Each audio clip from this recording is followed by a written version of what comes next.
Hello, good morning, and welcome along to the Modus Super Series from the Live Lounge here in Port. So it's the final day's play as far as Group A is concerned, and it is Wayne Jones who has a 6-point lead at the top of the table following Tuesday's action. Has to move across. What can he find of that? Top half, that's it. That is an incredible dart. And he really enjoyed that, didn't he? That slow start is really beginning to cost Kciuk because he really is building up as we speak. For Howson, he's looking at the bullseye to bring it back to 3-2. But it was the Achilles heel on Monday when he went 2 for double 4, and by hitting the double 2, he's left himself on something worse, double 3. Well, it's one of the more bizarre double-doubles you're ever going to see. He's going to be in the middle with Howson on 8 points. West and Brouwer are in the basement. Double 18. Wayne Jones. On the second leg. Wayne Jones. Wonderful shot. Yeah, it's the Wanderer who has been waltzing away with this Group A. Wayne Jones, who's won 9 of his 10 matches so far and has a 6-point lead going into Wednesday's action. We're going to be watching all of it in the company of the asset Paul Nicholson. As far as Wayne Jones is concerned, he's made it look very, very comfortable thus far. Yes, he has, but now the job has got to be completed, hasn't it? And when it comes to Group A, sometimes it can be comfortable. People have proven it in the past.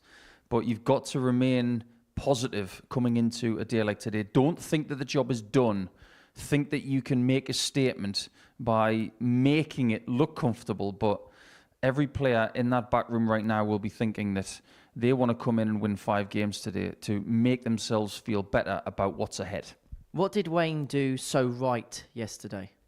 Right things at the right times. Did he play his best darts yesterday? No, he didn't. Has he played his best darts this week?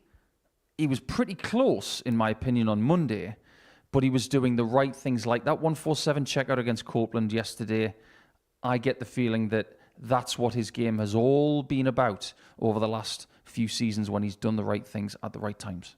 So Wayne Jones leads the way. Kciuk had a very good Tuesday. He's the closest challenger to him, although he is 6 points back.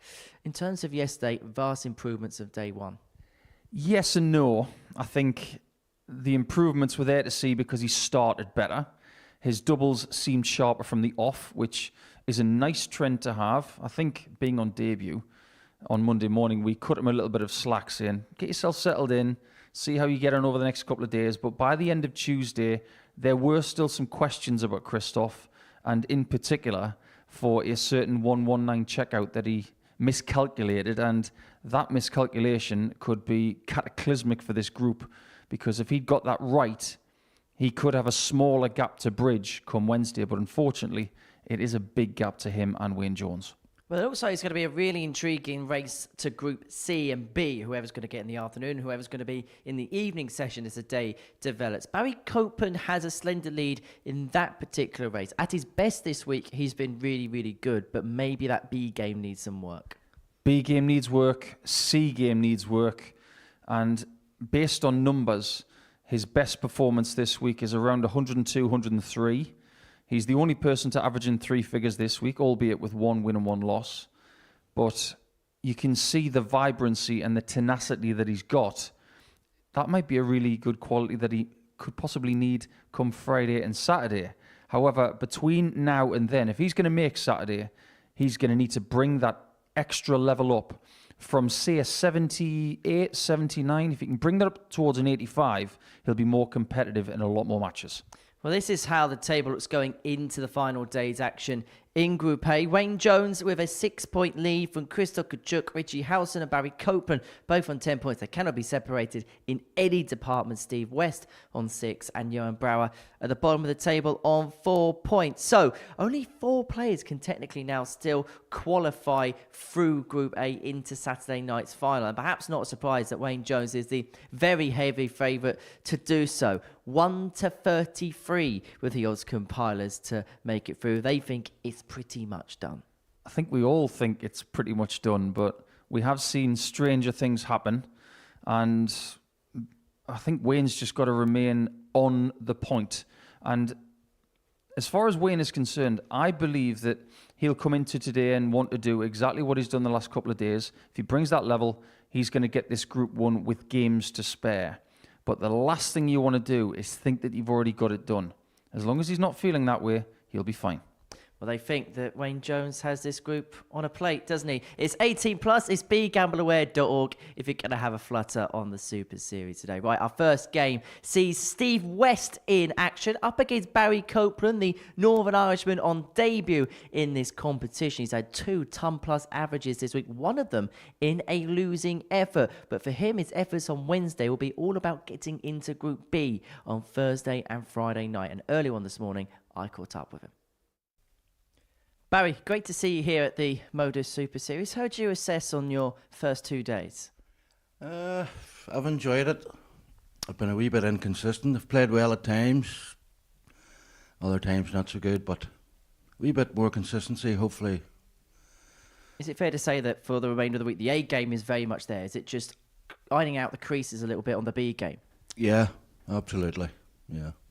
In terms of yourself, it's the first time we've seen you here at the Super Series. Former World Masters finalist. The last couple of years have been really good to yourself, haven't they, on the board? Yeah, I had retired for a wee while and then come back after about 3 years, so really happy the way I'm playing. Back in the Northern Ireland team as well, so yeah, everything good at the moment. And it is an exciting end of the year because obviously you're going to be involved in that Northern Ireland team in Slovakia. So is this almost the beginning of what looks like a very busy time for yourself? Absolutely a very busy time, yeah.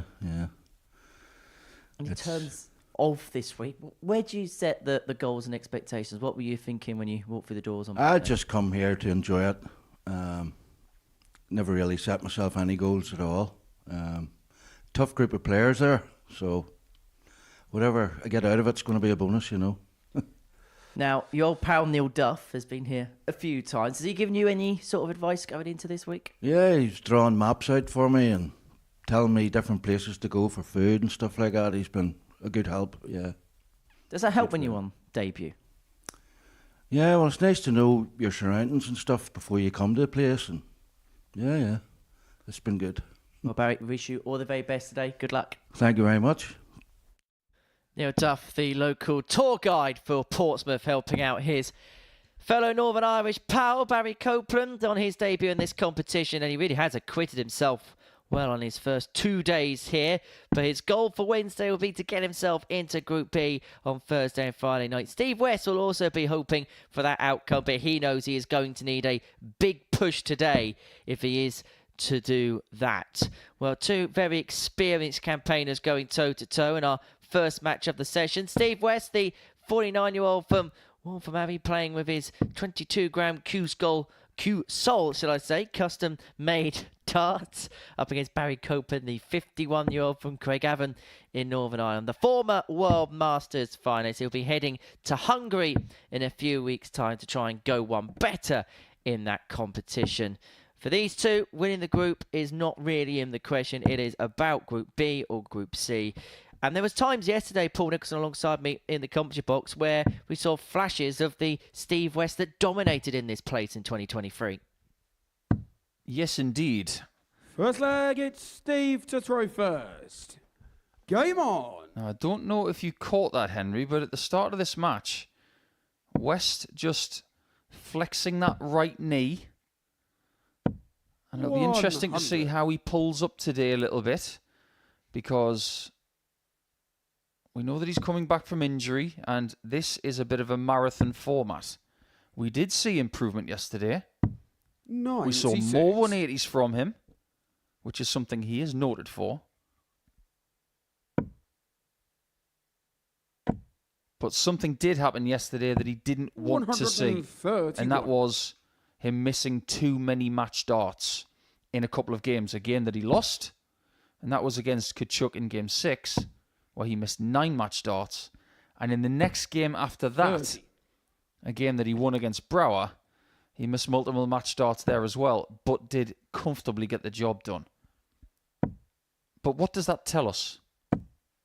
100. He was putting himself in position more yesterday, which is definitely the most important improvement. We're starting well in this leg, this first leg of the day, leaving himself on a 140. finish after 9. Stevie require 107. And he's got 6 from here to take out the opener. And there would have been a little part of him that would have loved to have netted the fish, just to send out an early statement to the rest of the field. And 161 is still the best finish we've had this week. And it came from Copeland on Monday. 45. Stevie require 35. 88. Game Now shot that's a on the really first leg. interesting Steve play, isn't it? West. For someone who spends so much time on tops, 10s and 12s. Second against On Barry to try 35, first. he didn't Game. think to go 11 double 12. He thought, I'm going to go to the bottom left corner. Interesting play. 121. Yeah, these two provided the most 180s of any players yesterday. 17 between them. And that, 85. as a number, as a collective, is what we got from everybody on Monday. And in fact, we almost doubled. I say we.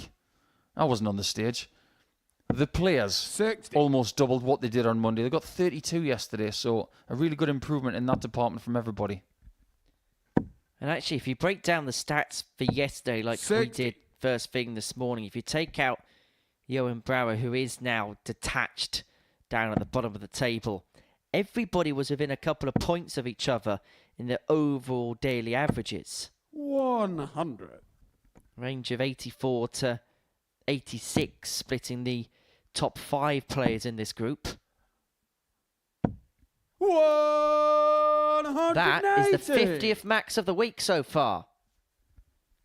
Now, just to give you some sort of indication as to how strong the last couple of weeks have been. 80.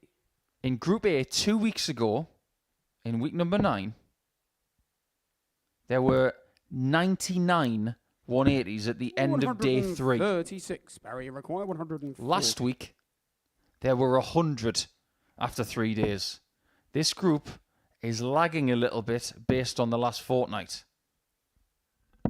100. Copeland electing to go tops after hitting the treble with dart 1. West leaving himself on a double Game after shot the 12. And second the leg. 14 Steve darter of West. leg 1 has been followed up by a 13 darter in leg 2. He gets the break of Good leg Copeland against Steve and to throw leads by 2 legs first. to 0. Game. Well, this is rather good, isn't it?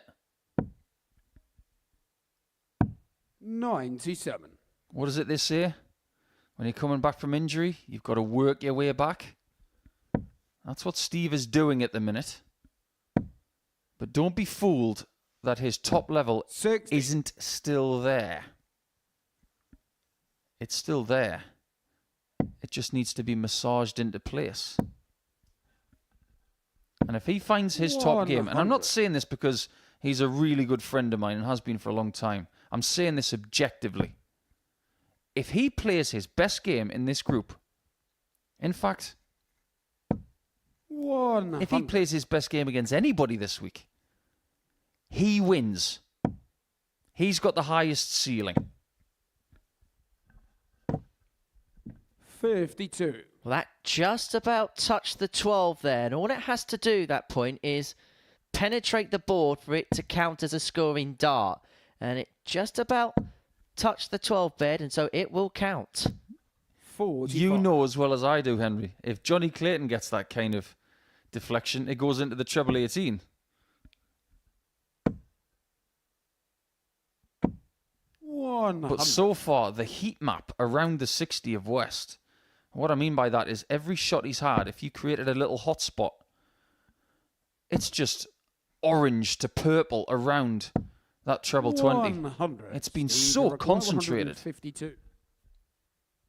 It's been a real good concentrated effort. It's been a real good performance so far. He's not going to get a ton plus check out to put himself 3-0 to the good, but he's going to leave himself on a double to do so at the end of that visit. Are you starting to get the feeling, Henry, that West really wants to make the top 3? He wants that evening session, 140. and it might be something Stevie requires as small as that that can motivate you the most at this stage of the week.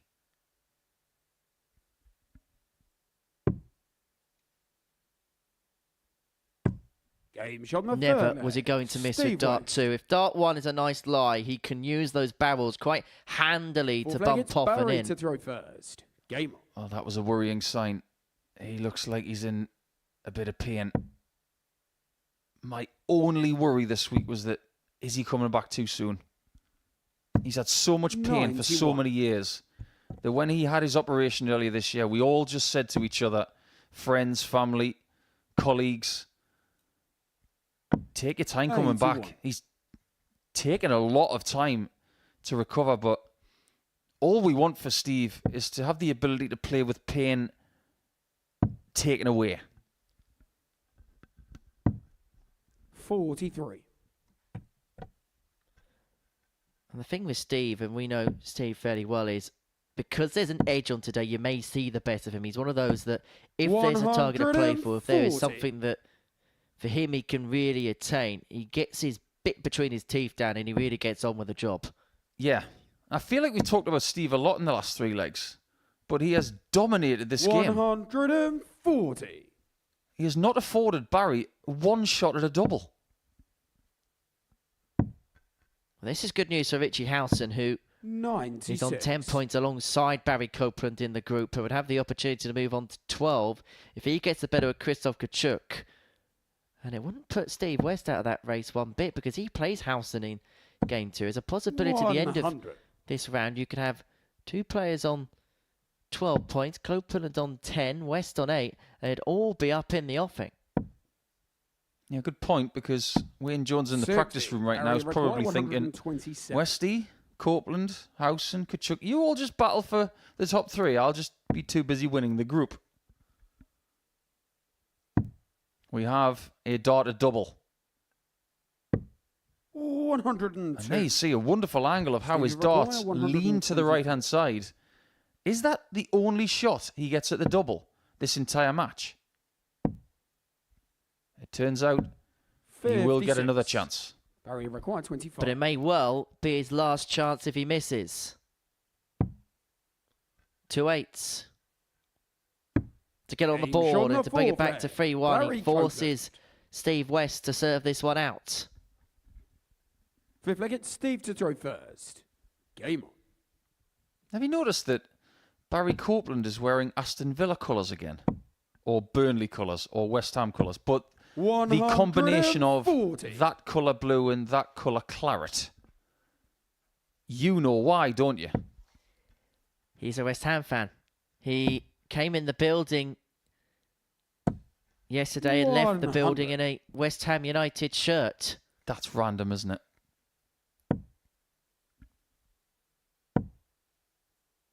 You go to Northern Ireland 57. and you speak to a lot of people from that beautiful part of the world, and the majority of football fans in that country are either Manchester United, because of George 84. Best. A lot of Liverpool fans over there as well.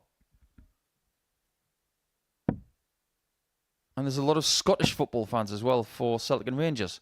But a West Ham 60. fan in Northern Ireland, that's a bit different. I've never met one until now. Sure, he'll be looking forward to the season ahead. Julian Lopetegui look as if he's doing a solid job down there, particularly with the transfer business that they've been 140. doing. But Copeland's just getting himself back into this contest slowly but surely. So what we can now say on day 3, in a fixture that Steve West has not won yet, 29. this is, of sorts, a London derby. If we're talking about football teams, because it would be Spurs versus West Ham. I'll leave Richie Howson to say it the right way. 137. Copeland is starting to punch back here. This has been good stuff the last couple of legs. Well, they're meeting in the middle, particularly in terms of the averages. It's now just a point in it where there was a time where Steve had a 45. more than Barry 20-point required lead in that 40. particular column. Copeland's left tops after 12.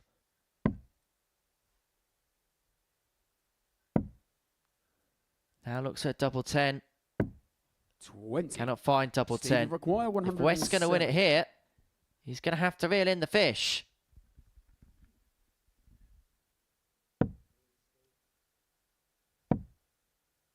Seems to have lost his range on that 60. 60 Barry quite drastically requires over the last 20. leg and a half. And he has Shot been on the pegged fifth back. leg, Barry Copeland. We were all thinking that maybe West was going to win 4-0.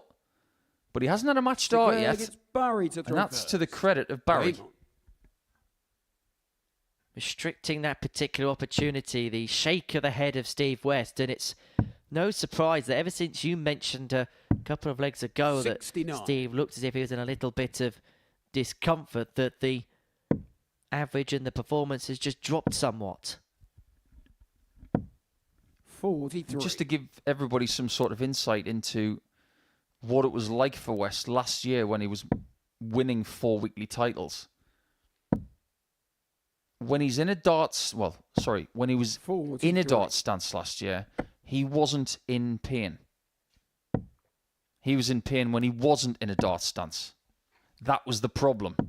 85. And that might be the most ironic Treble 20 celebration you'll see this week.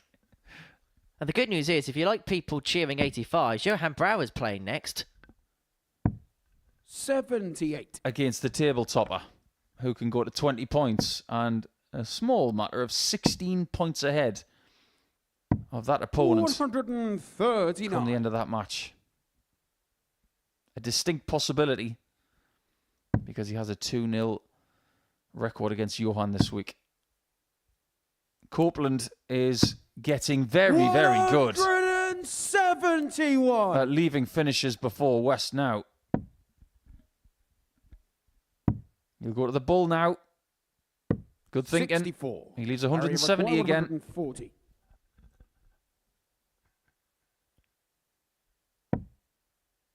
Well, last time when he hit the treble first time, he went top to tops. He's not going to get that option now, but how much he'd like to find the treble, but how much of the bed he could have Stevie seen after McGuire, dart 2 170. was probably next to none. And his hopes will be impossible if West had found the fish. It's the third time in this match that he's been left with that particular finish. 41. But from 3-0 up, Barry require Copeland here 80. has an opportunity to take us all the way to a deciding leg. Yeah, this game could have been done in about 8 minutes. 40. It could Stevie still be McGuire, done in about 129. 14 if West finds this. 60 on the bull. Match start. 88. Didn't Barry get one McGuire, 40. in like 4 or 5. Gets one in 6. Is he rebuffed?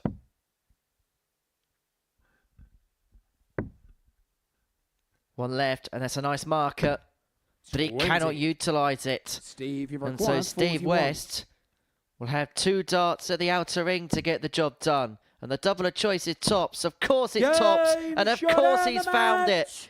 Steve West came out the blocks charging. He then had a bit of a mid-match wobble, but gets over the line against Barry Copeland by 4 legs to 2. And it really does open up the Group B race, and it really does put Steve West back into the picture as the pair have a discussion about the match that they've just seen. All in good spirits. Steve West getting the better of Barry Copeland by 4 legs to 2. Coming up after the break, we're going to watch Wayne Jones in action up against Johan Brouwer.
Good morning, welcome back to the Modus Super Series, where before the break we saw Steve West get the better of Barry Copeland by 4 legs to 2. Very much puts West in the mix as far as Group B is concerned. He moves on to 8 points in the group, but we're now about to watch the top player and the bottom player go toe-to-toe. That man throwing in the picture there, Johan Brouwer, he is bottom of Group A with 2 wins to his name, 1 each day, and he takes on Wayne Jones, the Wanderer, who has won 9 out of 10 in this group so far. He has a 6-point lead overnight going into the final day's play. A win in this one would temporarily put him 8 clear of Kciuk, who still has to face Richie Howson in this round. And his first assignment against that man there, Johan Brouwer, the 32-year-old tailor from Urk in the Netherlands. That's right, everybody. You've had to wait until Wednesday morning to hear Henry Dickens' famous Urk. So he's in a family of tailors. First leg, it's Wayne to throw first. Game on. We know where to go if we need some Super Series suits then. To Urk. But this man is looking like he wants Thursday and Friday off. 180. Do you need any more evidence than that? Well, he starts as he needs to go on. Does Wayne Jones. For Johan, he's been very open in the fact that it has not gone to plan so far this week. And I think maybe that first visit to the border, illustration of it. I get the feeling that today could be a long day for Johan in his own mind. 100. People are starting to target him for what they want. Points 140. and a chance to embellish their leg difference. But if you think getting points off him is easy, think again, because he has won his last match 100. both days he's played. And his last match today is Howson. That's curious, because we think that Howson's going to be in a dogfight 26. for Group B. Wayne, you require 121. Well, he actually did Wayne Jones a favour by beating Kciuk in that game yesterday. And the Wanderer looking to get off to a rip-roaring start. He takes out a 1-2-1 for a 12-darter to kickstart Wednesday's proceedings for him. Second against Johan to throw first. He's been the player of the group so far. He looks like he's going to be the winner of the group, and he's set his stall out right from the get-go. 41. I'm just getting a mental image now of Wayne Jones setting out a stall. And all it's got on the table is a 1-2-1 checkout. It's a great start. 85. You can't ask for much more. 12 darts, ton plus checkout, maximum. 60. Adding to all of his columns in his stat sheet. He's now got 7 maximums for the week. He's never been noted as a big maximum hitter anyway. He's got 4 ton plus checkouts for the week now. 123. But he has taken out some terrific shots. And he has been, and I mean this in the nicest possible sense, because it 58. is a compliment. He has been the steadiest player this week.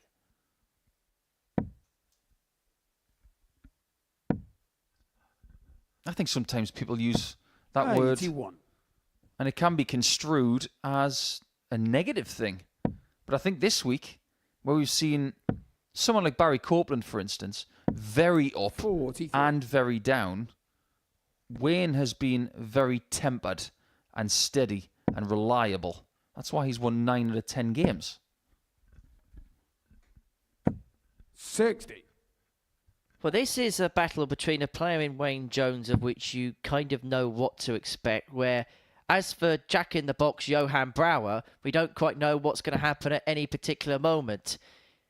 I bumped into him walking 83. down the street earlier on this morning 152. with his headphones on, and even then he was bopping up and down the high street here in London Road. Was he still wearing his hat backwards as well?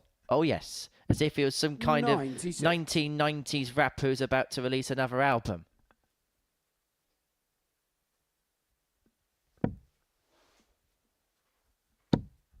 I was thinking more along the lines of a young Andre Agassi, actually. But 140. Weighing required 56. he's got the same sort of haircut as Andre Agassi has got these days.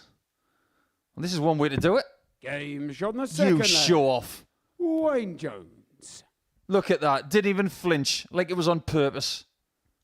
He's on a mission, isn't he? Wayne to throw first. He is fully focused. He could be thinking anything. And there was Johan doing his little I'm a little teapot routine. 85. Can you imagine him against Rob Collins in a game? I imagined that for about 3 seconds. 121. I had to burst out with a smile. That would be an event. I call on the organisers. 100. I call on those persons here present to witness. That's the only way you could possibly start that match. 60. At this point in time, does Johan actually believe he's going to beat Wayne? I'm not sure he does at this exact moment. 140. You almost get the sense right from the very first game that this feels like a day that Johan just wants to get out of the way with. It's almost a relevance for him. He'd rather just start. 60. If he was offered the option just to start again tomorrow in Group C, I think he'd take it. Absolutely.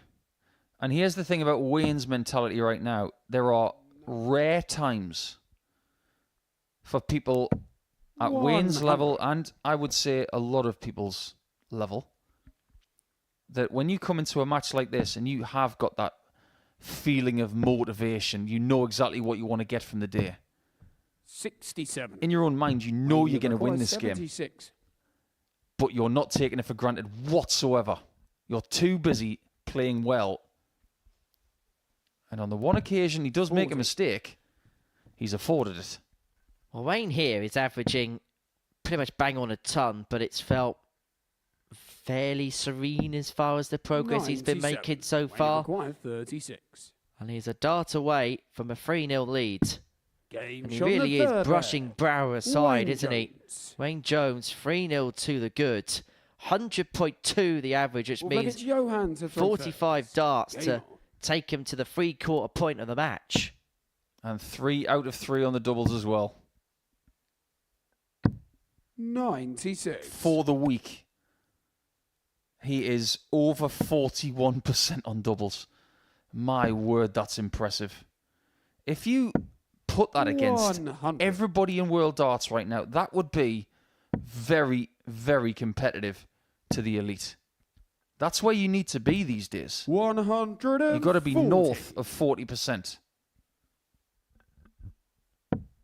There are people in this group who have doubled really well. Copeland at 37%. Kciuk 140. at 1 in every 3, so 33%. But they are being brushed aside, using your phrase there, Henry, by the brilliance of Jones, 58. who has looked serenely dependable.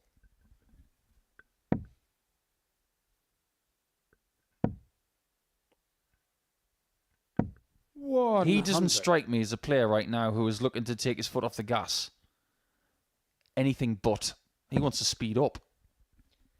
He's seen the finish line and he wants to run towards it as quickly as he possibly can. However, he may have an issue as far as this leg is concerned because Brouwer's having his best leg of the match right here. And he may had to have taken out that 161, have any chance of winning the leg because Brouwer's going to come back for 70. He hasn't had a dart and a double in this contest so far. That should change here. Tops.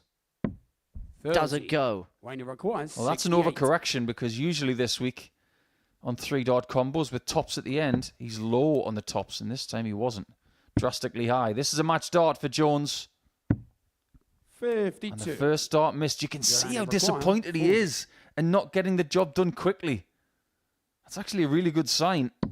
Game shot on the fourth leg. That's Johan Brouwer. Brouwer still in the match. There is an urgency Fifth leg, it's Wayne to about throw Wayne first. Jones's play today. There's always an urgency about Johan Brouwer's play. But Wayne here with the darts to complete a 4-1 win.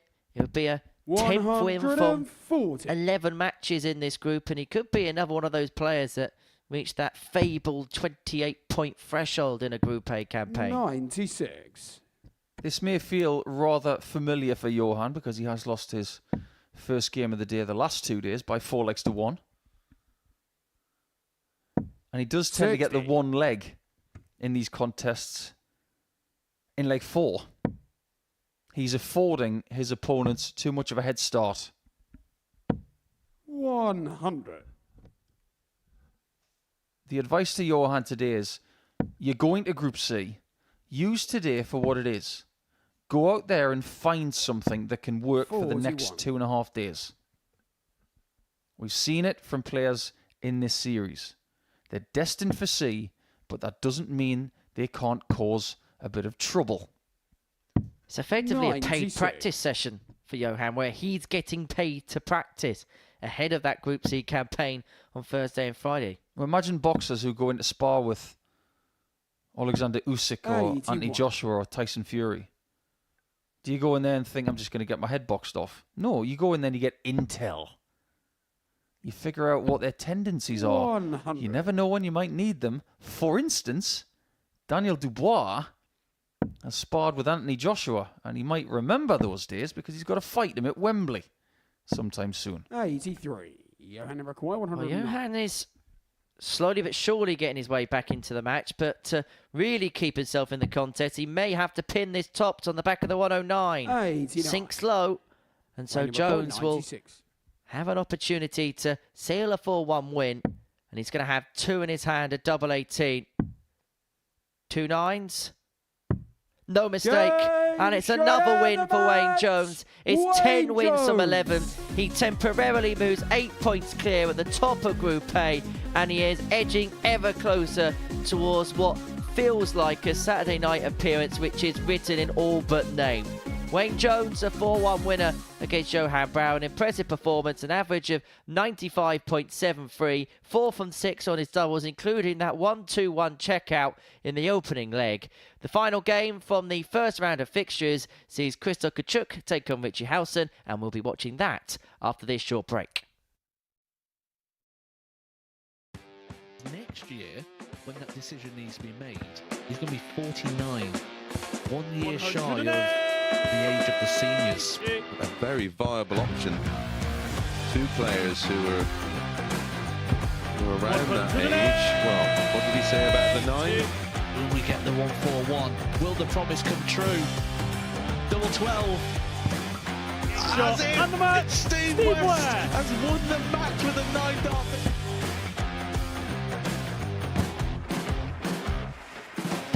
Harrison has kicked off the last leg in perfect style. It's everything, really. Oh, he's timing this well again. 180. With a 9-darter, treble 19. Treble 15 leaves double 18. Franchise Harrison to win the game in perfect style. Hauled himself out of it. Yeah, it was something that Henry actually said in jest that I was quoted as saying Jared Cole is one of the most, sounds a bit fishy. Glenn, do you know my grandpa Mark Salmon? Do you? On a 177 and a 180. He's on a potential 9-darter. Come on, Jared. Yes, you beauty! Nice and high, and has now got the game back into his 100 own destination, and wow, the momentum is with him. Here we go. 108. I wouldn't have said it. Don't jinx it. Yes. Yes! Double 12! Yes! Get in there, Lee Cook! Well, I think it's fair to say that the blue touch paper has been well and truly lit. 108. 6th max of the match. Oh, hang about. Hang about. It's getting ridiculous now. Can Tommy Leishman give us back-to-back 9-darters in back-to-back games? He could, you know. He could, you know. Goodness gracious me! Tommy Lishman! Back-to-back 9 Tartars!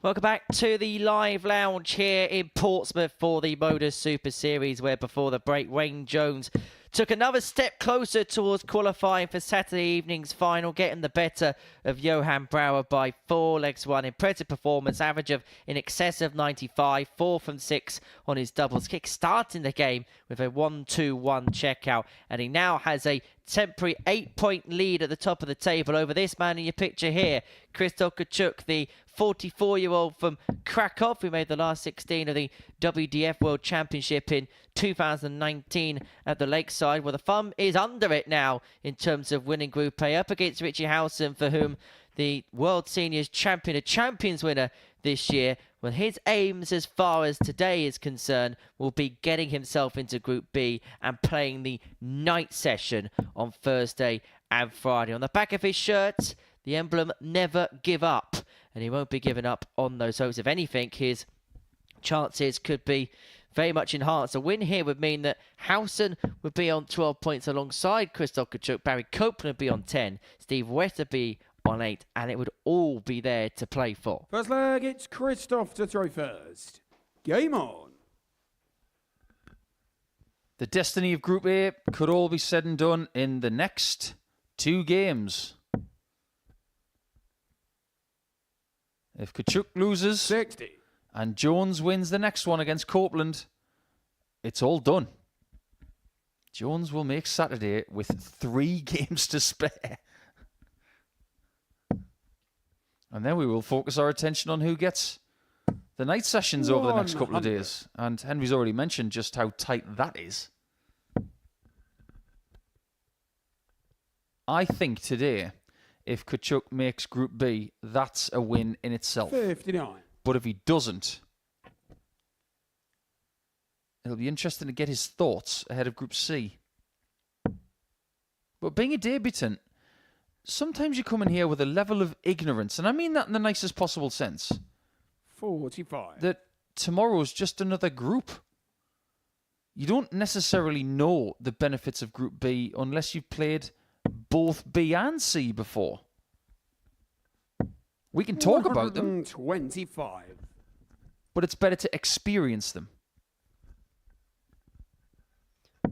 Christoph does strike me as one of those characters that won't be perturbed about where he pitches his tent on Thursday and Friday, assuming he's not going to catch now Wayne Jones at the top of the group. I just think whatever group he's in, whatever the situation, however the cards fall, he'll just get up, get on with it, and just give the best fifth of it as he possibly can.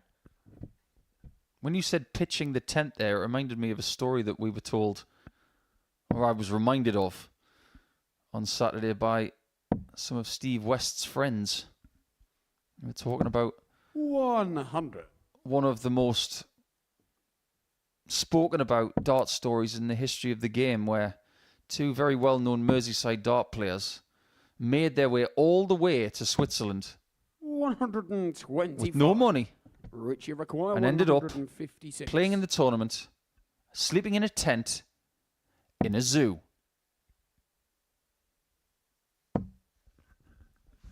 That's the short version. I'd like to know the long version, but I get a 100, feeling we won't be able to 192. broadcast it live on air. I think we probably could, but we should probably focus on double 16 for Christoph. 76. And now Howson can Richie break require 56. in the first leg. Yesterday, Christoph improved in his start in game 1 from Monday to Tuesday, but he Game is shot in the behind first leg. immediately to the Richie owl. Howson. He's up and running, and you So expect Langley's an Richie improved to day throw from first. Richie House. It's been a week Game. so far that hasn't quite gone to plan for him. He's a player really who we've set high standards of now, and that's mainly because of what he's achieved, particularly in the World Seniors over the last couple of years or so. In terms of yesterday, 140. 84.73 his daily average, 30% on his doubles. That's a couple of points down on Monday. His double actually has been 50. pretty much the same all week long. 30% on Monday, 30% on Tuesday. The scoring power, though, was just a little bit off kilter on Tuesday compared to Monday. He did get a lot more maximums yesterday compared to Monday, but then again, most players did improve in that department. 55. Christoph did as well. He got a couple more yesterday. He saw his average. It's so weird. This very rarely happens. 134. It was exactly the same on Monday and Tuesday. And that's to do decimal places. It's really, really strange. 100. If you'd said to me, around about the time that Christoph was playing at the 2019 World Darts Championship at Lakeside, what kind of a player is he? 45. I would have looked into him. I would have remembered some of the games I've seen him play, and I would have said, well, he's about an 85 average player. I think he's improved in the last 5 years because he's more likely to put in a bigger performance. 59. But it seems this week he's reverted to a somewhat similar type of 2019.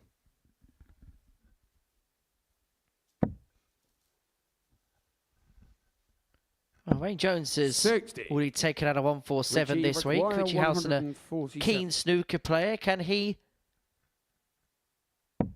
pot one himself? Not on this occasion, although he does have 6 from here to open up a 2-0 lead in this contest. 57. Do you know which accent is best for the word snooker? Northern Ireland, without a shadow of a doubt.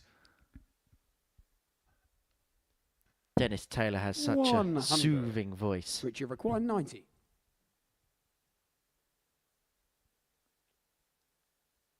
Yeah, Richie's got more of a Jack the Lad kind of voice, hasn't he? Being from Essex. 38. Christoph Require Doesn't like that. 104.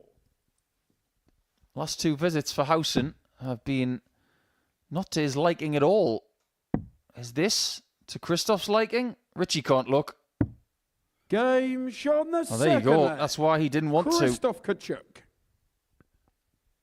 He is very much improving Villa day gets on Christoph day. to And throw first. on Monday, Game on. it was a case of missed doubles really plaguing him. But ever since, he's been so strong in that department. And Howson, who would have thought that he was coming back for that 52 to open up a 82. 2-0 lead, has been pegged back to 1-1. And Wayne Jones will also be an interesting spectator in that party because he would have been praying that the Owl went 2 up just to make his job a little bit easier, to see him over the finishing line 100. potentially a little bit quicker. Yeah, the approach work from Howson, 57 and 38 in those 2 visits at the back end of the last leg. 50. That's what cost him the chance of going 2-0 up.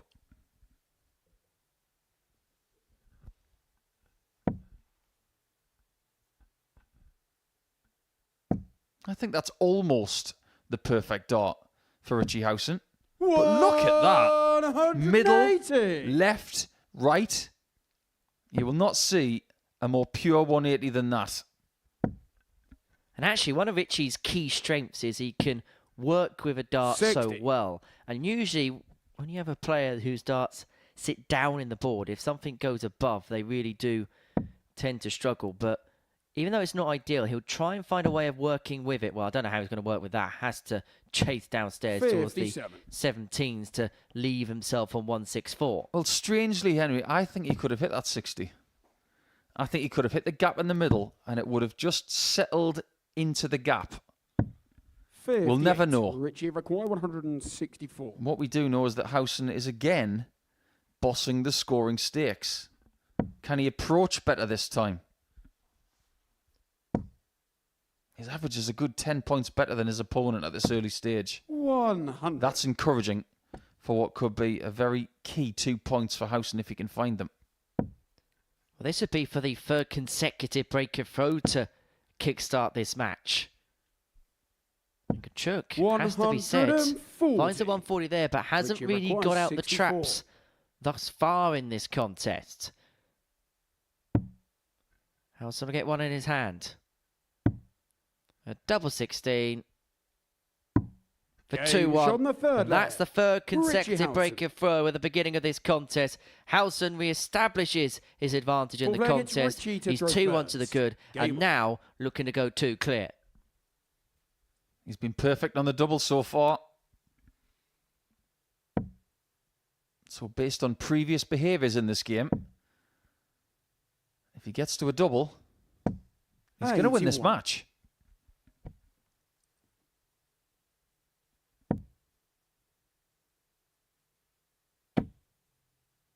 Let's try and think of these scenarios then. As we see a pinpoint 180 from Kciuk. My 180. word. I didn't even know he could get the darts that close together. They were almost moulded together. Let's say Howson wins this one. He goes to 12 points. 42. Copeland beats Jones. He'd go to 12 points. West beats Howson. He goes to 10 points. Then you've got 4 players within 2 points of each other. 100. That makes for an interesting battle. And that would also ensure that Wayne Jones isn't safe yet.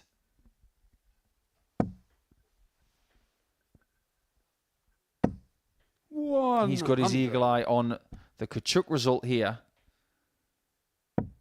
All he needs to do, really, is keep winning. We said yesterday, at the culmination of 100. Tuesday's 15 games, that if Wayne Jones picks up 2 victories, he's going to be fine. I still stand by that. I still think that no one's going to get to 22. His leg difference is way better. He's at 60. plus 25 now. Christoph, you require 121. He's got 6 from here, has a glance over to the scoreboard. He sees Howson on 2-1-8, so won't attack the treble 17, and Bullseye will just try and set up double 97. 12, which he does do by finding the treble 19 with the last dart, doing so after 12. And this has been a really good leg from Christoph, maybe awakening after what was quite a slumberous start to this match. 98. First time in the Christoph, game you that he require has 24. been the better scorer.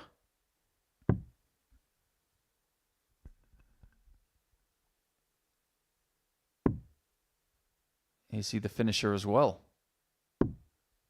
80. That could be costly. Richie require 120. If Howson gets a shot at tops,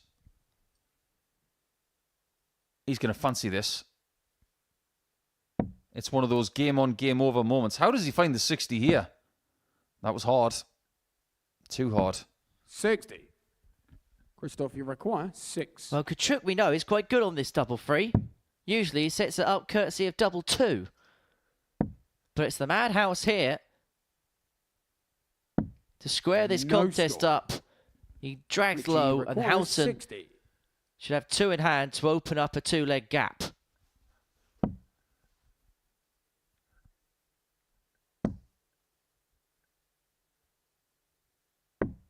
Game He's shot on the still full flag. very, Richie very Howson. good on the doubles. He's missed one, but visit-wise, he This is leg it's Christoph perfect. to throw first. And 3-1 up. Game on. Well, it may seem a little bit harsh at this point in time because Kciuk really should have taken that 4th leg. But how many times as dart players have we had legs like that that we maybe should have won, 55. but we didn't? And they are the words of the somewhat more famous now today than possibly in the last few years, John Part, after his very interesting promo video that he did where he looked like he was coming out of a lake as a horror character. If you haven't seen that on social media, you might want to go and watch it. 180. How many times have you watched it, Henry? A couple. Basically what John is doing is he's announcing the fact that he's playing at the Barbican with Richie Howson at a World 85. Seniors major event. And at first you think it's some sort of crazy TikTok video, and then it actually turns into something quite amusing. But John Part is a very funny guy. 140. Well, Kciuk fighting back in this leg. First to finish will it's 6 on 126 to bring it back to 3-2. He'll 26. force Christoph, you require 126. Howson to serve it out in leg 6. Oh, excellent. Means double 18. And that would have meant 3-2 if he found. However, if you're Howson, you put the pressure on. Because Kciuk is only 1 from 10 on doubles in this match. Richie. Christoph, you require 18. The first bogey of the day. 2 8s. Richie knows the air of his ways. Game It did prove academic in the end Christoph because Kciuk. Kciuk took the leg out nonetheless. Howson now serving to win this contest, and if he Severgus does, Richie to throw it'll mean that first. Wayne Jones Game in the on. next game against Barry Copeland will have the opportunity to win Group A at around about 11 o'clock.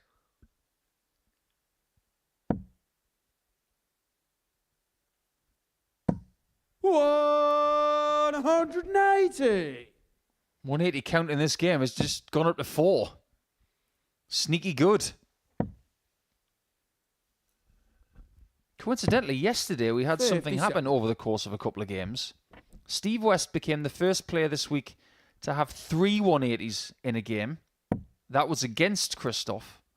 And then in the very next match, Barry Copeland became the first person to have 4 in a game. 97. That is the best of the week so far from an individual player. Collectively, that game from Copeland and Jones 100. yielded 5. One more in this game. And that will be equalised. Well, it's not going to be there, and there may not be much more time for that to happen because Howson has 100. left himself on a finish after 9 with the darts to see out a 4-2 victory. Well, there could be the 5th max. 140. Just clips between the first 2 and Richie into the require single. And it 124. means that Howson has 6 from here to get the job done and to put Wayne Jones on the hill in terms of qualification. Has a glance over at the scoreboard, sees Kciuk is not on a finish, and so diverts his eyes away from the 54. triple 18, and upon his return will come back for 70 to see this contest through. He didn't like that visit whatsoever, did he? 55. But he can put it right. And he's not under requires pressure to 70. do so. Well, this is where you just want to get rid of this game. A game you've bossed.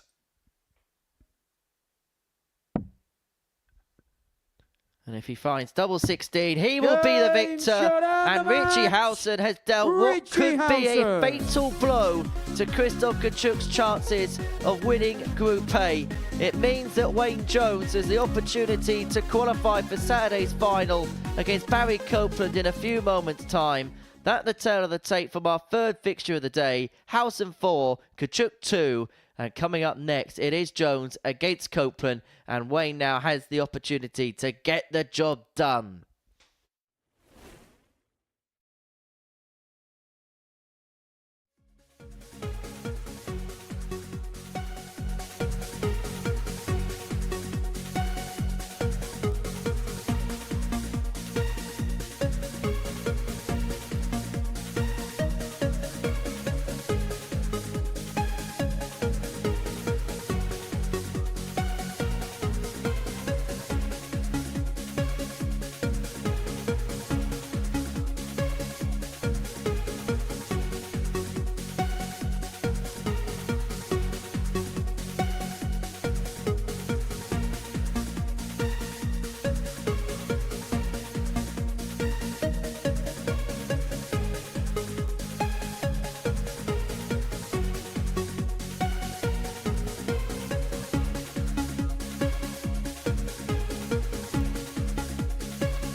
Welcome back to the Modus Super Series, where before the break, Richie Howson got the better of Kciuk by 4-2, and so it sets the wheels in motion for the Wanderer, Wayne Jones, to cross the finishing line and get past the finishing tape as far as Group A is concerned. A win here against Northern Irishman Barry Copeland, and he will be in to Saturday night's finals once again. A man who's already made it through to a Champions Week, a man who's already made it through to a Saturday night final in terms of the jackpot match, could well be one step closer from doing it again on a third consecutive occasion. He looked very good in his first match against Johan Brouwer. In fact, he dominated that particular contest. An average of 95.73 put him over the line. If he plays anywhere near that, and he should have enough for Barry Copeland, who lost 4-2 to Steve West in his opening game of the session. 140. You know how I said it was a bit spooky that Kciuk had the same daily average yesterday as Monday? I get the feeling today is going to be a spooky day. Because Jones, 95.73, like you just mentioned, Henry, that was the exact average he had in his first game on Monday. And he won 4-1 again. 100. Well, if Monday is going to be like Wednesday, Wayne Jones is going to join the 28-point club. 81. But it might not be that simple. And do you think he cares about that? No, he doesn't. What Wayne does is he tries to keep the game simple. He just wants to win one game at a time. He doesn't overthink it, which is something a lot of players could learn from. He's one of those players, 121. Wayne, that doesn't care about what the opponent is doing. Copeland's played well in a couple of games against Wayne this week. In fact, he averaged 102.28 in this fixture yesterday 81. and lost out 4-2 to Wayne, who had an average of 85. Averages lie. 60. There's plenty of evidence about it. 40. But if Copeland plays like that today, Shot on the first leg. and he might just Very do that Copeland. because he started with a 13 darter, the difference is, Second if leg you is have Wayne the to throw greater first. average Game on. with the throw, you're more likely to win the match.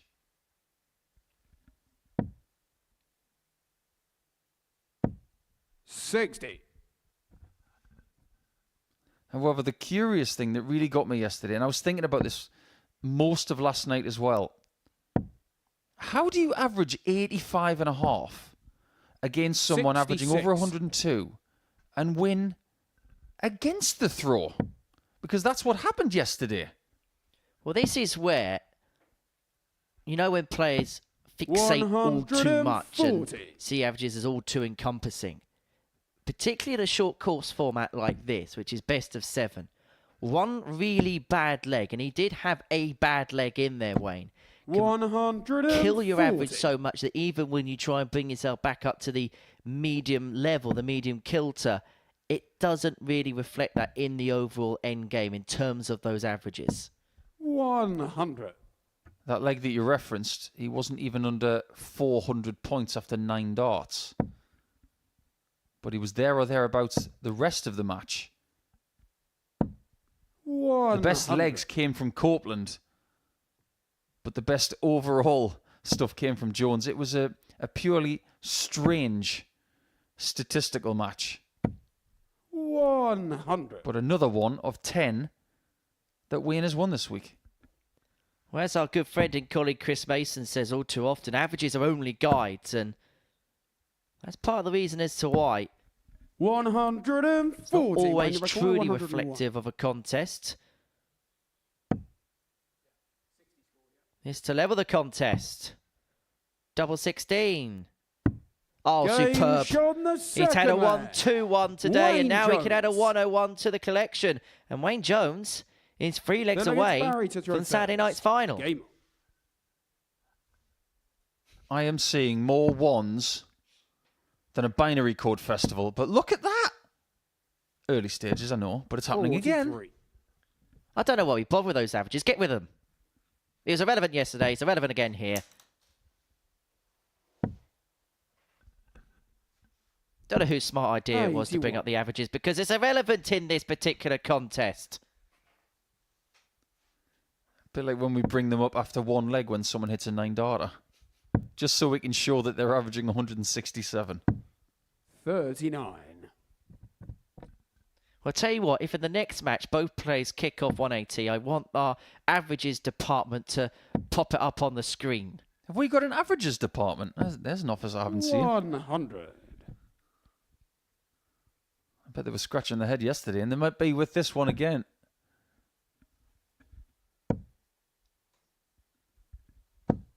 $100. There you can see Wayne has got the more in sync black and gold, which is a bit more like Wolverhampton Wanderers than the 55. one he's worn the last couple of days, which is the ice blue and black. But you can see on the left sleeve, the Wolves. The Wolves are circling. 53. Now, when does Wayne Jones play against Richie Howson? Because that's game 10 today. And that could be the Awoo against the 80. Who. There, the walls on the shirt of Wayne Jones. Only a Geordie could say that properly like that. Which bit? 137. I'm not repeating it. I don't think it's anything about that statement that makes the Geordie say it better. I'm not repeating it. Sounds like everybody else. 41. Barry record 129.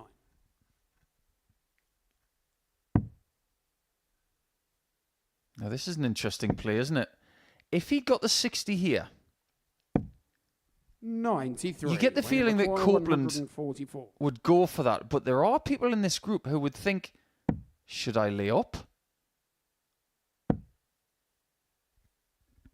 fancied that, didn't he? And he's spending a lot more time these days 79. trying to leave double Barry 18. record 36. Don't blame him. He's been really good at it this week. It's had an inviting guide. It was Game eventually. shown the third And Copeland is 2-1 up. Barry Copeland. The Wanderer may be made to Like wait. it's Wayne to throw first. I tell you what, you could see the real grip between the teeth there with Copeland. 60. You know how darts players work sometimes, and the fact that Barry lost this game yesterday, despite playing so well, that 81. will be in the back of his mind, and there will be a little part of his brain that's whirling around whilst he's on the hockey in this particular fixture, thinking, I'm 58. going to try and get you back because you gave me one yesterday.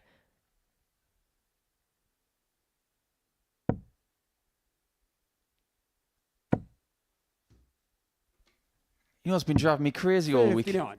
Who Barry Copeland reminds me of, and I've just figured it out. It's well before your time, Henry, but it's someone who was very famous in World's Strongest 81. Man a couple of decades ago. A guy called John Paul Sigmarsson. He does have a little bit of a Nordic look about him, doesn't he? 85. He looks like he's about to pick up a very heavy stone and throw it onto a platform. 90. We have had a strong man in World Darts over the last few years, in Dennis Nielsen of Sweden. And he can stare his way through a camera lens, can't he? Semi-finalist at the Lakeside, of course, last year. Dennis Nielsen also. We've had one that's played here, the Super Series. Adam Lipscomb was once upon a time a strong man. Was he? 85. Yeah, he did bits and bobs around there. Yeah, what I've been told on good authority anyway. Interesting. I can't think of a better antithesis of strongman activities than throwing something that's about 76, 22 weighing back grams through the air. 127.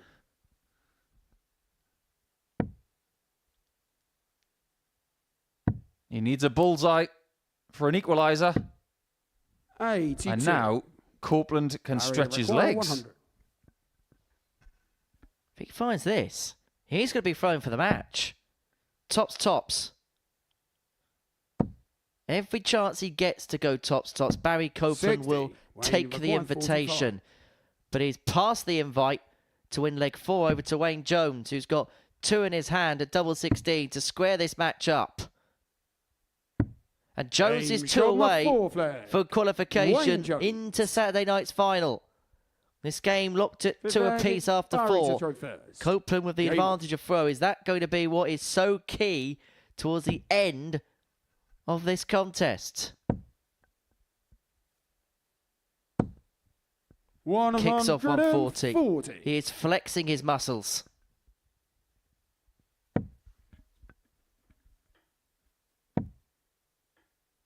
Well, some people just have that look on their face, don't they, when they play sports?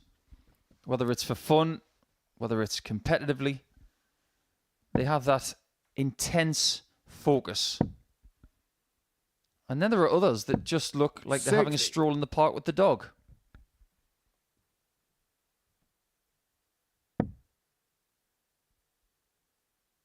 I think with Wayne, it's a relaxed focus.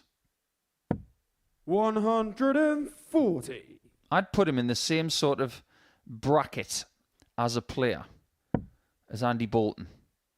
They've done great things in their careers. Now, some people might think that I'm doing a disservice to Wayne Jones because he's a major finalist. He's made the European Championship final. Andy Bolton has not made a major final. But they do have something in common. 60.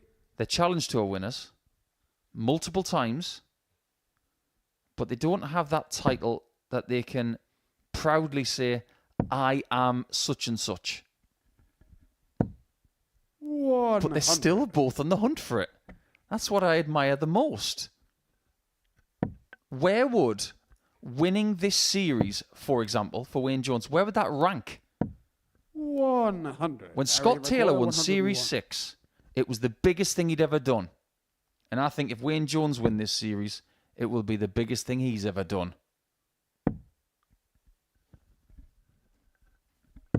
Well, to do that, 35. he's got to win on Saturday night. To get to Saturday night, he's got to qualify first. And if he finds this 116, he will throw for his place through. But it's not going to be done on this occasion. And so Copeland will return for 66 to put 34. himself a leg away. And both players on the setup from their last visit have not left themselves on anything handy at all.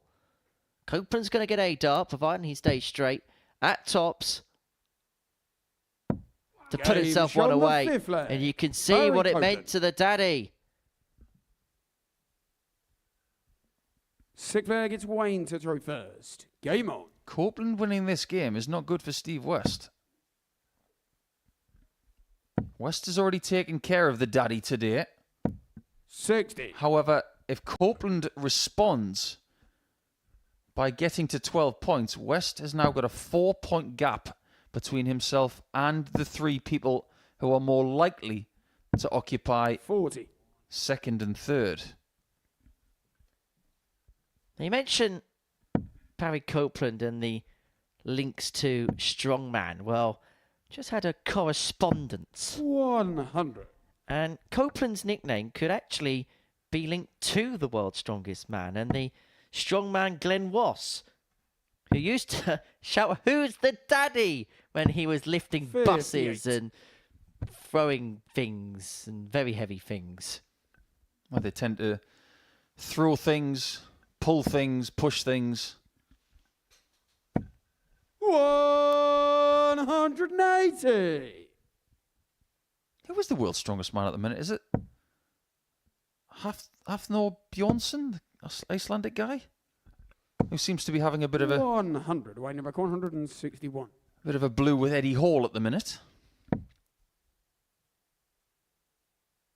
Oh, is Jones going to do it again to Copeland? 59. After what happened yesterday. He's not going to beat him 4-2 again, though. He's going to have to do it the harder way. He's going to have to win the last 2 legs to punch his ticket to Saturday with games to spare. 102. Well, the only other time Wayne Jones has been taken to 3 in this group, he lost the match. But if he finds double 16, he's going to take us all the way to a last leg decider. It's his second ton plus out of the match. He took out the 101 in leg 1. He takes out the 102 to take us all the way. And if he wins this last leg decider, he's through.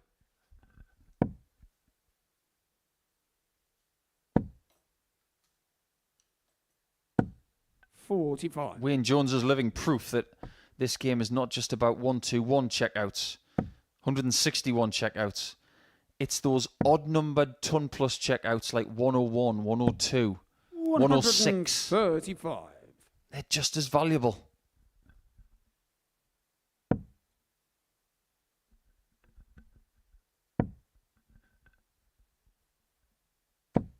Barry has not beaten Wayne this week. He'd like to get one over him before another meeting later on Saturday, potentially. However, the question is, what staying power has Barry Copeland got now? Because Wayne Jones has put in 2 1-3-5 visits to kickstart this last leg, and he's wrestled the ascendancy of throw from the Northern Irishman. Big last start, just to keep himself in this leg. And 135 is probably one of those numbers that Northern Irish people say better than most. 135. 57. My friend Connor, who's from Belfast, by the way, I hope I did that right. But Wayne is not looking for a 135 now, he's looking for a 134. I would like to apologise on behalf of the whole nation of Northern Ireland for that accent attempt. You can talk. Some of your accents, you made a Geordie look like a Jamaican the other day. 100.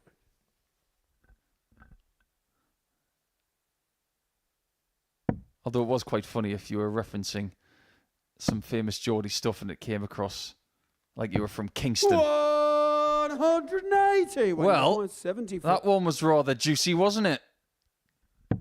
However, match opportunity. It's at the bull. And it's found. And Wayne Jones, the Wanderer, waltzes into Saturday night's final at a canter with ease, with excellence and precision. He gets over the line against Barry Copeland to book his place through once again. 3 appearances here, has yielded 3 Saturday night appearances now, and he has done so in sumptuous style. He gets the better of Barry Copeland by 4 legs to 3, and Wayne Jones has booked his ticket into Saturday night's final. Coming up after the break, it's Richie Howson up against Steve West. Welcome to the party in Portsmouth here at the Modus Live Lounge. They've both got the talent where they can just reel off leg after leg and dish out a heavy defeat. What a way to start the day. We're up and running here on Champions Week with a maximum. But what a way to finish. A 12-dart leg. Beautiful check out there from Cam Crabtree. Only needs the one. On the second leg, Darius What were you saying about efficiency? On the third leg, Is that the moment that Reece Robinson comes alive in this crucial clash? Looks like he's going to go for it. And it is right next to his favourite double top. And he gets the job done at the earliest possibility. That is Cam Crabtree through. Case not so. Harrison gets the all-important win. Game shot on the second leg, Darius Labanowski. Game shot. Ross Smith, is it a 9? A long time. And that clenched fist. Game shot. He gets the job done in the end. He's nodding in total agreement because game shot on the fourth leg, just like that. Only needs the one. There you can see. That she can unlock at any moment, but that is quality from Harrison. This would be a wake-up. Welcome to the party in Pompey. Could be a good marker for him. And is. And the match. It was a great dive.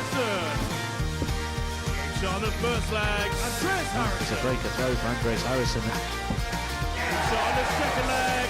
Dan Crabtree. Consecutive breaker throw. Double 16 is found. And he does lead. The fifth leg.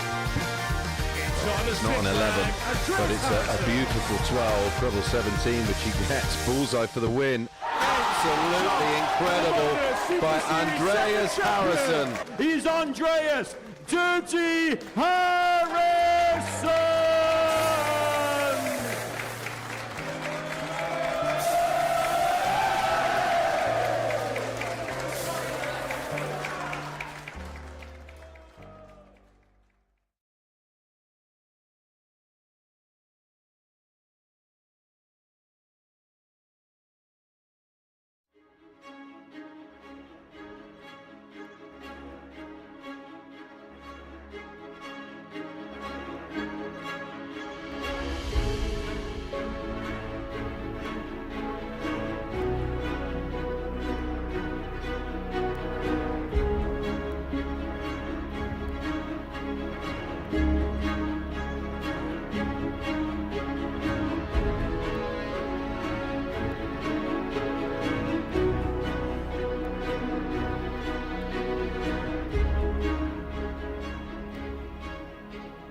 Well, before the break, Wayne Jones sealed his place into Saturday night's final, winning Group A at a canter, finishing off on the bullseye, and it has been a brilliant campaign for the Wanderer. He's through to a third successive Saturday here at the Live Land, looking to book a second successive Champions Week appearance for him.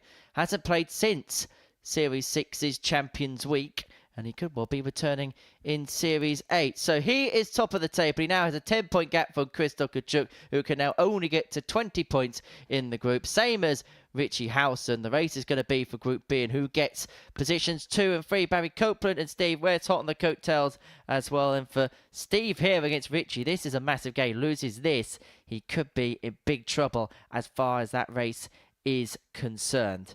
So it's game 5 of our session here in Portsmouth. It's the middle match of our second round's worth of fixtures, and this could be a quality contest between the pair. Could well be. One each for the week. But this is the point of the week where we have a game of right or wrong. So, Henry, did the odds compilers get it right, or did they get it wrong? Because Wayne Jones, he wasn't the favourite to win this group, was he? He, out of the 6 players before dart was thrown on Monday morning, was the 5th outsider at 15-2. And when we saw that, we rewinded 2 weeks, and we reminded everybody that Thomas Banks Game on. won his week, wasn't it 15-2? On the Saturday he was, yeah. So it just goes to show, sometimes the favourites don't come to the fore when it comes to winning 100. groups or winning weeks. And if you are having a flutter on anything over the next few days, or indeed just today, it's over 18s only. begambleaware.org for more information, and please gamble 60. responsibly.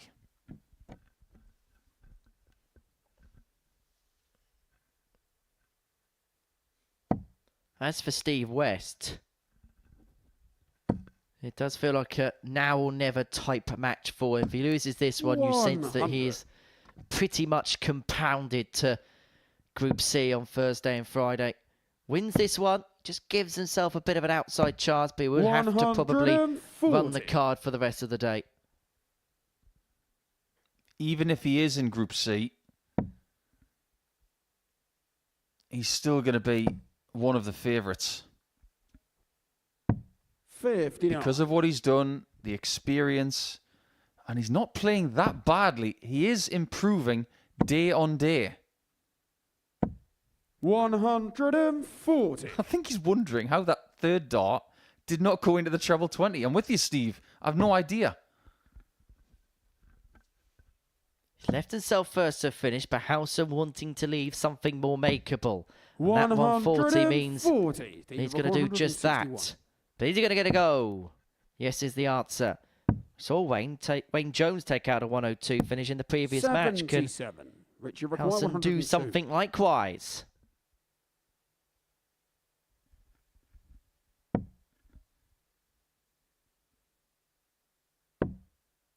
Double 16.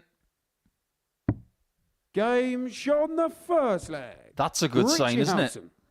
We are getting a fair few ton plus checkouts today. Second leg, it's Steve to throw. Wayne's had 3. Game on. He's had a 1-2-1. 101, a 102.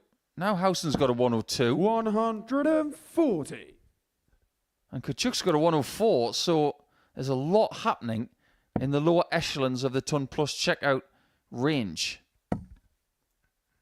Okay, number 5, and we've already had 5 ton plus checkouts. 100. And I have to say that the overall standard today has not been bad at all. It's probably been the dictionary definition 100. of solid. 87 played 84 in the first match, 95 played 81 in the second. We saw a pair of 85s in game 3, and then an 87 and an 84 in game 4. 140. It is the kind of standard that we would expect from people who are here for the whole week. 97. It's very rare, in fact, to see somebody making Saturday who's not averaging, say, 84. It's all been pretty much par for the course today. 83. You think about some of the Steve Rockwan, 164. ways that people are selected for their country.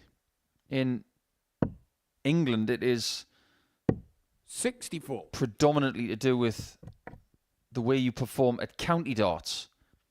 And anybody who is averaging around 84 plus will be in consideration as long as you're winning plenty of matches. Like Scott Mitchell, like Tom Sykes, 98. like Cam Steve Crabtree. Rockwan, 100. All players who regularly jaunt to Portsmouth. Game shot in the second leg. Picture perfect on that 100 Steve checkout, and West. add that one to your ledger, Henry.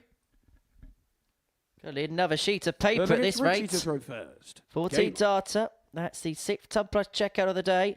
Back to back. Ton plus checkouts on what has been a very spooky Wednesday morning. Yeah, just a little bit.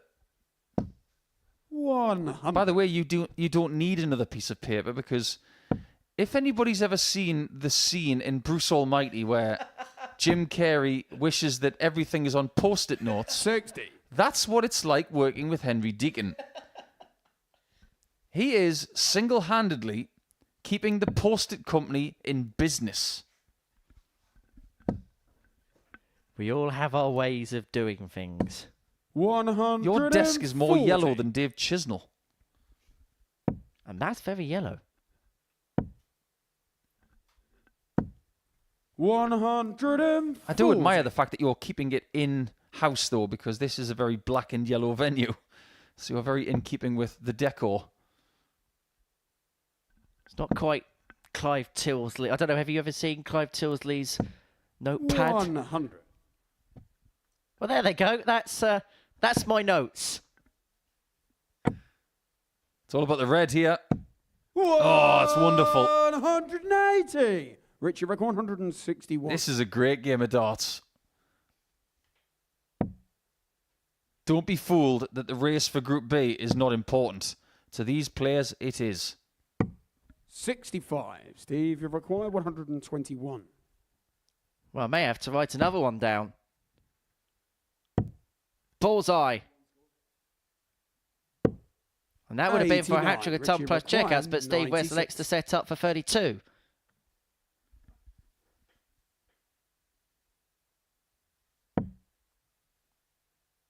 He's going to stay on the 60. Great plan. 88. Very fine margins. Steve, you require Could cost him like 3. 32. It is a London derby of sorts. West Ham against Tottenham. Game shot in the third Tottenham leg. 2, Steve West Ham 1. Fourth leg, it's Steve to throw first. Game on. And a bit like in the football, you'll probably see a quality contest between Tottenham and West Ham this season. You probably will see a fair amount of goals between them two sides 41. as well. Is that because they have good attacking teams or bad defences? Well, I think it's a little bit of a mixture of everything. I'm covering Tottenham in a couple of weeks' time against Everton. Looking forward to seeing how they play. Their games were the ones that I tended to got goals in last year were Tottenham. 100. All kicks off on Friday, of course. Manchester United taking on Fulham at Old Trafford. As a matter of fact, Manchester United have kicked off on the opening day at Old Trafford in each of the previous 7 Premier League 140. seasons. Yeah, a good friend of Steve West and someone who has played here at the Live Lounge, George Killington Jr. 36. He actually grew up in Tottenham. Just on the outskirts of London at this point in time. Applying his trade to the Pro Tour for the 58. third consecutive year.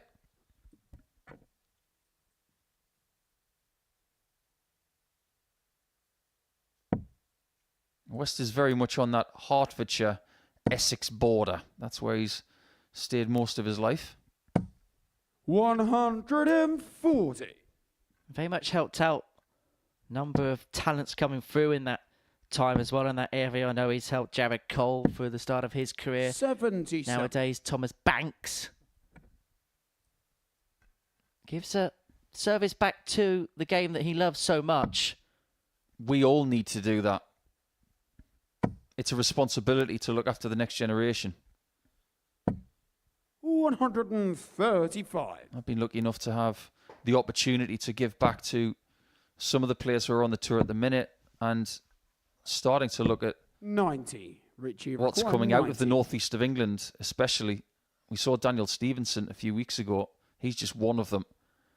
There's actually somebody else coming out of that neck of the woods that's rather good as well. Stay tuned. Howson 65. was looking to tune at the Steve bullseye, but he required cannot find. And 95. so West 95 to move himself 3-1 to the good. And how perfect is that guide for the bull? There was no Game way shot he the could have fourth leg. missed. Steve West. Perfectly used dart one as a guide. Fifth leg, it's Richie to throw first. Made the bed bigger and now leads 3-1. What are you apologising for, Steve? That was a glorious shot. Well, this is a glorious match. Howson averaging close to the ton, 98.84. West averaging 97. 140. Been a real good encounter, this. Probably the game of the week, toe-to-toe so far. Yeah, I couldn't agree with you more. 140. There's a real respect between these two, but the competitiveness and the sharpness in this game has been there to see. And if I may, over the last couple of games, the doubles have been exceptional. 60. 3 out of 5 for Copeland, 4 out of 6 for Jones, 3 out of 6 for West here, and 1 out of 3 for Howson. He is being suffocated 180. by perfect timing from West, who has got 10 ton-plus visits in this match, and such a beautiful spread of 2 59. tons, 6 140 pluses, and 2 maximums. This is a really good performance. Well, there was a game yesterday where Steve West 43. had 17 scores of ton plus. Nothing more than that in the whole game. He's turning 1 treble turns into 2/3 treble turns, and he's now getting his rewards for it. So is he improving again? 140. Monday to Tuesday, definitely. 130. Tuesday to Wednesday, we are gathering evidence. Double 12. And that would have been to finish in style. It would have been the third consecutive, third ton plus out of the match. He lastly hits the single 9. Howson for his second ton topper. It'd be his second 102 of the match. Treble 19. Recovers well. It's tops. It's not there. 62. West will come back for the match. 50. But for 15. Double 4. So good. Shot and the match. A great start for Steve West, and he hasn't had that this week. He's won his first 2 games, and he causes chaos in the table in that chase for Group B now, because now we have Kciuk on 12. Howson remains on 12. West goes to 10, and Copeland, believe it or not, is now in 5th position on 10. Look at the stats from the game. That is, as Henry's just put it, in a toe-to-toe sense, the best game we've had this week, both averaging 98 and more. So, the end of round 2 beckons, and over to Krzysztof Kciuk to see if he can get the better of Brouwer.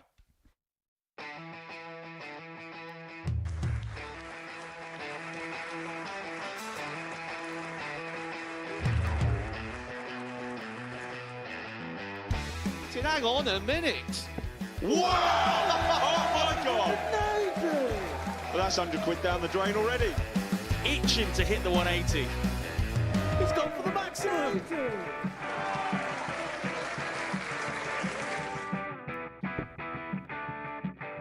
Team for the ball. Ball. 53. No, he said bull. That's a great first out from Adam. Oh, look at this. He's going to leave Scape. Oh, can you believe it? That is unbelievable.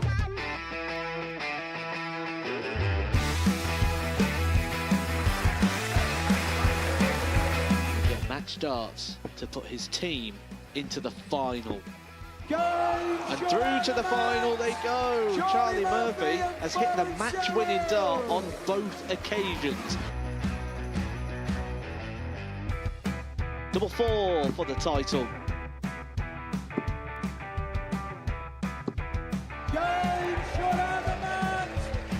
Please show your appreciation for the winner of the Influencer Pairs event, George Scaife and Adam Lipscomb.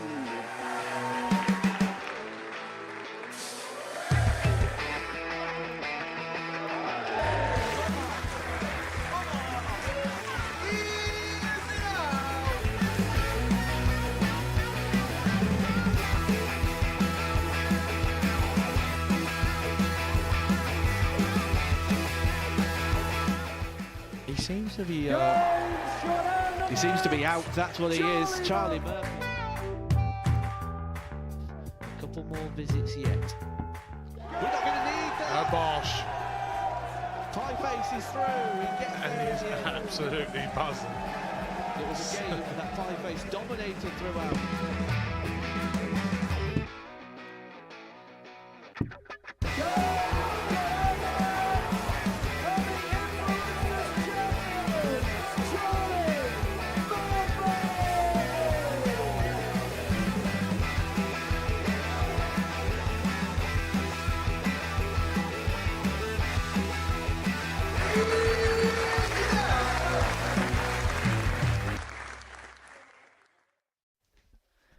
Welcome back to the Modus Super Series, where before the break we saw an absolute cracker of a match as Steve West got the better of Richie Howson by 4 legs to 1, averaging 99.5 in that contest. And it means, as far as the table is concerned, he moves on to 10 points. He also has the best legs difference out of him, Howson and Copeland, who are vying for first spot. Kciuk Kciuk has actually been sucked back into the Group B-C race, which is going to be the battle we'll be looking at as the day draws to a close, because Wayne Jones has already qualified through to Saturday's final. The race to B or C is about to continue, and we also know that Johan Brouwer will be consigned to the afternoon shift on Thursday and Friday afternoon. He takes on Krzysztof Kciuk. It's going to be their possibly their final battle for now, depending on how the rest of the day goes for Krzysztof Kciuk. And you'd get the sense that in this particular contest, that the Pole will be the heavy favourite. He has to be. He's got 12 points. Johann's only got 2 wins. And his 4 points is never going to be good enough to contend coming into Wednesday. Throw first. Game on. However, one thing that Johann has shown us this week is that he tends to improve as the day goes on, but that needs to happen quicker. 81. Not just today, but for the next 2 days if he stands a chance of making it to Saturday. Now, the last time he was here, it was exactly the opposite. 130. He started better and finished worse. So what's happened? I think there's a number of different things that could possibly go 40. into play. Sometimes when you're on debut, ignorance can be bliss. And maybe the scar tissue of last time could be something that's entered the mind going into this week. And also maybe the last time 98. Johann was here, he was a little bit of a unknown quantity. And maybe players have just sussed out a way of playing against him, which has made his 60. life just a little bit more difficult. There's also the possibility that this Johann Brouwer is still very green around the gills. I know he's been 121. picked for his country to go to the Europe Cup very recently. But maybe he's the kind of player that will find his true A game 96. over the Christopher next Bacquer, 5 years. 148. Who's to say that by his late 30s he isn't doing what Wesley Plaisir is doing right now? Maybe we're judging him just a little bit too soon. 58. But if you come here and you put yourself under the lights, unfortunately, because we have these things called microphones and eyes that can see things, 45. you are going to be under scrutiny. Christoph, you require 90.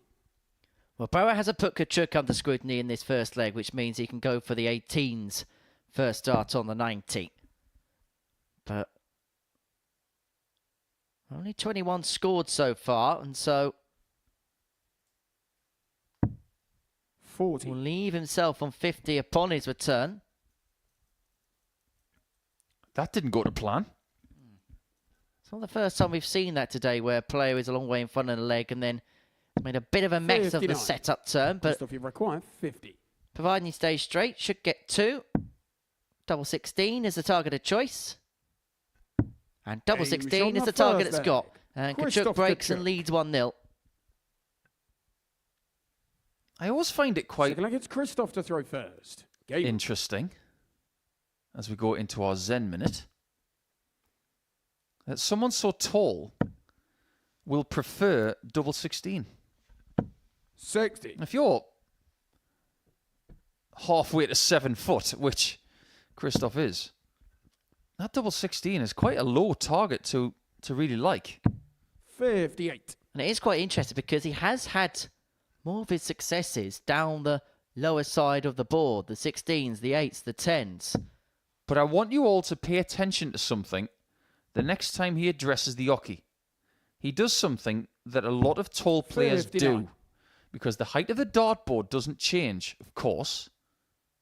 Even though there are gizmos out there for other reasons where a dartboard can be lowered and 100. heightened. Look at this.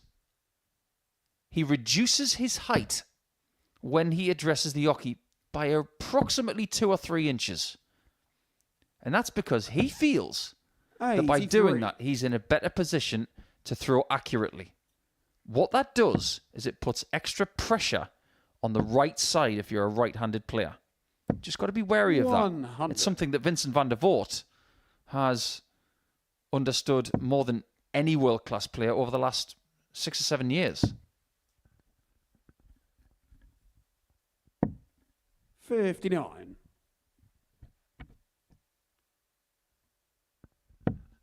Just a reminder as to who will be joining us tomorrow and Friday. In Group B, we're going to see 85. Keelan Kay return for another appearance here at the Super Series. Kurt Parry, very good player from Wales. And the man who actually began as the bookmakers' favourite to win the week at 10-3. Gary Stone, Group C. We'll see Paul 78. Milford on debut, Johan Alan Noeth Iroquois, and Carl 158. Sneed in action. Krzysztof Kciuk has left himself a bogey number. 98. Well, we've seen a few times this week, haven't we? A couple of mathematical moments for Krzysztof. We saw the 119 incident yesterday where he thought he had 72 left, when in matter of fact he had 62 Johan Iroquois, remaining. 60. I think he did something wrong there as well. Game shot in the second. But Johan's done something right to Johan equalise. Brouwer. Let's just brush that Kciuk effort under the carpet. It doesn't really mean anything Johan anymore. to throw first. Game on. I think the biggest question when it comes to Kurt Parry is, will he bring both pairs of his snazzy shoes?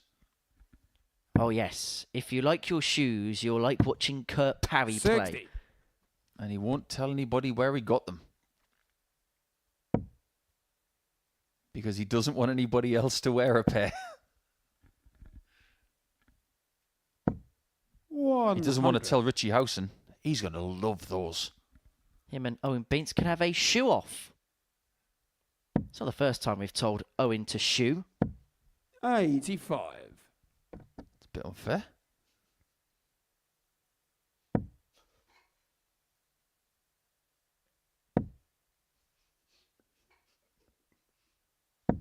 Yeah, it's typically steady there from Krzysztof. Look at those bad boys. Shiny, very shiny. But they aren't the shiniest shoes we've ever seen. 100. Kevin Painter's got some shiny ones. Even back in 2007 at the Grand Slam of Darts, the very first one, Pat O'Reilly of Australia, who made the last 16, 57. he wore a pair of patent leather shiny boots. And the reason we remember them is because they were that sparkly. 100.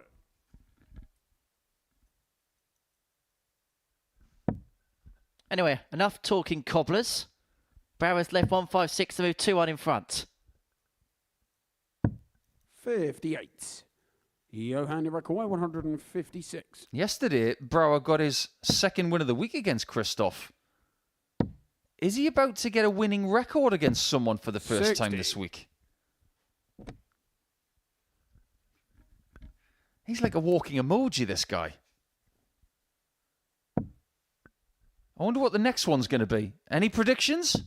140. Will it be sad? Johan Will it be Iroquois, angry? 96. Will it be happy? Let's find out. It's emoji time. Angry. 56. It's the one that's very red 46. on the emoji screen. Now, how does he feel about this one? Game shot in the third. Well, he was angry before, but even Krzysztof more angry Kciuk. now. But Krzysztof Kciuk will be delighted because he's got the break of throw that he needed at Full some flag, point it's in this Krzysztof to throw contest. first. He moves Game 2-1 in front and now has the chance to move 2 clear. And Johan's gone to sad emoji now. 95. I can tell you now, this perhaps isn't a surprise because A's Dutch and B, the way Johan is. 100. I bumped into him this morning, as I mentioned, with his baseball cap on the wrong way round.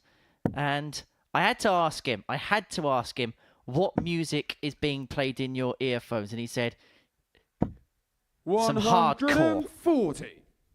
Oh, it's just hardcore, is it? So that's level...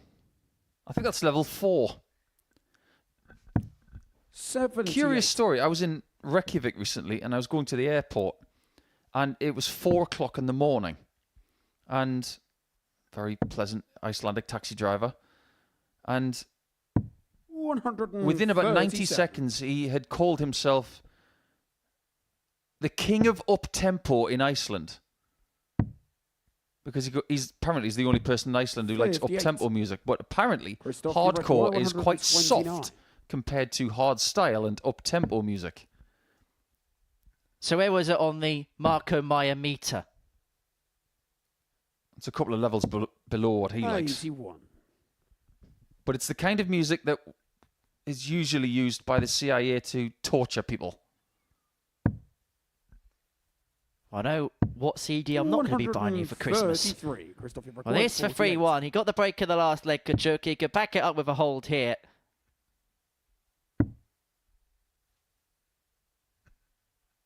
And in the space of 15 darts, Kciuk finds himself 3-1 in front. Just beginning to G himself up. If he wasn't called the thumb, I'd call him Mr. Precision. Because he plays that way. Game on. And that was such a wonderful cushion shot to give himself that 3-1 lead. And he would re-establish a 2-point cushion with a win over Brouwer here. And that would be over Richie Howson. And 4 points ahead of Western Copeland. He is inching towards that Group B spot.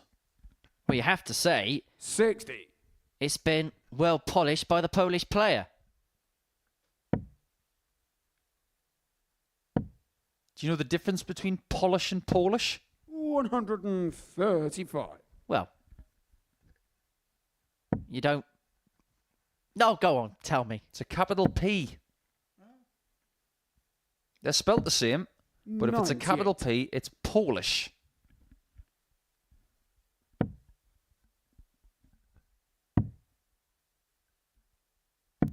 Well, at least he polished that one up. With a lowercase p.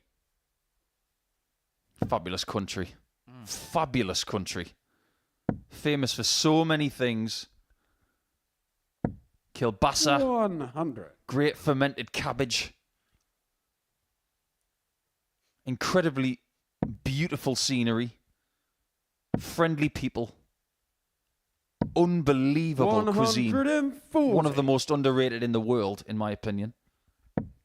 But the cabbage is better than the architecture. Well, the architecture's incredible. No matter where you go. 100. Johan, you require 46.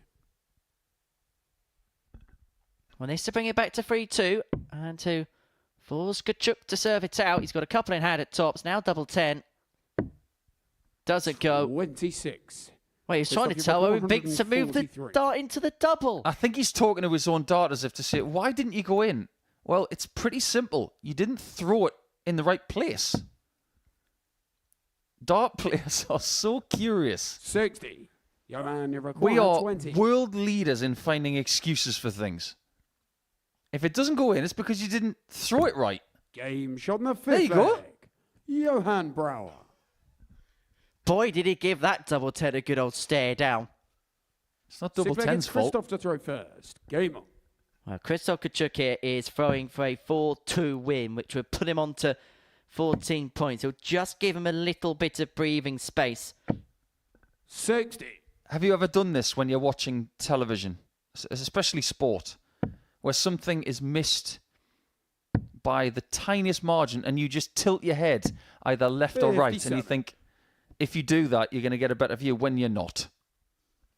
It's the same when you're looking at the dartboard.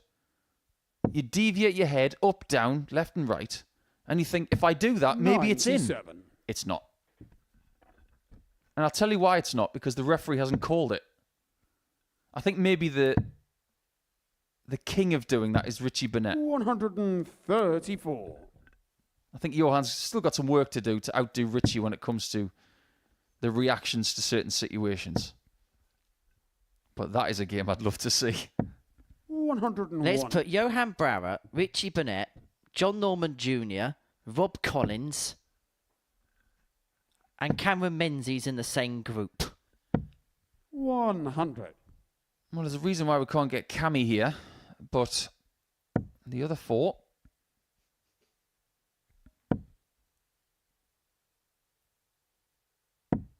What about Dyson Parodi?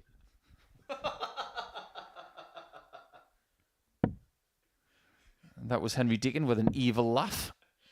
He celebrated his birthday this week, did Dyson? 60. Not a bad week to have a birthday.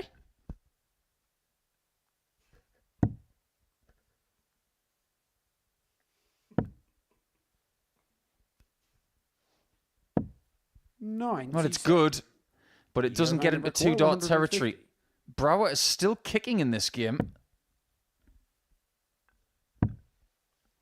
Just keeping himself on the periphery. 96. And it was Christopher exactly what he did 101. against Wayne Jones, but Wayne managed to get over the line eventually. This to get over the line here.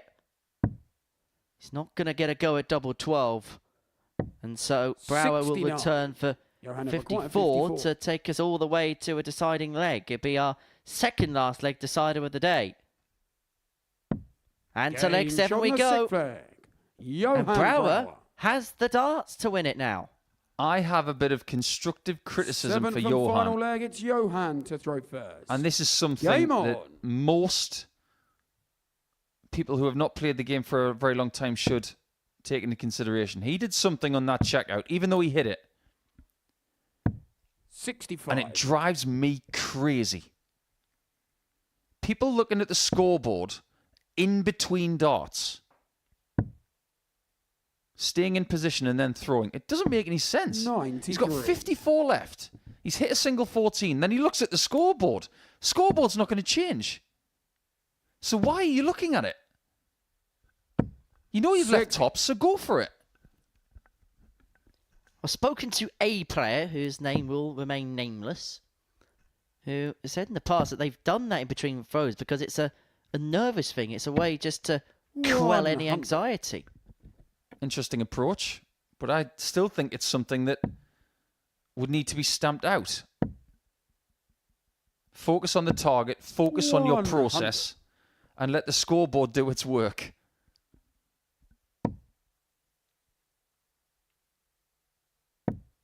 Now, is Krzysztof Kciuk going to be involved in a dogfight 59. for Group B all of a sudden?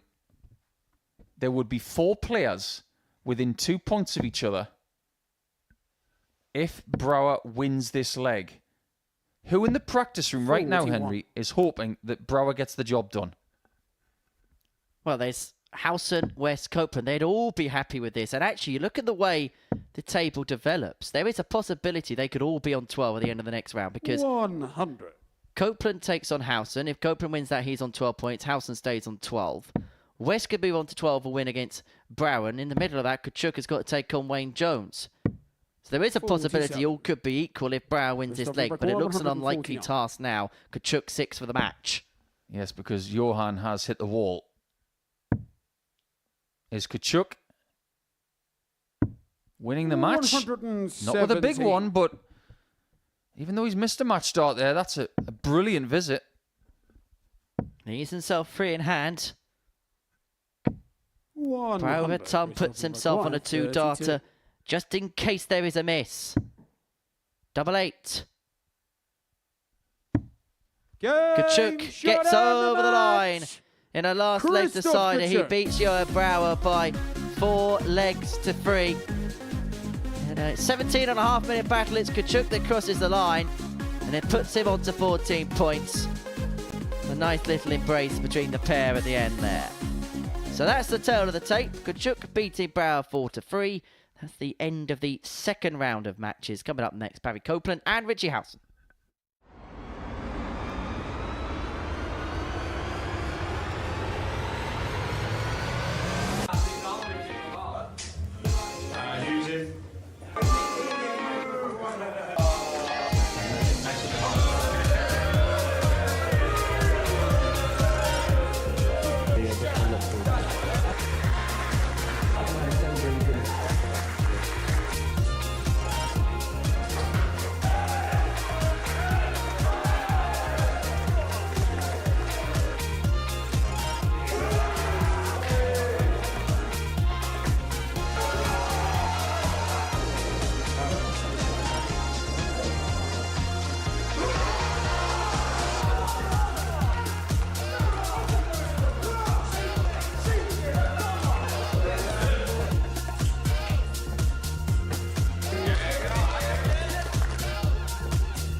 Welcome back to Portsmouth, and we go into round number 3 now. And we're going to see a little bit more of this kind of stuff. But over the last 4 matches, what we've seen are people winning against the throw and doubling brilliantly. Howson, Jones, West and Kciuk all winning against the throw with doubles from the gods. And the worst we've seen from those 4 matches is 50%. Let that soak in for a second as we have a little bit of a look at what we have in the table. Kciuk with that really good comeback win in that last leg to take himself to 14 points with a healthy leg difference in that dogfight for the top 3. He is the chairman right now with that 2-point advantage, but Howson, West and Copeland are on his tail. So now we turn our attention to 2 of those people, 2 of the protagonists who are looking to make it into the top 3. Copeland with the darts here, up against Howson. And it's 1-1 for the week. Whoever wins this one will have a distinct advantage going into the final half of play on Wednesday. An intriguing battle as we begin the halfway point of this Wednesday morning here at the Live Lounge in Portsmouth. As far as Richie Howson's day has gone so far, he beat Kciuk by 4 legs to 2, following that up with that 4-1 defeat to Steve West. That was despite averaging 98 in that contest. As far as Barry Copeland is concerned, well, he's not going to get his first win on the board. Average 84, average 87. He's played okay today, but if Howson plays anywhere near like he did against Steve West, you wouldn't expect him to lose, would you, with a 98? First leg, Not it's really. Barry to throw first. Game on. Now, what I was just saying about doubling, let us take that a little bit further. Because as you saw from our fixture graphic, 120. the last 4 matches have been won against the darts, but the first 2 were won with the darts. These are the ratios for the 6 completed games so far for the winners. Steve West, 140. 4 hits from 6. Jones, 4 hits from 6. Howson, 4 hits from 5. 4 from 6 again for Jones. 4 from 8 for West and Kciuk over the last couple of matches. Saying that if you are going to win a match so far today, the key is to be 50% on doubles or better. This really has been a brilliant doubling day. 85. And we're going to have a couple of double session days on Thursday and Friday here at the Live Lounge. We brace ourselves for a couple of marathons here at the Modus Super Series. Be back at 1 o'clock tomorrow for the 60. afternoon stint before returning at 10 p.m. for Group B. If you are new to us, and I know at this time of year there's a lot of newbies that do tune in to the Super Series. Wayne Jones has automatically qualified through to Saturday's final by winning Group A. The 60. players in 2nd and 3rd place will join a 5-player Group B, where the top 3 will make it through, whilst the players in 4th, 5th and 6th will be placed into Group C, which is a 6-player group, with 2 players making it through that to make up the Saturday night 60. lineup, where the winner will make it through to Champions Week in a couple of weeks' time, and the possibility of picking up the £25,000 first prize. 46. And we are getting fairly Barry close McCall, 129. to 50,000 subscribers here at the Modus Super Series. I'm going to have to think of something to give away come 50,000 being hit. I would imagine that'll probably happen before the end of the series. 39. Maybe even the end of the week. Richie require 170. Now, he is an expert fisherman. But apparently, he doesn't have the right bait. Need to stop carping on about that. 60. Barry Yeah, I'm not require just saying 90. it. He actually has the word carp on his shirt.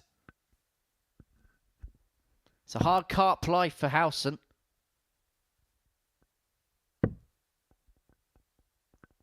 He's got to return, though, for the 110 to take out the 58. opening leg against Richie Throne. He's McCall, going to have to 110. take it out because Copeland has left himself on double 16. That doesn't help.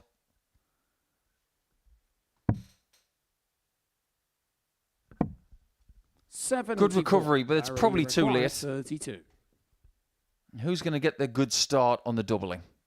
it's going to be that Shot guy the first leg. Barry Copeland. in this West Ham derby. I'm sure they've got a lot to talk Richie about. to throw first. Game on. I'm not even sure if these guys have been playing in the same circles for the last couple of years, because Howson tends to focus on this place 180. and World Seniors. Copeland, more of a WDF kind of guy, making his debut here this week. 57. So this may be the first time that Copeland and Howson are meeting. In fact, there's only one person in this entire group who's applying his trade on the Challenge Tour, and that is Wayne Jones. And he hasn't played that many matches. Of course, it is a Challenge Tour weekend, so the way the calendar tends to work is on weekends such as that, particularly deep into the Challenge Tour season. You will see a lot of players 140. either struggling on that circuit and have decided to play here as a consequence, or there's a lot of players who play in the World Seniors, and a lot of the players who play on that tour don't tend to play on the Challenge Tour, and so as a consequence you see 100. these types of groups on weekends like that. There's a lot at stake this weekend, that's for sure. There are people towards the top of that Challenge Tour order of merit starting to think 140. that Richard, a return to the Pro 161. Tour could be imminent, but it's going to be hard work for them, as it will be for everybody here trying to get their route through to Champions Week in less than 2 weeks. 65. Barry Permission to get excited? 64. I'm as excited as an excited person is, with a great reason to be excited. The words of Hugh Laurie. 60. Richie require 96. Well, Howson has enjoyed this treble 20 double 18 breakdown this week. Is he going to enjoy it again? He Game just shot loves the that second combination, leg. doesn't Richie he? Howson. It's a 14 darter. It's another 96 check for Richie Howson, against who Barry to levels throw this first. game at one apiece.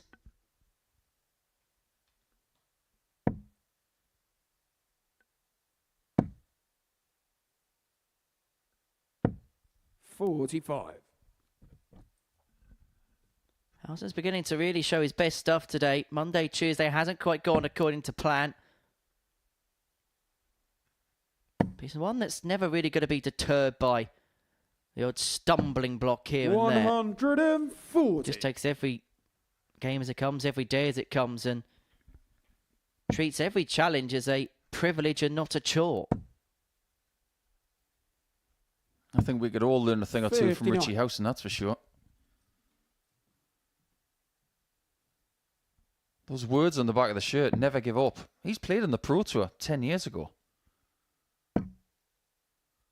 I'm sure there were times where he thought, 81. I'm not destined, maybe, to do something big in this sport, but he's done it. He's shown patience. I've just been looking into the calendar for the rest of the year. 100. The Challenge Tour, there are those words. A very nice mantra. The Challenge Tour ends on the 3rd of November. It's actually quite late this year. 5 events this week, 4 events 85. at the start of November. And at that point, there will be 2 players going to the World Championship. There will be 2 players with newly polished tour 60. cards. And the sad thing about that is, there will be 2 players that we can't invite here for a couple of years. And looking at it, 2 very good players that we won't be seeing here in 2025. 60. At the moment, it's Danny Jansen and Christian Kciuk who have those 2 tour cards as a result of the Challenge Tour. Well, that could all change this weekend. 81. Bolton, Scott, Plaisir, Henderson Richie all require hot on the heels. 135. Howson looking for a 2-1 lead and looking for the break.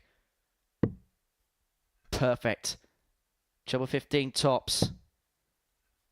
Does not go, and so Copeland will have a go at the 156, which Howson has already taken out. 83. This week. Area require 156.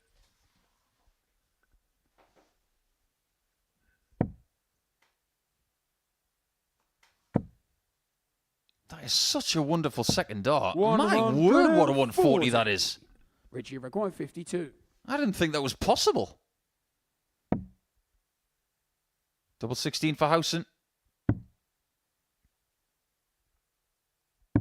Break of Game throw. shot in the third leg. Expertly done. Richie Howson. Copeland did everything he could to put the pressure on, but apparently it wasn't enough. Fourth leg, it's Richie to throw first. Well, the games between these two have been fairly good this week. The match on Monday was absolutely sublime. That was where Barry Copeland had that 103.88 average, was 4 out of 6 on his doubles, had 2 ton-plus checkouts, including the 161. He also had a 108 in that match, which Howson won just one leg, averaging 93, and that was with a 143 checkout. And then the meeting yesterday was won in a last leg decider by Howson. And so 1-1 for the week. Howson, though, has the game where he wants. He's got the break. He's 2-1 to the good and looking to stretch further clear.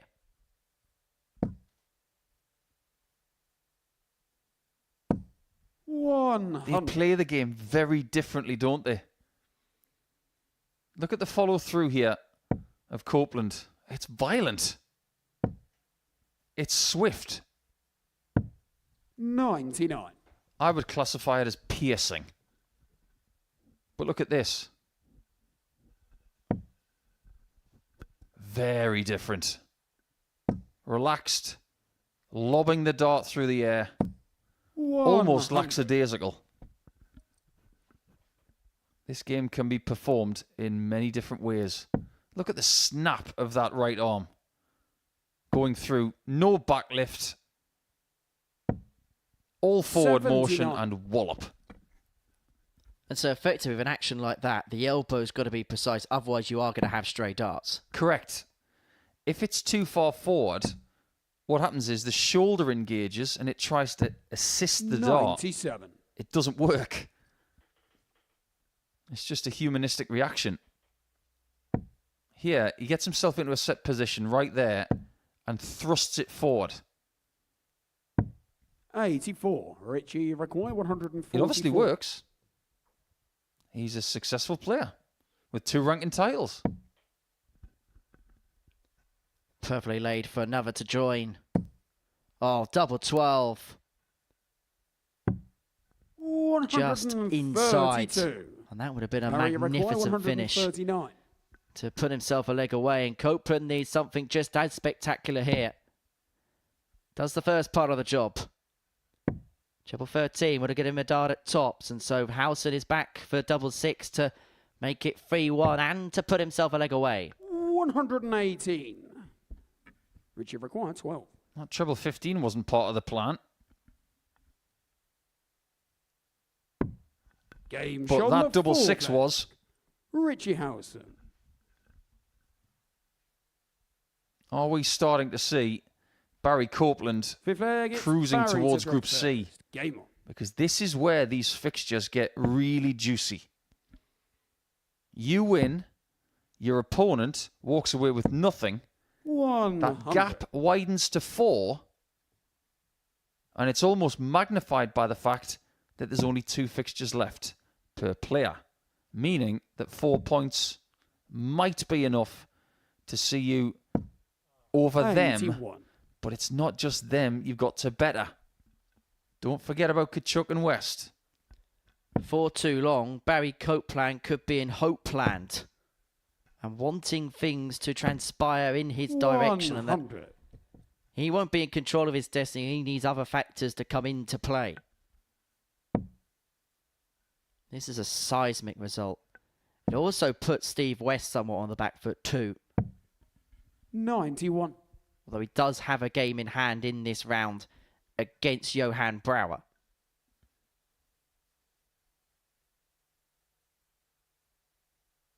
And Steve has beaten Brouwer twice in 2 days.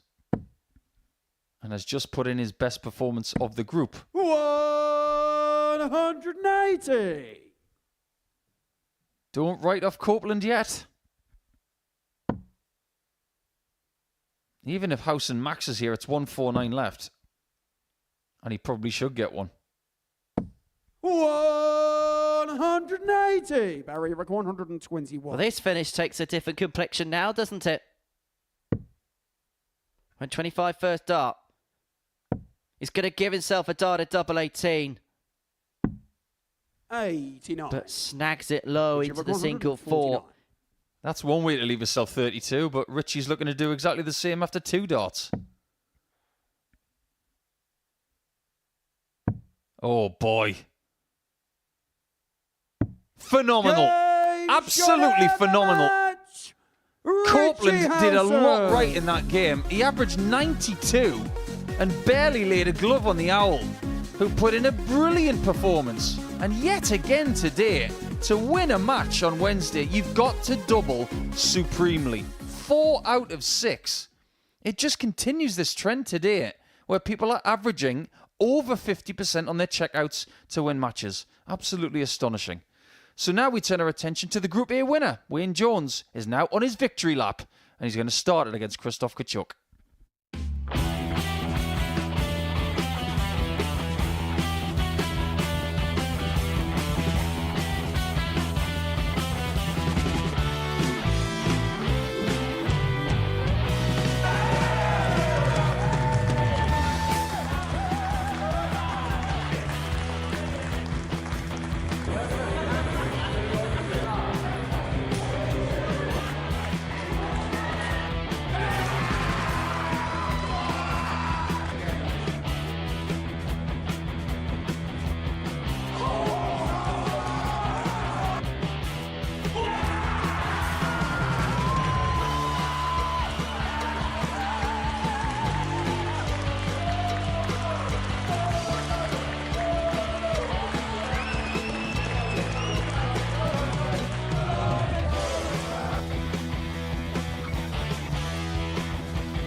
Welcome back to the Modus Super Series, where we've reached lunchtime here at the Live Lounge in Portsmouth. And before the break, we saw Richie Howson get the better Barry Copeland by 4 legs to 1. An absolute crackerjack of a contest.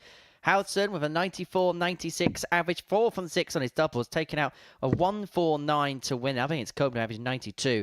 And, well, didn't really lay glove on Howson. That was how good the performance was from the Owl, who switched on by noon. It's usually midnight when Owls come out to play. And he could well be playing at midnight tomorrow night, because he's put himself in a great position to progress through to Group B. Well, we're not going to see Wayne Jones on Thursday and Friday, and that's a good thing, because he's won Group A, and he can have a couple of days off to rest and recuperate ahead of Saturday evening's final. First leg, it's Wayne to throw who's now first. qualified in each of his Game on. 3 appearances here at the Super Series to the finals. He's going to be back there once more. And for him now, it's about trying to join that illustrious list of names that are in the 28-point club. We've won 14 out of 15 in the group. He won't even know who's part of that club. But we do. But he's part of a club this week of players that are perfect when it comes to making Saturdays when they come here. And it is a two-person club. There's only 2 players this week who come here for a weekly session. And I mean trying to get to a regulation Saturday night, not a Champions night, where they don't fail 100 to make Saturday. Wayne Jones and Steve West, who's done it 5 times now. Wayne's done it 3 times. Next time we interview you, Wayne, 140. Your secret is out, I'm afraid. You can't tell us you're playing okay and just here to see how it goes and things like that. We know you're playing well, and you often do when you come here. 100. Well, we always like to have a look at the odds, don't we, on a Thursday morning once the first group's been complete and everybody gets split up. Now, before a dart was thrown in anger on Monday morning, Wayne Jones was kind of in the middle of the betting. He was 12-1 to win the week. I'm going to imagine that his odds will at least half overnight going into Thursday's play. So you think he's going to be 6-1? I'd place him about 4-5-1 to win the week. What about winning the leg? 32. Christophe, you require 156. I think somewhere like 9-2, 4-1. I think that's what he's going to be come Saturday, depending on what people do over the next couple of days, of course. 140. But what does he do at the start of game number 8? The halfway point of the day. Game shot in the first. Of course he hits it. Wayne Jones. Jones one up on Kciuk. You'd get the sense if Gary Stone qualifies on Saturday night, he will be the bookmaker's favourite. He's very well fancied with them, and the way he has been playing, he is, you think, going to be amongst the runners and riders if everything is up to scratch. And that was very much up to scratch from Kciuk. That was a perfect start to leg 2.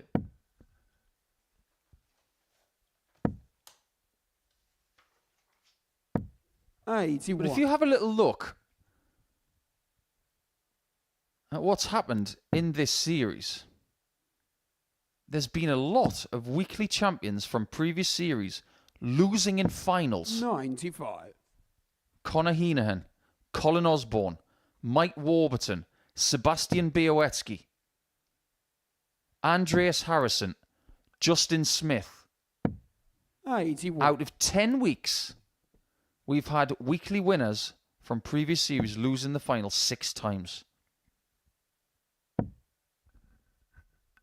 Also going to see some returnees to 135. Champions Week. Tom Sykes, who of course came so close in Series 6 to lifting the title. He'll be back.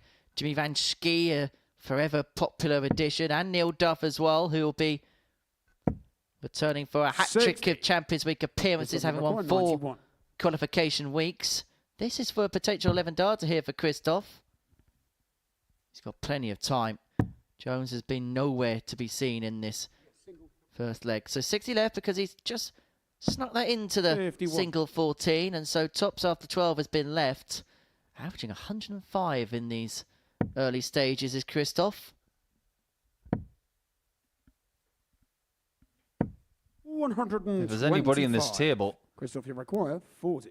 Who can still win, even though their opponent averages over 100, it's Wayne Jones. Second leg. Christophe Kciuk. So that is a very nice riposte, isn't it? 13 darter from Christophe. Third leg, it's Wayne to throw first. Game on. You've seen Peter Wright off duty, haven't you? Where his hair is blonde, unstyled, 83. just swept a bit further back. I wonder if Kciuk, come Saturday night, if he makes it, is going to go full mohawk. He looked like that character from Cobra Kai. 180. Now that's a mohawk. If you haven't seen that short, There's a character in the 6 series that follows the Karate Kid movies. He's got a mohawk that's about the size of the Freedom Tower in New York City. 100. I think he's called Hawk.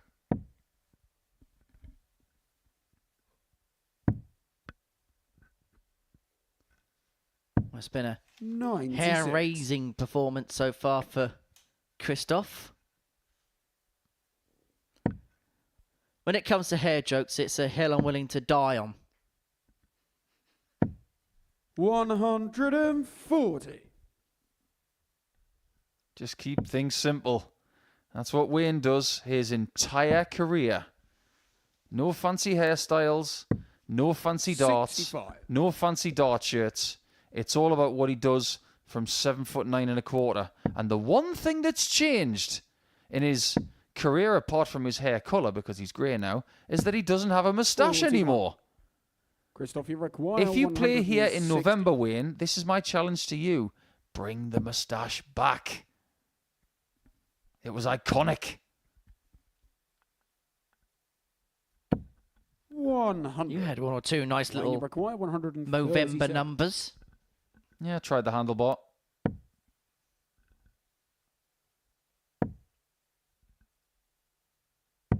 Gauntlet laid 97. down by Christoph, Jones. you require Can Christoph 60. double up on double top? Tops on Kciuk. And now double 10. To make it Game shot on the 2-1 third and to get there. the breaker throw Christoph into Kciuk. Edge's nose in front. The thumb 2-1 up. Full flag, it's Christoph to throw first. He's averaging 103 Game on. here. Just under 104. But the way he plays the game, Christoph, as you mentioned, has got this no-nonsense air about him. So what in other players' terms would be absolutely spectacular or look 95. absolutely spectacular, he makes look so routine. Just because of the sheer solidity in terms of the way that he plays the game. 140. Well, let's put this into some sort of perspective, shall we? Because I, earlier in the day, categorised Kciuk as an 85 to 90 average player most of the time. There was a time, though, in 2020 100. where he started to average a little bit more on a regular basis. And it got everybody's attention because we didn't think he was as good as someone who could average 110. 140. When in fact, his personal best is exactly 110. To 2 decimal places. He beat John Henderson 100. 6-0 at the Winter Series in Coventry back in 2020 with a 110 average. Now, I know that's nearly 4 years ago, but if you've done it once, you do have the 85. capabilities to do it again. This is not 110, but it's still a brilliant performance of over 3 figures. Well, it's growing. 140. Wayne, you record 136. 40 there, leaves himself on 66. Jones needing the 136 to probably keep himself in the contest, because the way Crystal's playing and the way that 45. Crystal's been doubling in Christoph, you particular require today, 66. you'd expect this 66 to go. But he went bull first to leave himself on double 8. Somewhat fitting that he needs another one.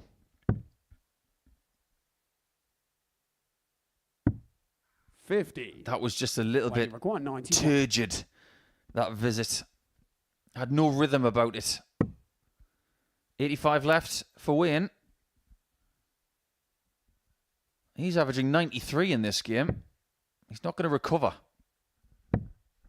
Both players 25. erroneous in terms of the approach play, but Kciuk has got free clear at double 8. Game shot Finds on it with the four there. first. He moves 3-1 to the Kciuk. good. His average over the 101 mark. And it's happening again Fifth on the leg, it's doubles. Wayne to throw first. 3 from 5 for Kciuk. 1 out of 2 for Jones.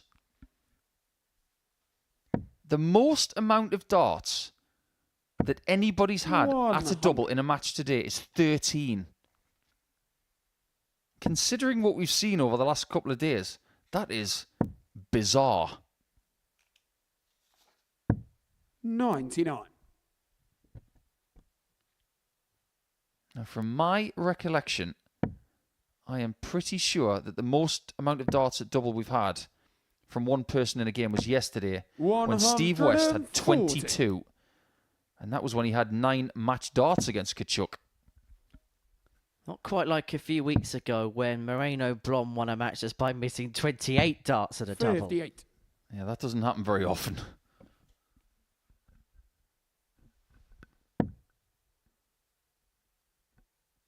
The decisiveness of people's finishing today has been a great thing to see. Maybe not for the opponents of the players doing it, because predominantly we're seeing the more polished stuff from the winners. 140. Wayne require 161.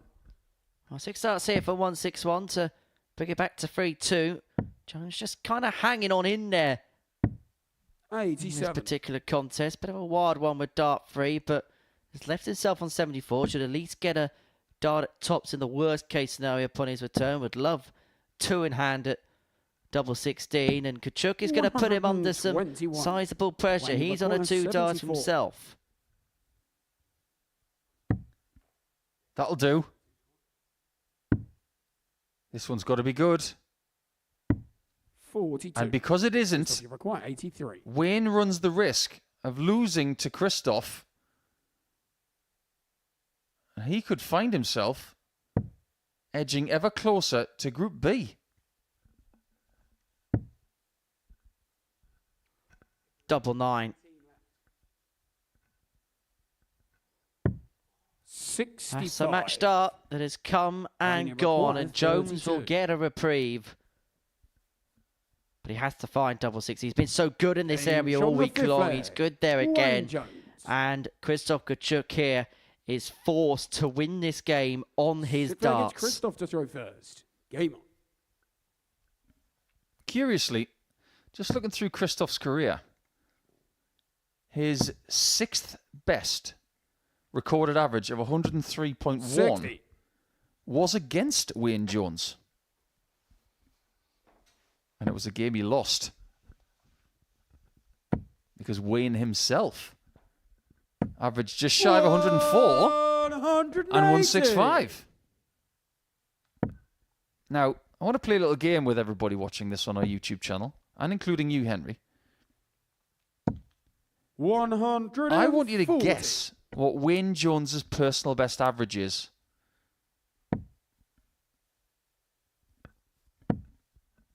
Without looking. 100. Now consider the kind of player that he is. What's he noted for? What kind of range do you think he has?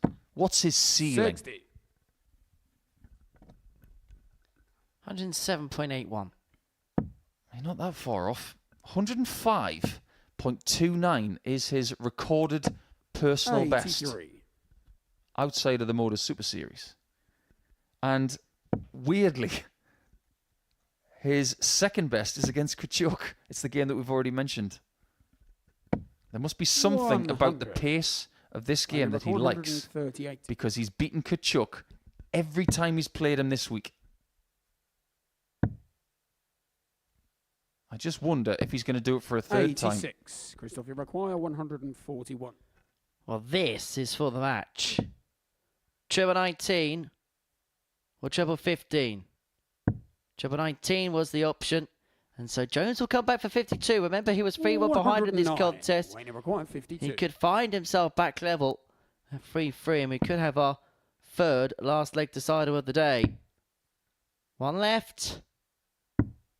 20. Well, double 16 now is just beginning to elude Wayne Jones a little bit. 32. And so it gives Christoph free clear at that double. And he only needs the one and the thumb. Thumps Wayne Jones by 4 legs to 2. Good contest, that. Really enjoyable game. Really good performance for Kciuk. An average in excess of 99, 57% on the doubles.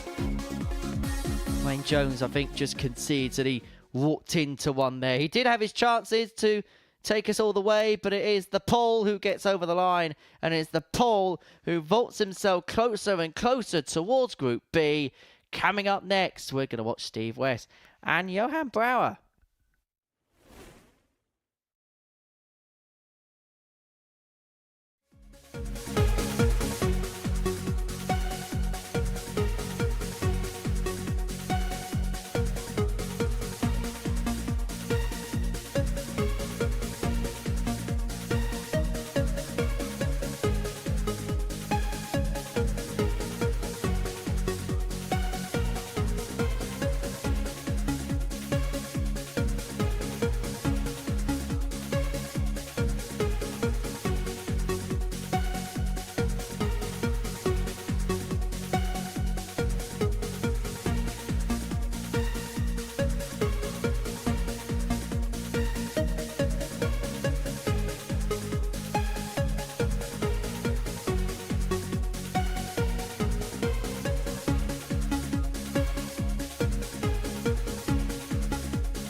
Welcome back to the live lounge here in Portsmouth for the Modus Super Series. Usually when I come back into these links, I say what happened before the break. But I'm going to begin by talking about what happened during the break.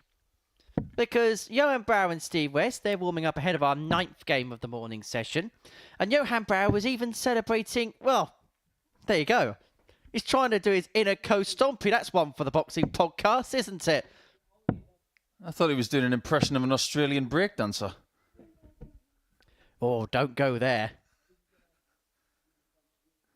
Well, if that was a co-stompy impression, it wasn't bad. Coincidentally, someone who's never played here at the Live Lounge in Portsmouth. Steve to throw first. But I think Game on. Johan Brouwer now is very much akin with his feelings about where he's going over the next couple of days. However, Steve West, 43. He's got 3 games left. Looks like he's going to have to win them all. Otherwise, he's going to play Brouwer for the next couple of days as well. 45. Well, Steve West went a little bit nuts against Johan Brouwer yesterday because he won 4-0. Johan didn't even get a dart at a double in the contest. The end average was 95.43, but he did miss a plethora of match darts to get over the line. Before his first match dart, his average was in excess of 109. 140. And I think this is a fixture that really concentrates Steve, and I think that's why we see him have the success against Johan, because when he's in tune, we know how good he can be. Well, here's a thought for you. If you're English or English speaking 100. and you're playing against someone who's Dutch, the Dutch person might think that they can say a few things when they react to certain shots. 95. And your opponent's not going to understand you. You're not going to give them any information if you talk in your mother tongue. However, Dutch players who play Steve West can't do that because he can speak Dutch. Triple 18. We'll give him a dart of the bullseye. Johan 55. returning for a big ask, but a possible ask on the 156. But now an impossible climb for the Dutchman as West returns to 68 to take out the opening leg. 100, Steve, you require 68. Now, what's he going to go for here? Is it going to be fours or tops? Tops it is. Game shot in the first leg. Steve West. Just like that, West one up. Second leg, it's Johan to throw first. Game Johan having a little bit of a look at Steve. What was that about? 55. It's like Anton Dubek from Strictly saying, well, what kind of dance was that then? Last time I saw eyebrows like that, it was in that Dairy Milk advert years ago. 140. Sometimes words fail me to describe certain people. He is such a lively character with every 58. single thing. I want to know what he had for breakfast. I want some. 121. Well, West in his previous match was superb, wasn't he, against Richie Howson? An average of 99.5, 50% on his doubles. And that was against Howson, who was throwing back as good as what Steve was providing. He had a 98 average, did Richie. And again, in this contest, Steve played some really good stuff. Average at this early stage, climbing to above the ton mark, has left himself on a ton, a 2-darter after 9. He's not relenting. He's not going to give up on Group B just like that.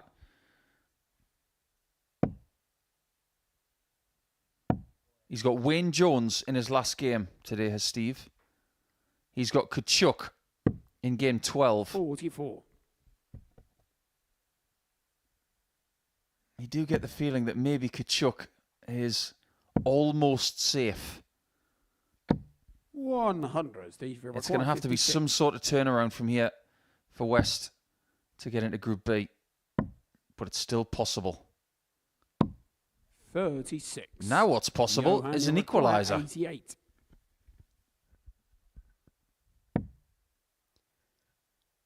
We're going to have a level match. Bullseye. 63. Doesn't go. Steve, Straight into the middle of the 25. And so West will return for 2 lovely. Double 10. We'll have a slight nudge across, and he gets closer without finding it. And Dart 2 was so close, it actually blocked the bed for Dart 3. 25. 1 from 6 on the doubles in this game is Steve. It's a game that could be level if Brouwer can find double 4. Game shot in the He second. does so. Last dart in hand. West should be 2-0 up and way clear in this contest. But the leg, it's Steve to throw he's first. burned 5 darts at a double, and he has been penned back to 1-1.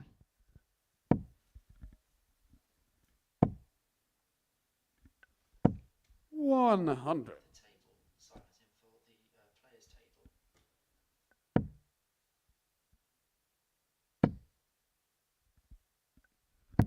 $97. It's interesting having a look at the drinks table that the players 60. have, because it looks like Steve has got the set he's throwing now, but he's also got a spare set with him on stage. I'm assuming it's pretty much the same setup.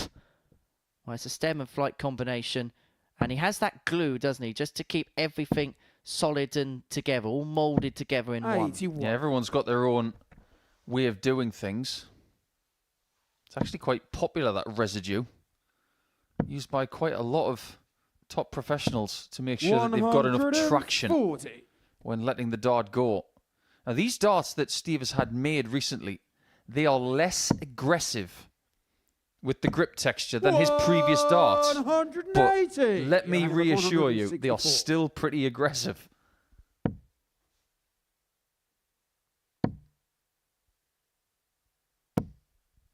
100. Steve, you require 80. Can he get the lead back? Bullseye. 55. He didn't expect to be Johan going for the requires bullseye on that 64. shot. And Johan won't either. Truth be told, nobody would have expected in the middle of the last leg. Johan had a dart to go 2-1 up. 44. He has, and he's missed it. Steve, you require 25. So for normal service to resume, West has 2 in hand, a double 8. And West moves 2-1 in front. Third leg. Steve West. A 4 is the number for Over Steve against West at the Johan minute to as he throw comes first. into this week. Game on. 4 weekly titles. He's actually got 4 9-darters as well in his career. 2 of them here. The other 2 came in 2020 45. and 2021, both on the PDC Pro Tour. 1 in a European Tour qualifier, the other one in a Players' Championship. 100. It's not a bad little collection of 9-darters. Of course, one of them did come against Luke Littler here. 140. That was Steve West first. In fact, the 9 darters he hit in 2023 are against players who now apply their trade on the Pro Tour, because the 100. second was against Jeffrey de Graaf, who's now a tour card holder, the best Dutch-Swedish player in the world. 140. Well, you've got a choice of a couple there, because Kevin Dutz lives in 100. Sweden, but he still represents the Netherlands. It's a bit of a rabbit hole, that one. 81. Oh, the disappointment. He couldn't hold it in. 130. He's going to be disappointed with that too, because his opponent is in a better position than he is. Interesting. He had loads of options there. He could have been 2 double 19s, double 18 tops, but he decided on the smaller bed of treble 20 to try and leave a shot at double. 41. Steve requires 67. Well, Brouwer had to shout and let it all out. There may be tears for fears if West takes out this 67. He's going to get a dart at tops. Game shot on And the that fourth is a leg. sickener Steve West. for Johan Brouwer, who gesticulates in the background exactly his disapproval. against He Steve shakes to his throw head. first. Game on. He wonders, why does it always happen to me? Because you're playing one of the cream of the crop 45. when it comes to the Modus Super Series. That's why. And when you come here, things don't get easier. They get more difficult. In terms of players 60. that grace these doors and are eligible to grace these doors, Steve West is up there with one of the poster boys of this competition. 60. Oh yeah, if they made a poster, you'd have to be on it. With people who are still eligible to play here, you'd have to go with 100. McEwen, Whitehead, West, Pilgrim, Scott Taylor, Andreas Harrison. 134. Series winners, record holders, and figureheads. 64. Well, we're blessed with a number of big names, of course, the likes of Fallon Sherrick, the first ever female player to hit a 9-darter on the box. That 1-year anniversary is approaching very soon. 56. Of course, John Henderson, reigning World Seniors champion, one of the biggest names in the sport. And players are making their names via different means as well. The likes of Ashley 60. Coleman are making their names through a different route. Well, let's put this into perspective, shall we? Steve West has got 4 weekly titles. John Henderson has got 1. 140. On debut. Yeah. Henderson is a marvellous player, as everybody knows. But he has yielded 99. in the same David time 166. frame as Steve West 25% of the titles that this man has got. 26. And he almost had the 4-1 victory there. 180. This to save it. Now this goes. Turn your TVs down for a second. because Brouwer would have reached boiling point, and maybe it's just beginning to boil over as West 94. has tops Steve, you require in his 40. sights for a 4-1 success. The first dart's a perfect guide. Chases around for double 10 and eventually finds it. Steve West. Steve West said to Johan Brouwer, "I've got you in my pocket, son." Johan, well, he responded in some kind of way. West beats Brouwer by 4-1. It's another win for Steve West against Johan Brouwer. That's the tail of the tape from that particular contest. That's the end of round 3. Coming up after the break, we're going to watch Richie Howson up against Wayne Jones. Next year, when that decision needs to be made, he's going to be 49. 1 year shy of the age of the seniors. A very viable option. 2 players who are around that age. Well, what did he say about the 9? Will we get the 141? Will the promise come true? Double 12. Shot and the match. Steve West has won the match with a 9-dart.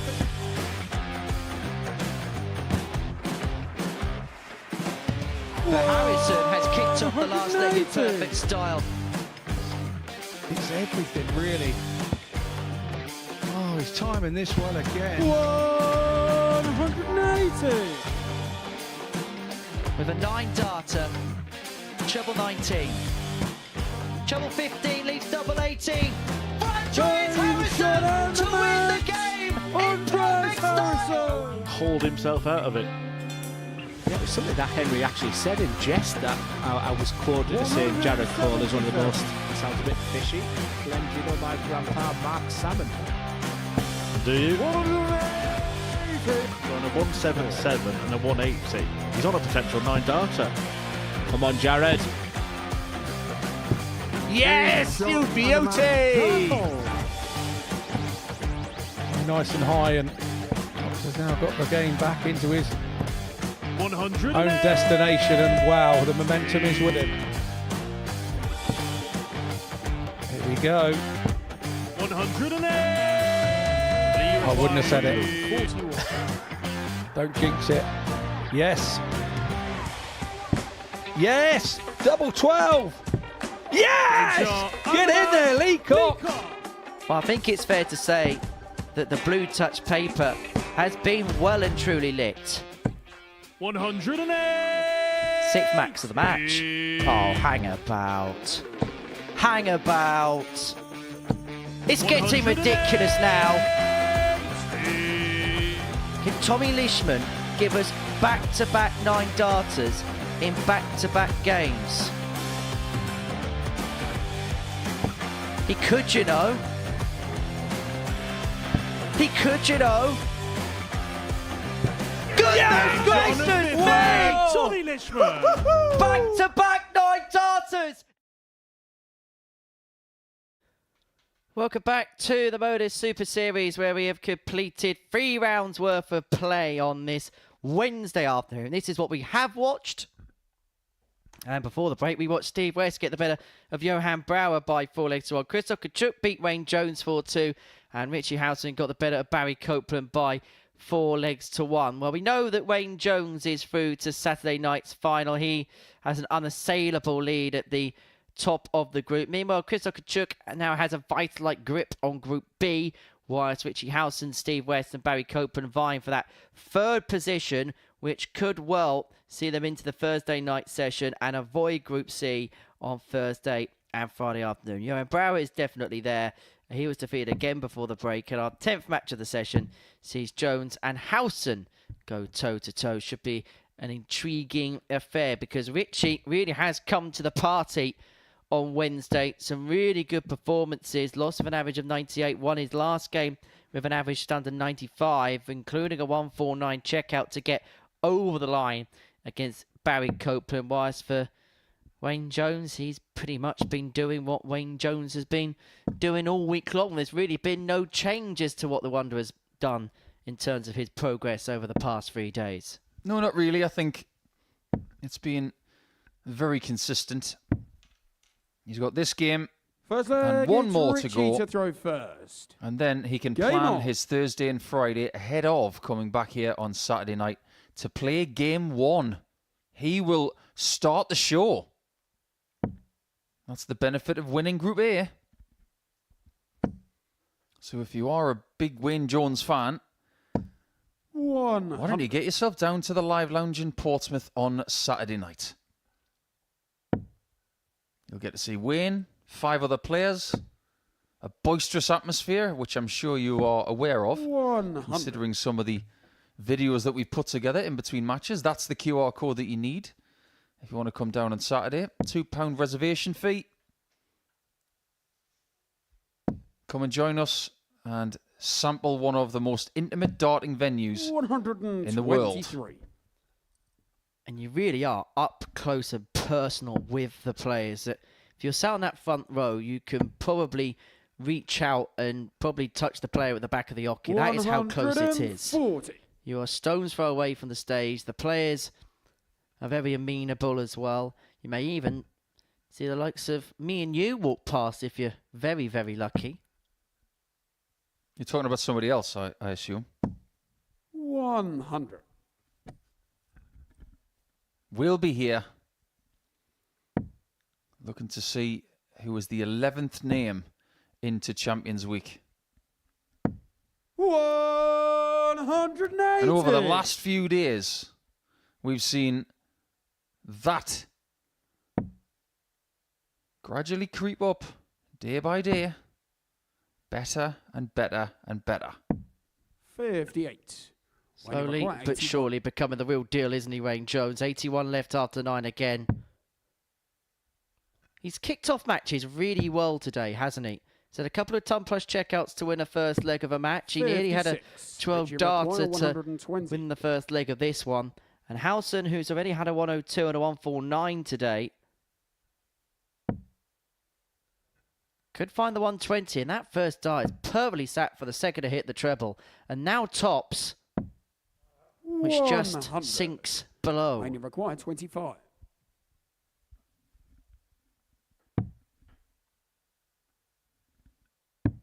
Game shot on the Beautiful first shot from Wayne. Wayne Jones. Not making many errors in that department today, that's for sure. Wayne to throw first. 4 from 6 has been the most popular ratio for players today. That's what Jones started with. And he did it in the second game as well, 100. which is 67% on the doubles. However, he had more than 6 darts at double in his next match and lost to Kciuk. Just proving that every darts match is just a little bit different. Now, it's teaser time, Henry.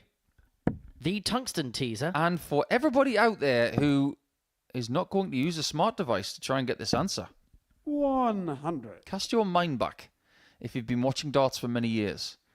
Think about Wayne Jones in his entirety. What do you think is his personal best world ranking in the PDC? 100. It's not an easy question for someone who has reached a major final, who has not won a PDC Pro Tour title. 100. What was his personal best PDC ranking? Well, I reckon he's been top 10, so I'm going to go 10 or 9. I'm going to give you the answer in leg 3. I want to give our YouTube viewers a chance to have their say.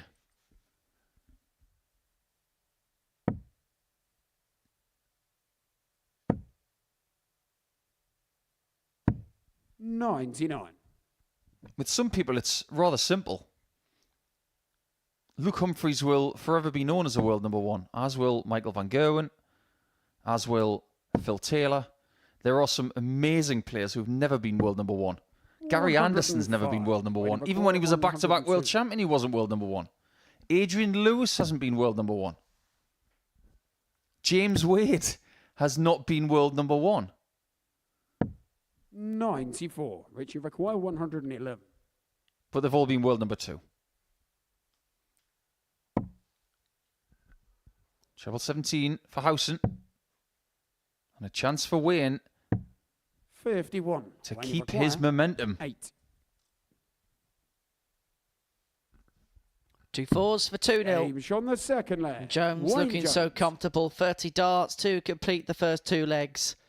Halfway towards yet another win against Richie Howson himself. He's averaging 92. He's not slowing down, is he? This consistency that he's brought all week, he's brought it to game 10. 60. Interesting, just having a look at the YouTube chat room. And we mentioned the 9 darters. And a lot of them are talking about what their favourite 9 darter has been here at the Super Series. 180. Could happen in 6 darts' time.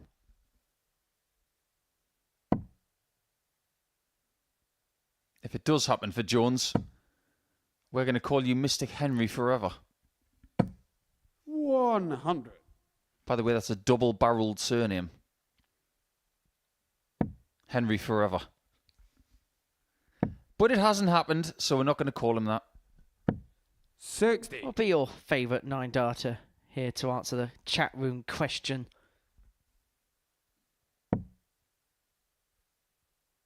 Probably Sherrick's because of the importance of it.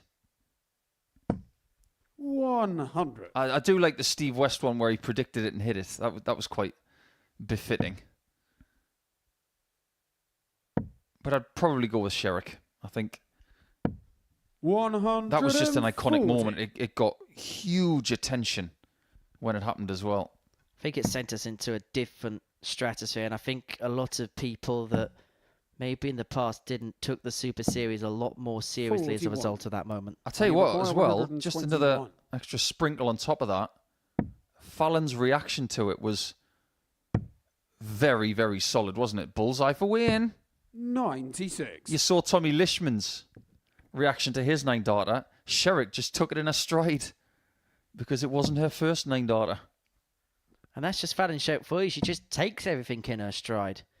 Doesn't get overwhelmed 59. or over-egg When you require 25. any occasion or anything like that. It's 2 8s for Wayne Jones for a 3-0 lead. Now 4-4. 70. Crazies and clips the wire. Richie We're talking about 9 darters. 141. Most of them are pinned with 1-4-1 left.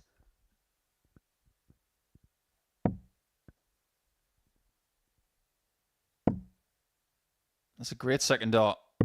105. So Wayne can't miss this require time, 8. otherwise he runs the risk of losing leg 3. Double 1. 6. And it happens again. He bent the wire of double 4 Richie required with dart 3 on the 36. previous visit. And he's done the same here with dart 3 on double 1. Game shot in the third leg. Richie Risk, Howson. run, and pays the price. Fourth leg, it's Wayne to throw first. Any suggestions as to the answer to our teaser? 16, 13. They're the 60. Just the 2? And yours, of course, which you said you think he made it to number 10. Some people probably wish he had made it to number 10. 100. swiftly moving on. So, it is leg number 4. So, the cat will be out of the bag. Wayne Jones, once and 100. twice, made it to number 12. He has never been a top 10 player in the PDC Order of Merit. But in 2010, the year he made the European Championship final, he was number 12 twice. Still a very, very good achievement in making the top 16. Not everybody gets there. 60. Should we do the same with Richie Howson? I mean, you can if you want. If anybody gets this, I will be extremely impressed. 57. We've got a little bit of time left in this match. So let's give it about a couple of minutes. And let's find out what was Richie Howson's highest 60. ranking in the PDC. What do you think?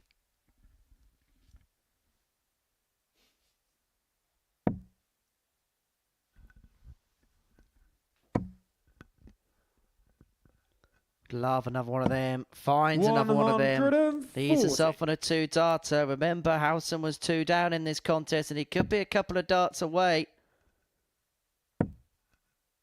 from levelling this match up at 2 apiece. 40. Richie requires 64. And he'd have the darts in leg 5, and suddenly he'd become the favourite once again for this contest. 1 dart in his hand in this visit. He's got a couple of turns to take it out. 32. He's going to need the full quota. Wayne has slowed down now after the first couple of legs. Those misses at 4s and 2s and 1s and the others. 165. They may have had an effect. Richie requires 32. You still don't expect Howson to miss this.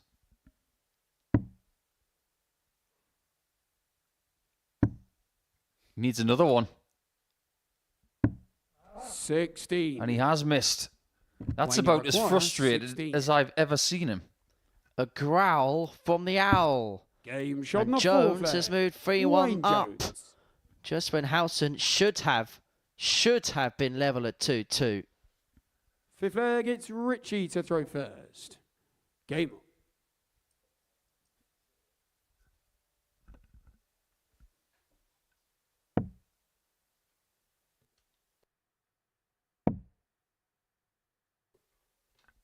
Frustration creeping in 100. for Richie Howson. He's played so well today, and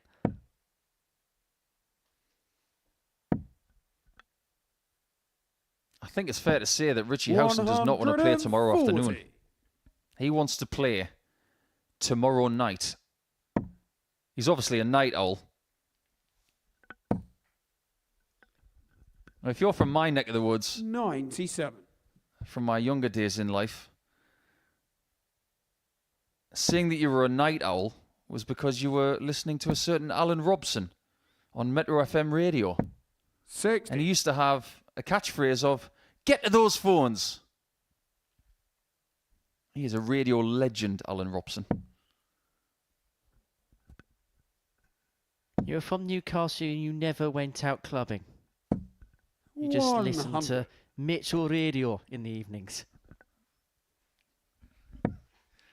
Just another one of Henry Dickens' classic accents. 134. In my defense, that was when I was about 12. Okay, fair enough.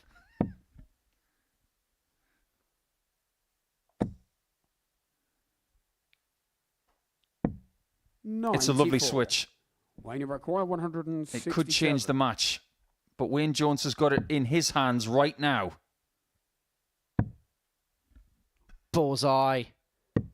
Beautiful, Game brilliant, shot and the nonchalant. match. And the Wayne Wanderer wins it Jones. with an absolute corker. Bang on the bullseye, bang on point, and bang in form.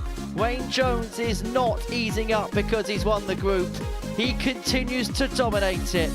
And he's beaten Richie Howson by 4 legs to 1 with an average of 95.05. The 167 is his 4th ton plus checkout of the day. For Howson, a frustrating defeat for him. Coming up next, Johan Brouwer takes on Barry Copeland.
Welcome back to the Modus Super Series, where before the break, Wayne Jones got the better of Richie Howson by 4 legs to 1.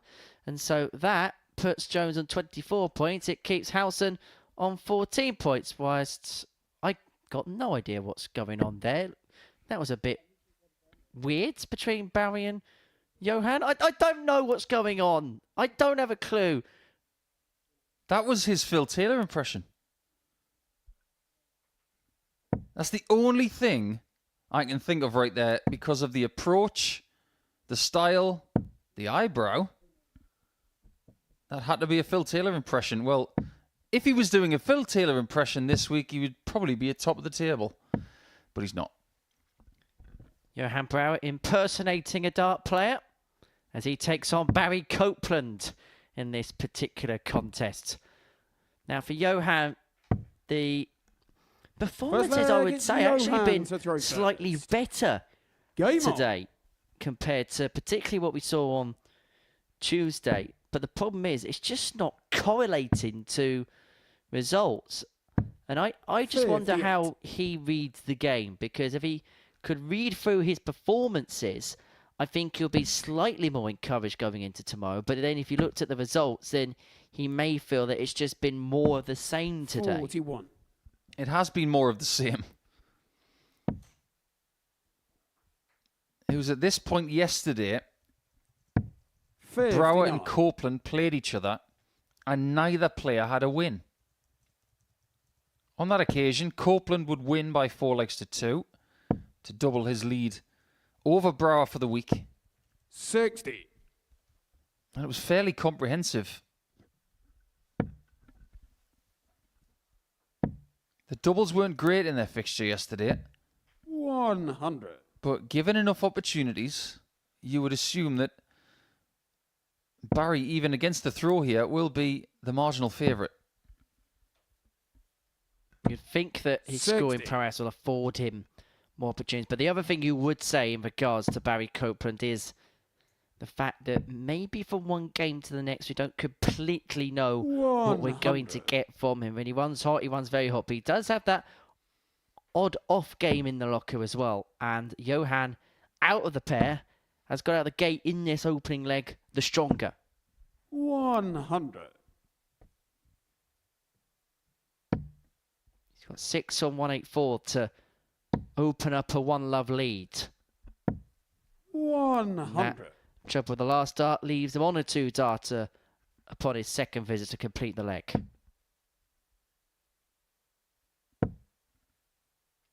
One of the things I like about the Copeland throw 32. is that it seems to be the same 84. every single time.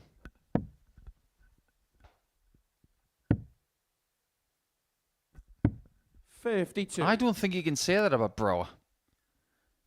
Sometimes his rhythm is good, sometimes it isn't. Whereas here, it's prod forward, back and through. 60. Look at those eyes. Did you see him in the background? Prepping himself for this double 16? Game shot in the first leg. Whatever he did, it worked. Second leg, it's Barry to throw first. Game. Did you see that look from Barry right there? He wasn't happy about something. Obviously displeased at losing leg 1.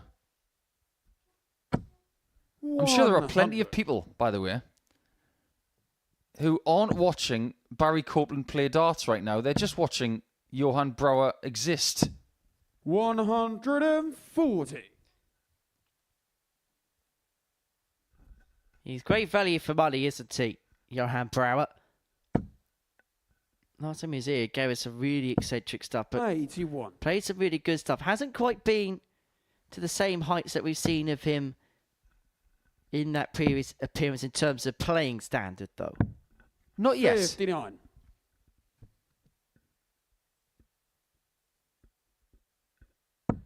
He obviously goes to the same barber as Arne Slot and Erik ten Hag. 140.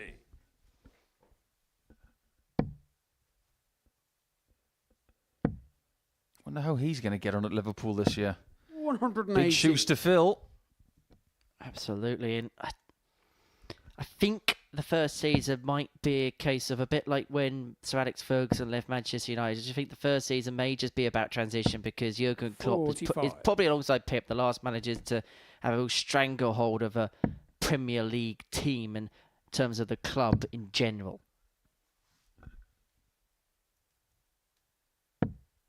So it's going to be tough Barry then. require 135. Top 4's a good season for me. Top 3 is what Copeland wanted at the start of the day, in all fairness. 95.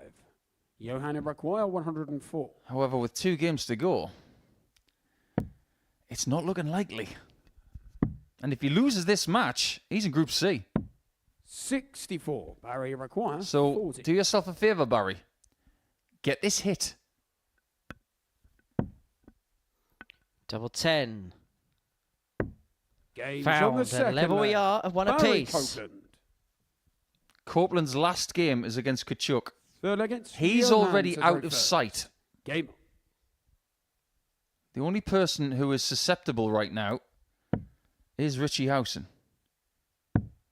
Steve West has got 2 games to go.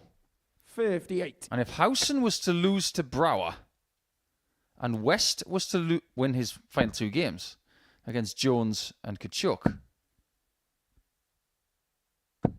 60. West would make Group B. That would be a win in itself. That would be a good Group B because it'd be Kciuk, West, 100. Kay, Parry, Stone, and that's 5 real solid campaigners. I think there was signs from Keelan the last time he was here, very much an upward curve 140. for him. We know how good Kurt Parry is, and we know of the precocious ability of Gary Stone, who is going to appear here at least 3 more times this year. He could appear here as 93. many as 5 more times before 2024 is, well, 6 more times actually, because he could playing this week, he could play Champions Week, probably play in the next series, could play in that Champions Week, and then he's got the ADC Tour Championship 41. finals and the ADC Global Championship. What you're saying, Henry, you should buy a house in Portsmouth instead of living in Bo'ness. Something along those lines. Oh, look at the roar 180. from Johan Brouwer. He's not quite the kid from Shrek, but he does the raw anyway. 91. Johan requires 70. He's got 6 from here to put himself back in front of 2-1. Games And on yet the again, he third seems leg. to be saving his best Johan darts Brouwer. for later in the day. The only time Fourth he's leg, won a it's Barry match to throw first. has been his Game. final game of his daily campaign. If he wins this one, he's a bit early for the bus. But you never know, he might win his last 2 matches. 100. And that is something that Steve West wants. Johan Brouwer is playing better now than he has done at any point this week. His average 89.57. Really 57. beginning to grow and warm to the task. There was a point yesterday, if we both be truthfully honest with one another, that we thought Johan could be in for a bit of a tough 44. week this week. But you have to give credit where credit's due. He's played better today. That's all you could ask of a player. Didn't quite get the results. And has now upped it to another level, which looks very 41. attainable when you consider that Barry is straggling around the mid-70s right now.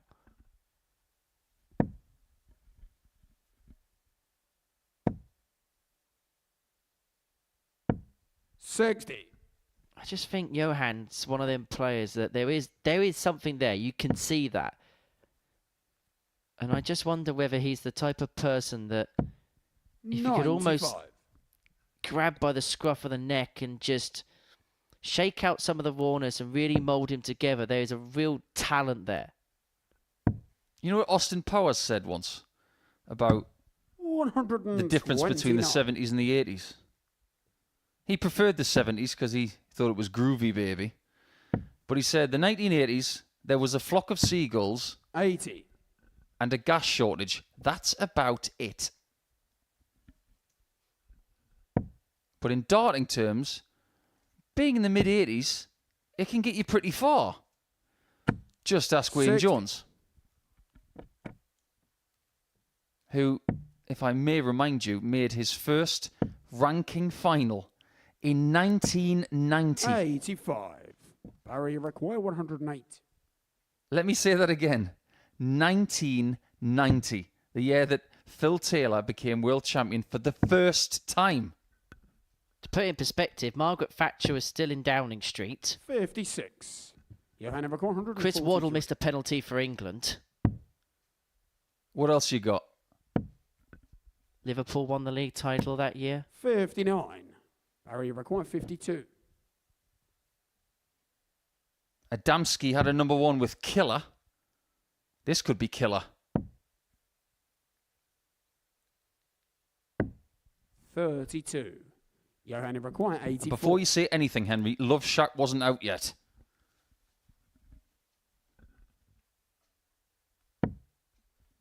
Well, the Dart Shack is a little old place where good darts get 62. together, but the double 11 doesn't go. 20. Double 10. As his opponent sits on double 11. Game shot. This on the one's fourth tied. leg. Barry Copeland. That's a really curious game, this one. The doubles are fine. Johan to throw first. But the scoring, Game on. not so much. And if Johan was to walk away from this game right now with these corresponding 60. averages, he would be crestfallen. Because he, for what seems like the first time, he seems to have the scoring stakes in the palm of his 60. hand compared to his opponent. Now, we say today was about fine-tuning. The scoring element, you can 100% say has been. But it's still that 99. lurking issue on the doubles, which ultimately is going to be the major difference as to whether Johan Brouwer is going to be successful tomorrow or Friday or not.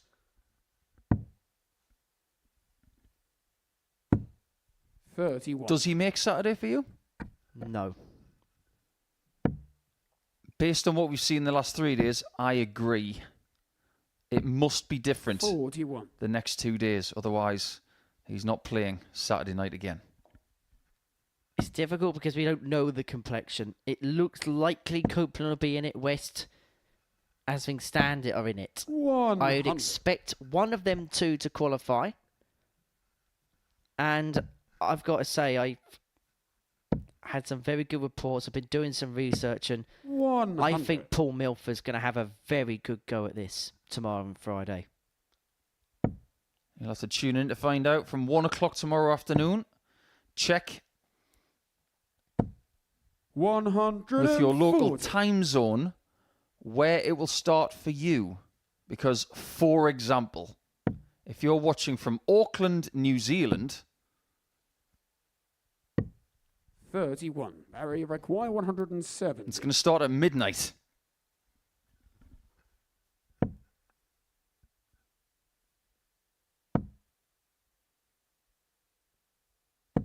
If Johan Brouwer Johanna require hits this 170. big fish, this will be the 100th for the Super Series. No. Okay. Are you saying the next one 66. is the 100th, Barrier 170 require finish? 36. Oh, yes. It'd be our 100th fish. Game You'll have shot to on the wait for fifth that. leg. Barry But now Copeland. Copeland hits the front. As the averages are starting to come together. Sixth leg, it's Barry No matter to what throw Johan first. does, Game on. he just can't seem to knit it together in the first 4 matches of the day. Not yet, at least. 140. You do get the feeling that if Johan is to improve as a player, the work needs to be done 134. between the ears, as opposed to on the oki, with technique, with practice. It seems like he's got plenty of that. His action is 41. very good. It seems like it's the mental aspect of the game that needs a bit of massaging. 57. There is a rawness about him that if somebody was to mould him from the get-go, there is something that really can be worked with. And we say this for 43. positive reason, because we do see a real good ability in Johan, and our job here in the commentary box is to pass comment on what we see, and what we see is a very 54. talented player who actually we think has got a fair bit of a future in the sport. You don't win ADC qualifiers for nothing, but also as part of our job is, and it's not in a horrible way, that the critiques are actually to help improve the players. And there's just certain areas where you can maybe 100. just iron some creases. Well, think about other ADC qualifiers who have come here. Jimmy Van Schie. He's won through the last 2 weeks 81. he's played, but he's been playing more darts. He's been playing, I think, he just needs to take a second here, does Barry? I think he might have drank some water that went down the wrong way. Just take your time, Barry. It's all good. We're not going anywhere. He's more apologetic about the fact that he could have put Johan off. That is the sign of a gentleman. He seems to be okay. Johan just... Is it ironic that Johan's just telling Barry to relax?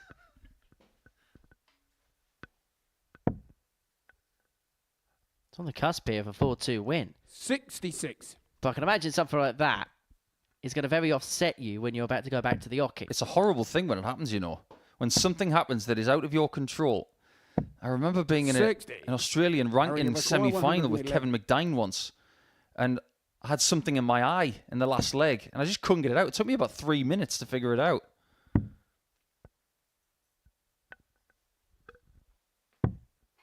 He's missed a single there 79. to set up a match-winning chance. 115. It's a match-saving chance. Cannot find the treble 20, which would have given him a go at double 18. Just need to get a bit higher, Johan. 99. Like that. Barry required 32. Well, it could be Johan goodbye in this game, because Copeland wants double 16 to win by 4 legs to 2. Barry Copeland. And no matter what Johan Brouwer can do, it just doesn't feel like it's good enough right now. There were some really good patches in that match, but he couldn't correlate it for the full course. Well, Barry Copeland had a bit of a coughing fit in that game, but he didn't choke when it came to the finishing line. He won by 4 legs to 2. Coming up after the break, Crystal Kciuk and Steve West.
Welcome back to the Modus Super Series, where before the break we saw Barry Copeland get the better of Johan Brouwer by 4-2. And so to game 12 of our session, and it sees Kciuk in action up against Steve West. As far as these two players' days are concerned, Kciuk, well, he lost out to Richie Howson, which ultimately put pay to his hopes of winning Group A, but then recovered with back-to-back wins against Johan Brouwer and Wayne Jones, respectively. As far as Steve West is concerned, well, he's played free, he's won free, and he's looked very good in patches too. The highlight, the 99-49 in his game against Richie Howson, which he won 4-1. But it has been really good from Steve. And we were wondering what we were going to get by Wednesday, the third day of action for him after a long layoff. Whether there's a potential it could take his toll, or whether he would be able to work his way into business. And it's felt like today it's been the latter. 91. I'm not going to lie, Henry. I was a little bit worried in that first game.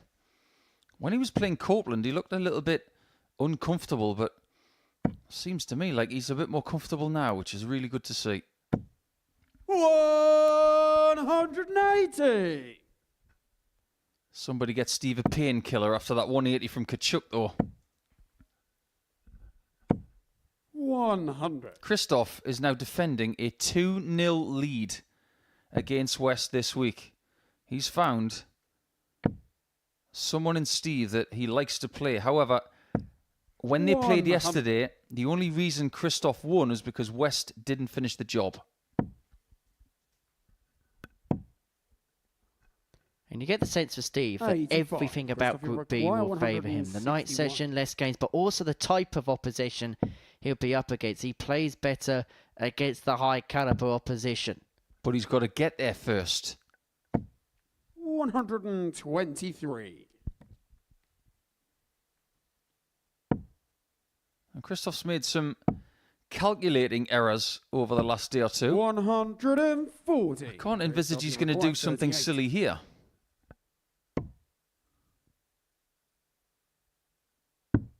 Game shot. Nothing silly at all. That's a wonderful 14-dart start. Some way to announce your arrival in this darts match. Kciuk leading West by a leg to 0. Now, we posed the question a little bit earlier today about Wayne Jones. 57. How high did he make it in the world rankings in the PDC? And we gave you a chance to say what you thought it was. And it was 12. 100. Well, here's another one for you then. How high in the PDC order of merit do you think Steve West has been? Now, we 100. had a chat about this in the advert break. I don't actually know the answer because it's not fair on the game. But I reckon he was bang on the button of 16 at one point. So you've gone with 16. 60. We'll wait until leg 3 to let you know what the answer is. But have a little go. Think about his career. Where did he reach his height in PDC darts? It was around 2018 100. to 2019. That's the only clue I'm going to give you, because that year in 2018, he made numerous semi-finals on the Euro Tour. That was around about the time where 100. he'd beaten Michael van Gerwen at the European Championship in the second round. And about a year passed, beating Phil Taylor at the World Grand Prix. 60. The last ever player to beat Phil Taylor at the World Grand Prix.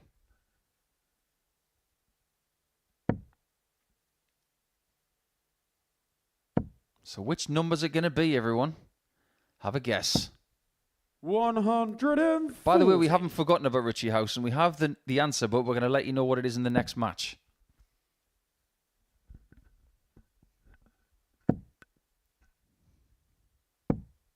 44. Christoph, you require 101. This is a good opportunity for 2-0 for the poll. Even better now. Double 16. 85. Steve, you require 140. 140 for West to square this contest up at one apiece. Another one of them would have left himself double 10. You could hear the cry of Steve as he missed dart 2 because he knew what kind of opportunity that was. Yeah, it wasn't a bad dart though, was it? Trying to get a dart underneath that first one is very, very hard. Game shot. And winning from 2-0 down is just as difficult. But it's what Steve West's going to have to do from here. And West knows it was a big opportunity that was missed. Game on. Everybody pay attention right now to the grip of Krzysztof Kciuk. It's very curious. Very precise. But he almost balances the dart on top of his middle fingernail. 140. In order for that to happen, you've almost got to pinch the barrel with your thumb and your index finger and then use the third finger to stabilize it. It's not a fierce action. It's more of a prod.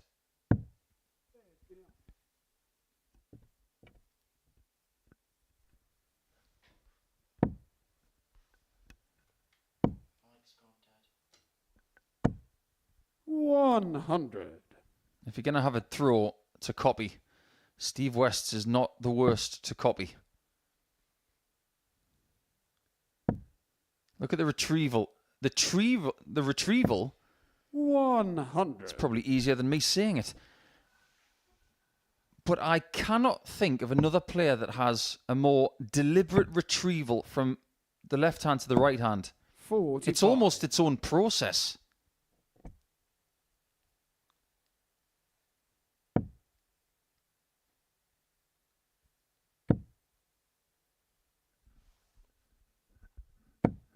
$125. Beautiful last dart. Leads Krzysztof on a 2-darter to put himself free to the good.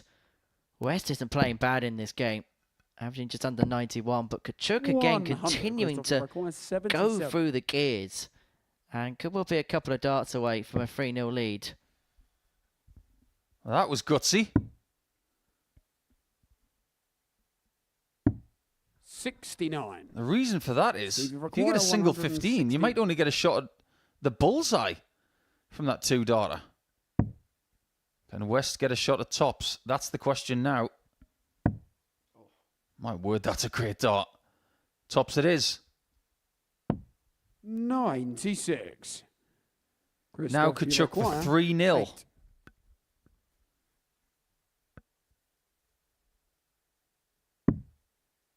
Hit this and edge closer to 18 points on the table. This is difficult. 4. Steve because of the pear-shaped flights, the view of the double 4 bed would have been obscured. There's nothing obscure in the double 10. And Steve West brings it back to 2-1, returns this game to throw, and has the opportunity to square up at 2 apiece. Game on. What we were talking about yesterday about good markers, in inverted commas. Those 2 darts on the outside of double 4 for Kciuk weren't good markers. The way his darts go in the board, flat. The way he sees the dart in the board is very important as well. For him to see that double 4, he probably would have had to go on his knees, which he's not going to do.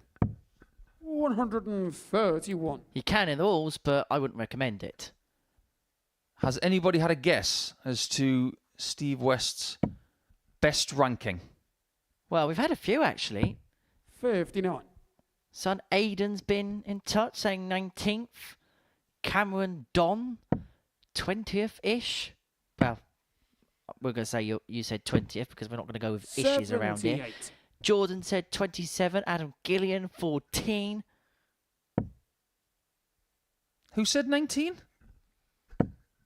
19 was Aiden, his son.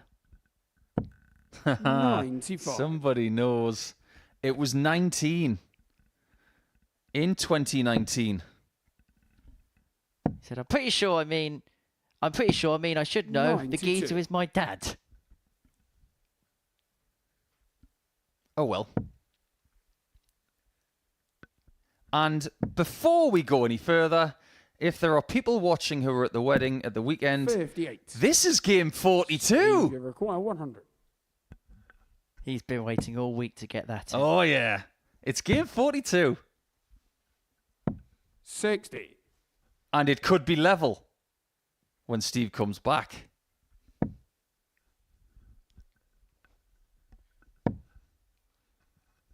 Take it off the notepad again. 59. Steve, you require 40. Do you want a post-it note for it? Nope.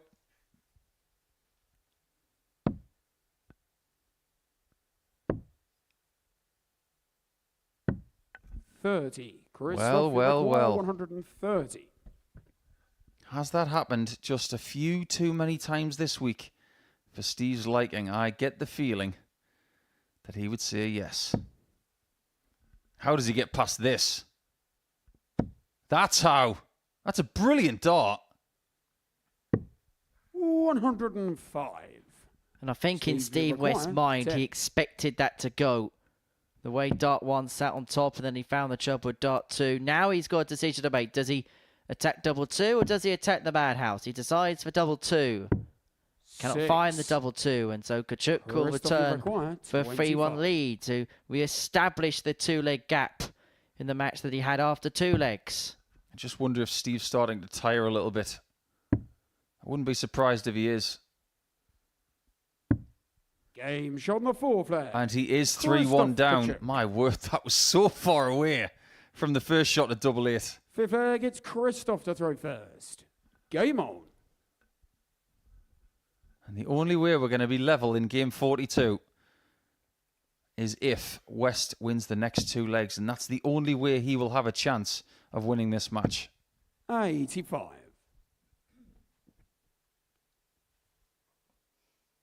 Do you know the name of the lead singer of level 42? He was also the bass player, by the way. 140. One of the best. Considering the topic of conversation over the weekend, I should know, but I don't.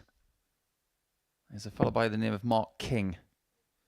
He was always known as someone who 92. would like to slap the bass strings as opposed to picking them.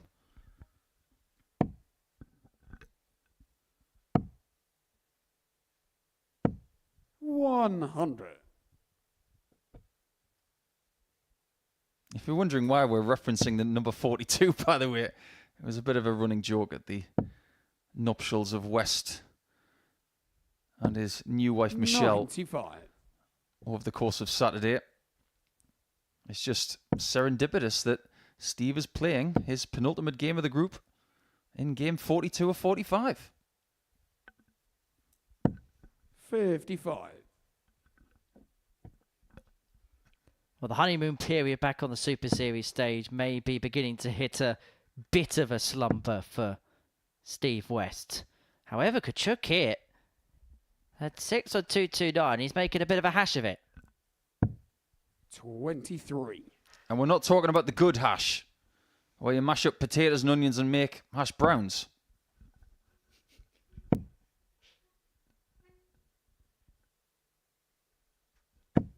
$100. Well, that was a nice sandwich.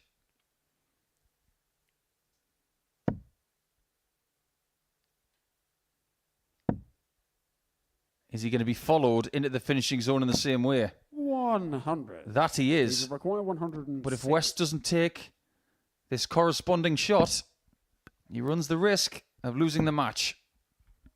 Great dart. Double 16. Doesn't go. 74. Well, Steve has shown Christoph the way, but can Kciuk execute it to take out West? Treble 18. With a left double 16, the target that Steve West will come back for to extend this 58. game. I think there was a cause for treble 20 double 32. 13 there, but he doesn't play the game that way. Game shot on the 5th flag. Steve There West. was never going to be a second mistake, was there, from Steve West? Back to 3-2. I think there may have been a problem with a part of the set. I think Christoph may have stepped his foot into somewhere he shouldn't have. He's put his foot in it as the thumb. He may have found the trapdoor. I'm not talking about double 3. 100. If you're wondering what we're on about, you can see at the back of the stage there's a couple of little pocket-like holes. Now, on a Saturday, as those who watch a fair bit. We know all too well by now that we have all the smoke and the haze machines that go off. Well, those little holes there, that's actually where the smoke from the smoke machine go off. And so every now and then a player who misplaces their step may sometimes just get themselves tangled in that particular part of the stage. It does give me an idea, though.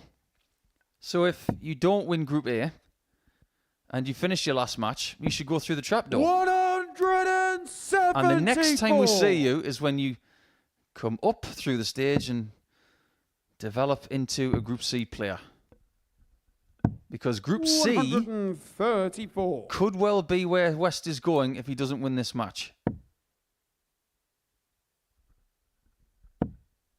Not sure the insurance would be too happy, mind. 98. Yeah, but it would be a nice trapdoor with a nice silky smooth slide back into the practice room. Right. Kciuk hit single 18 of his last start to leave himself on 169. 56. Do I need to see it? Do I need to quote the Boogeyman from WWE? I'm the Boogeyman, and I'm coming to get you. 121. The problem is they keep leaving bogey numbers because they keep getting away with it. Steve's responsibility is to make sure he doesn't. 105. And he might just get away with it right here. You require 48. For the match, this will put him on to 18 points. Double 16. Well, the nights will be all right for Christoph Kciuk because he moves on to 18 points in the group. It means that he will be playing the night session. And for Steve West, Group C is going to be a very tall order. He had to chat with the referee Owen Binks about the bit of the set that he may have accidentally trampled upon. That's the tale of the tape from that particular match. Kciuk running out a 4-2 winner against Steve West. The final round of fixtures are about to begin, and it will kickstart with Johan Brouwer up against Richie Howson. Look here at the Modus live line. They've both got the talent where they just reel off leg after leg and dish out a heavy defeat. And what a way to start the day. We're up and running here on Champions Week with a maximum. But what a way to finish. A 12-dart leg. Beautiful check out there from Cam Crabtree. Only needs the one. Shot on the second leg. Darius What were you saying about efficiency? Shot on the third leg. Is that the moment that Reece Robinson comes alive in this crucial clash? Looks like he's going to go for it. And it is right next to his favourite double top. And he gets the job done at the earliest possibility. That is Cam Crabtree through. Case not so. Harrison gets the all-important win. Game shot on the second leg. Darius Labanowski. Game shot. Ross Smith, is it a 9? A long time. And that clenched fist. Game shot. He gets the job done in the end. He was nodding in total agreement because game shot on the fourth leg. Just like Darius that. Labanowski. only needs the one. And there you can see that she can unlock at any moment, but that is quality from Harrison. This would be a wake-up. welcome to the party in Pompey. Should be a good marker for him, and is. It was a great dive. Shot on the first leg. Andreas Harrison. It's a breaker throw for Andreas Harrison. Shot on the second leg. Consecutive breaker throw. Double 16 is found. And he does lead. It's not an 11, but it's a beautiful 12, treble 17, but he gets bullseye for the win. Absolutely incredible by Andreas Harrison. He's Andreas Dirty Harrison!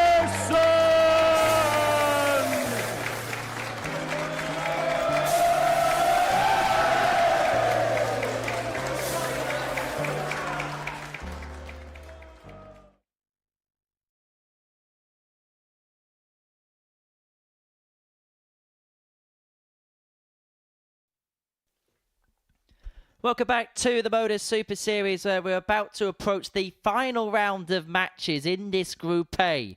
As far as the table is concerned, Wayne Jones has been the victor for, well, about 2 and a bit hours now. He in front of Kciuk in second place. He will be playing his darts on Thursday and Friday night after he got the better of Steve West 4-2 before the break. And if Richie Howson can get the better of Johan Brouwer in this one, then he will be set for the Thursday and Friday night session too.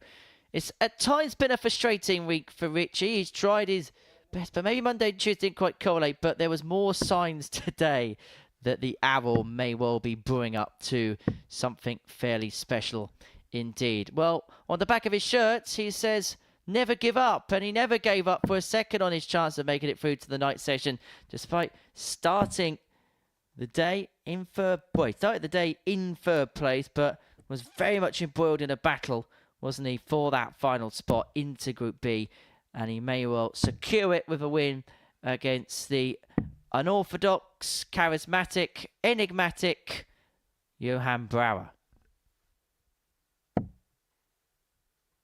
If you're not going to win Group A, you want the chance to be in your hands First leg, to get to Group B. first. And that's exactly what Game on. Richie Howson has now.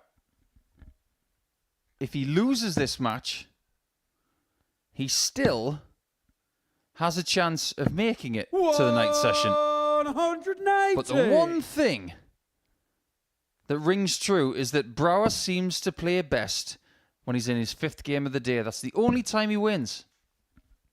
Well, he's already beaten Richie Howson in the final game of the day because he got the better of him 4-2 on Monday. It wasn't a high-key game, but it was a win nonetheless.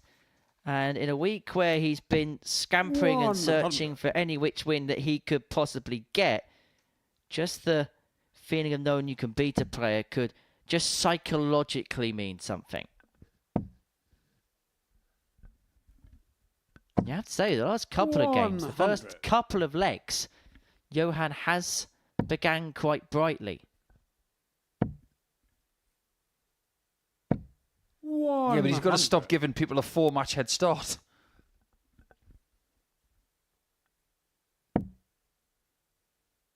He's played in Group B before, has Johan. And you definitely can't give them a 4-match head start. Because you only play 4 games. Never quite 121. Interesting. 65. Now he's in a better position than if he'd been trebleless on the singles. Because now he's single to double combination instead of maybe needing the 25 still. Improving your chances in terms of getting better opportunities. And so because of that fat 16, it's 2 at double top. 16. Richie requires 74. And the Brouwer growl now returns.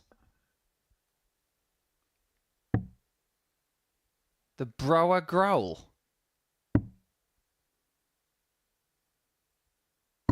Game and the owl does howl. Richie Howson. In fact, they don't howl, do they? We've already had the owl versus the wolf today of sorts. Game. There's a lovely finish from Richie, though. That 74 was so measured. And that's what he's all about. If you think about Richie, 82. just for a couple of minutes.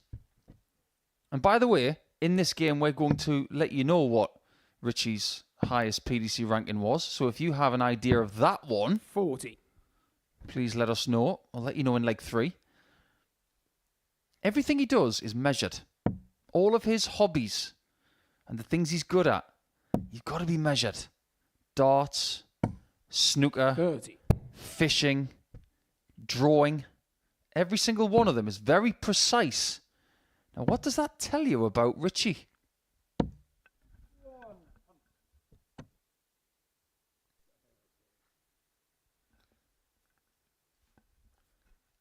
Owen Binks shouting out the scores. 46. Either that or someone's found his mute button. Yes, about time. Could you just be a little bit more honest, Henry?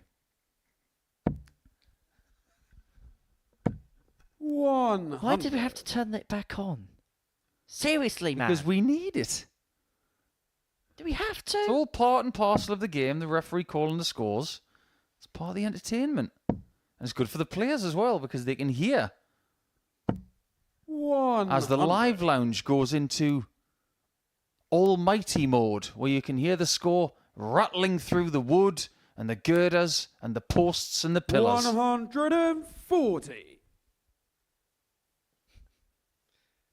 Brouwer's left himself on 1-2-1 after 12 to level this game up at 1 apiece. So, based on what we know about Johan, he's going to go 25 first. 100. Or bullseye. Johan Ebbeck 121.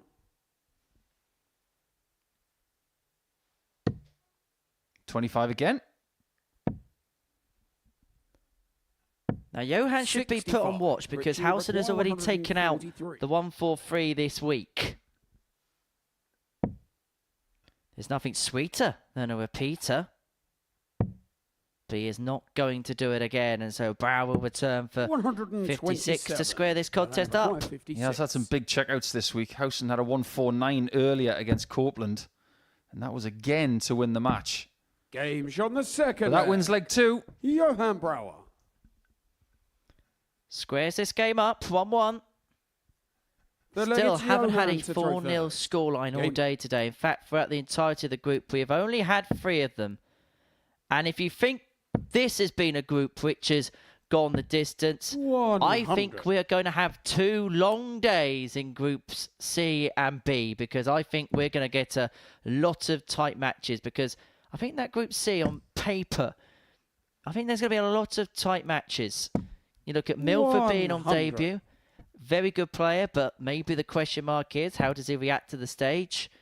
Sneed and Norris, I reckon, are probably 140. playing towards a similar level. And it looks as if Copeland's going to be there. West probably will be there as well. I think there's a lot of games on paper that could go really, really tight in that group C. I 137. really do. Time will tell. But if this guy doesn't up his level, 41. he's not going to threaten Saturday. He must win more games than he loses over the next couple of days. That's tantamount to 12 points. 45. Minimum. Be safe. Get 14, 16 or better. And based on what we've seen this week, that's going to be a tough ask. Because you genuinely see people recover 42. from Group A to Group C. It comes from players that have already done something before. Harrison. Kieran Tian. 99. Maybe the best example of someone that I can remember who's rebounded in Group C the best, that we didn't know a massive amount about, is Anton Östlund of Sweden. 41. So that's the best Richie Require muse that 120. Johan can actually use if he wants to go back and look at that. There's the treble. There's the single. Now looking at tops. And the Owl has Game climbed the shot ladder. third He leg. breaks the throw of Richie Brouwer. He Howson. leads 2-1, and a nice tap of acknowledgement there from his It's opponent. Richie to throw first. Game on.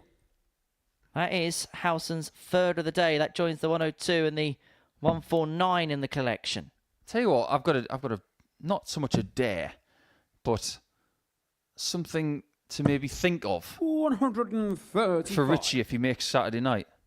You know how you've got the Wolves for Martin Adams who do the howls? I think we need a lot of people in here doing the owls. 83. The whoos. You know, I think it'll be around this place. It's got great acoustics. So if you're coming Saturday night, bring your Richie Howson t-shirts, because I know you've got them. And bring the owl 100. chant. He would love it.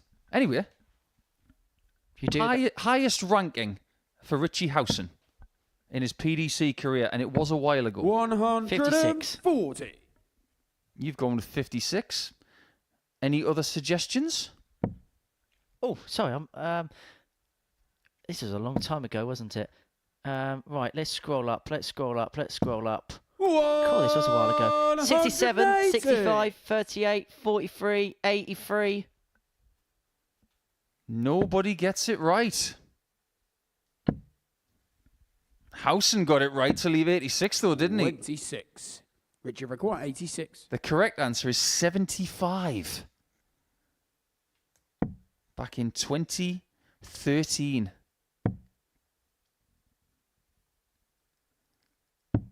He's a much better player 46. now. Because he does have a ranking in World Seniors, doesn't he? And it's rather impressive. Well, it can't get any better than being the world number 1. That's what he is in the seniors division. Richard Require, 40. Hoping to be in the Joy division here at the Super Series on Saturday. Game Tops in the fourth bottom right-hand Richie corner for Howson. 3-1 lead. That was a 13 darter who's averaging just a shade Fifth wicket, under Johan to 98. first. Game on. As far as penalties go, if the double top bed was the goal, that was a Bukayo Saka penalty. Right in the bottom corner. 96. Right kind of penalty. As far as he's concerned, wrong team. Because he doesn't like Arsenal. At all. We'll just call it a Jared Bowen into the bottom left-hand 45. corner. Yeah, but he didn't take one. I'm just giving the West Ham connection. The reason he doesn't like 45. Arsenal is because they took a certain Declan Rice. Well, it's been a good sporting week for the Owls. Sheffield Wednesday got off to a very good start on the championship on Sunday, 100. beating Wayne Rooney's Plymouth Argyle by 4-0.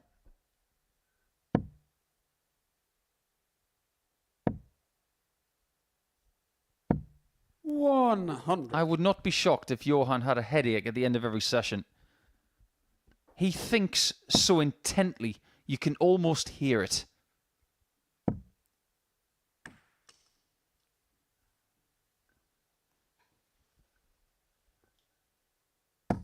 $60. And the chances of Howson winning in 5 legs are starting to diminish. And remember, all Howson needs is a win in this 100. fixture, and he will be in the top 3, and he will be in Group B on Thursday and Friday night. He has it in his hands, but it looks like Johan has at least got 6, but it's got the 58. time that he needs to Johan Require, 160.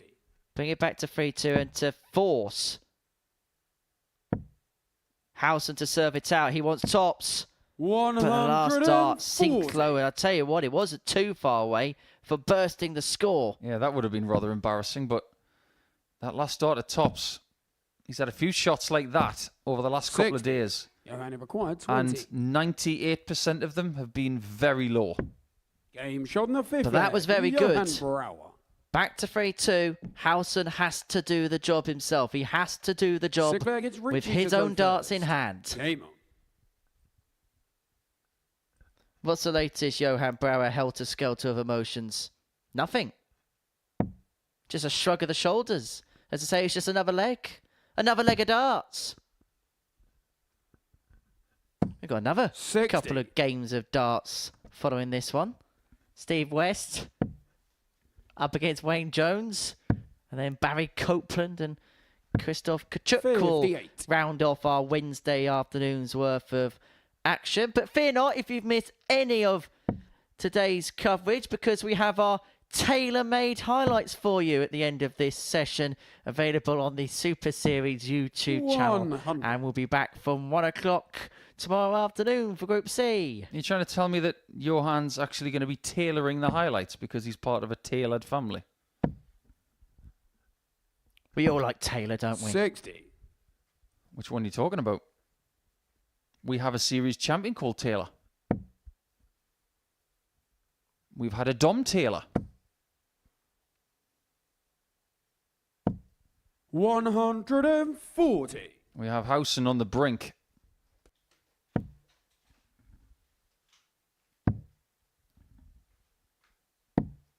$93. And if he's about to go into Group B for the next couple of days, make no mistake, he's going to be a happy bunny. because he knows exactly how to get through a Group B scenario. 60.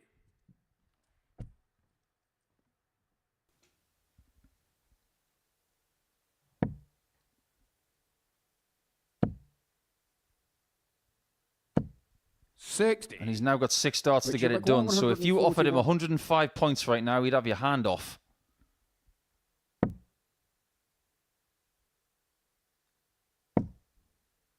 He's not going to get that. And he's not happy about that either. It just leaves him with a little bit of jeopardy. 60. Maybe he should have been put under more jeopardy than that. But this is match point to Richie.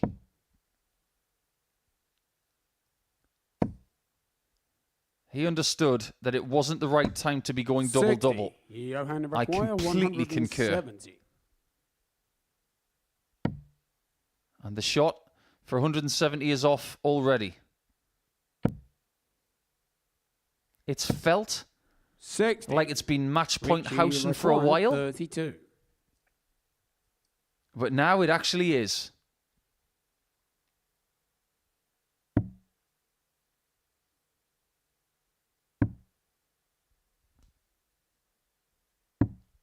The Owl is going to Group B, and he's going to go nocturnal for the next couple of nights.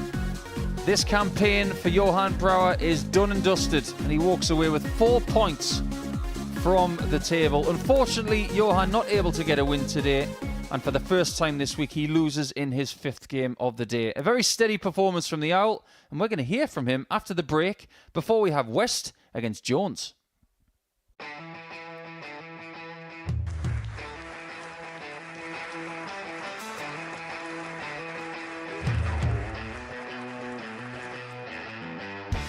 Hang on a minute. Wow! Oh my God! Well, that's £100 down the drain already. Itching to hit the 180. He's gone for the maximum.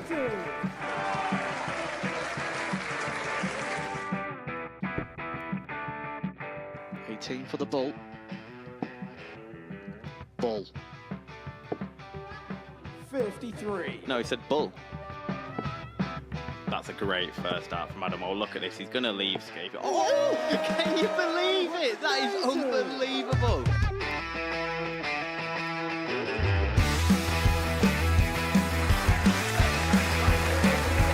The match starts to put his team into the final. And through to the final they go. Charlie Murphy has hit the match-winning dart on both occasions.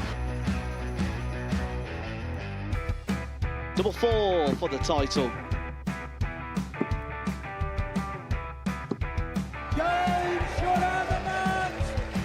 Please show your appreciation for the winner of the Influencer Pairs event, George Scaife and Adam Lipscomb.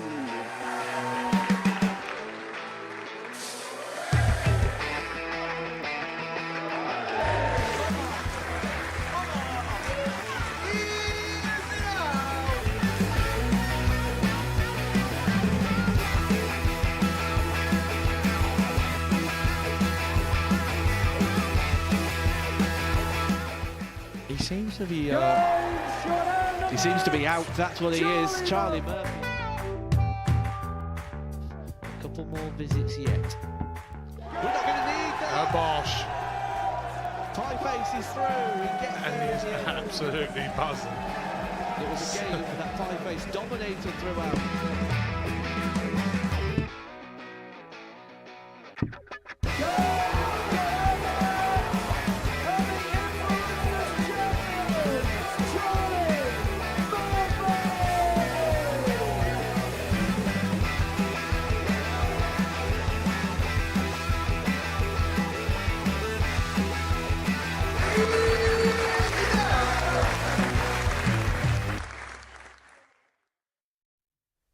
Welcome back to the Modus Super Series, where we're joined alongside Richie House, who's qualified for Group B on Thursday and Friday evening. Richie, many congratulations.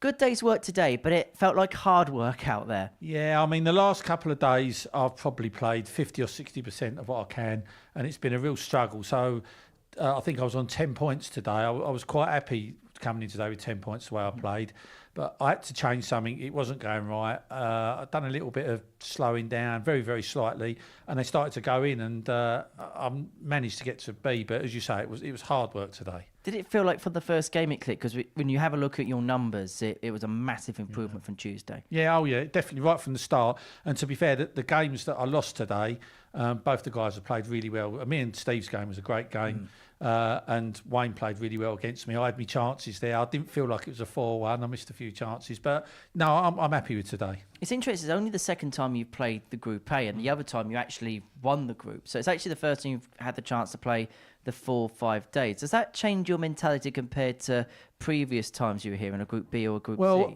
I didn't think it would, but 100% it has. Yeah, I mean, you come in on a Thursday or on a Friday, and you've got to be on it right from the start. You really should be on it right from the start in Group A on a Monday, but you definitely feel like you've got a little bit of a leeway, and it's not a good thing because you've got to start quick. And if you don't, you're thinking, oh, it doesn't matter because I'm not going home. But you really need to start quick and try and get through on that Wednesday, I think. And you've got a bit of a rest and relax now, haven't you? Yeah. Pretty much day off tomorrow. Just going to relax a little bit, maybe see a bit of Portsmouth. I'm literally driving home today, picking my wife up, and then we're going to come back and then have a little bit of a relax for the day and then get on it again tomorrow. Well, we'll see you tomorrow, Richie. Many Thanks, congratulations. We're going to see Wayne Jones up next. He's going to finish off his Group A campaign. I'm going to head upstairs and join Paul Nicholson in commentary. Thanks, Henry. Nice to hear from the Owl once again, who's had statistically his best day. And if I may say so, I think it's statistically the best day of anybody here this week. However, points-wise, nobody can rival Wayne Jones, who, if he wins this game, he will walk away with 26 points, which is 13 wins from 15. That is an imposing start to what could be a very victorious week. Game on. These two have something in common. They never miss Saturday night when they come here trying to qualify in a regulation week. They've both taken part in a Champions Week. Steve's been in multiple Champions Weeks, of course. 140. Whose week could it be? Is it going to be one of these two? Well, what we do know is if Steve 60 is going to his 6th consecutive qualifying Saturday night, he's going to need to do it through Group C, 140, which is not usually how he does it.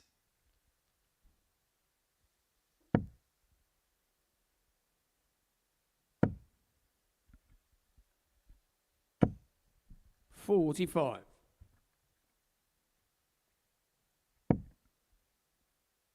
We currently have 4 players on 6 points for the day, 140. including Richie Howson. He's averaged 90.5 for the day with 50% on doubles. Mightily impressive numbers 60. from someone who knows his 81. game very, very well. He has improved today. But the winner of this game, they're going to walk away with 8 points for the day. 41.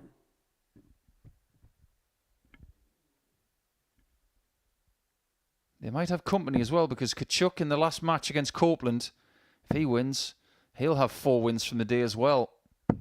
100. He tried to do his job in catching Wayne Jones, but unfortunately, game shot in the first leg. too much was left to do, and Wayne does not lay a glove on Wayne Jones. Wayne Jones does not lay a glove on Steve West in that first leg. They were poles apart.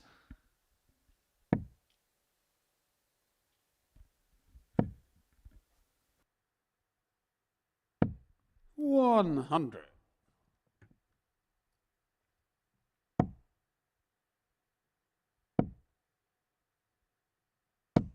$95.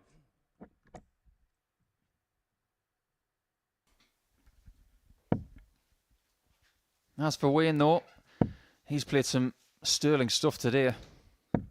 140. Started off with that 95.73 average in beating Brouwer. He gets the job done. He did stumble against Kciuk, 140. but that was his first loss against Christoph this week. I'm struggling to find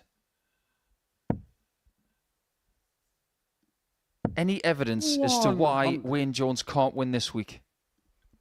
There's nothing to suggest that he can't. However, I'd like to say on the other side of the coin, Richie Howson may well be my favourite darts player I've ever interviewed because he's actually just come out of the interview and he's given us a tray of donuts.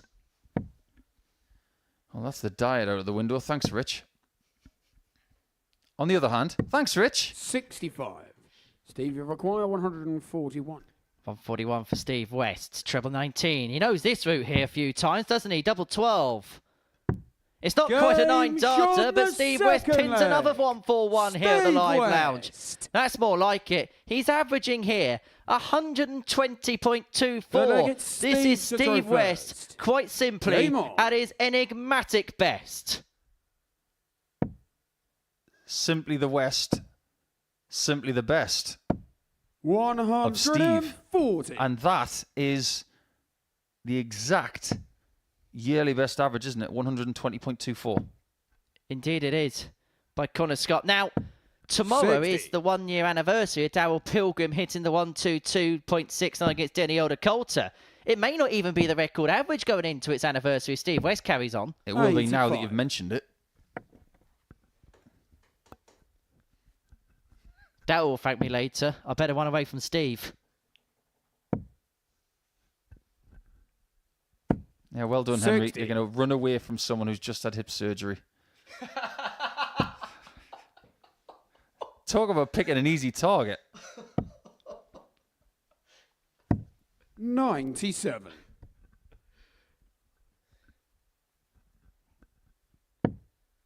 Well, it wouldn't really matter what Wayne Jones has done here because I don't think there's much that could really be done to stop the runaway Steve West train.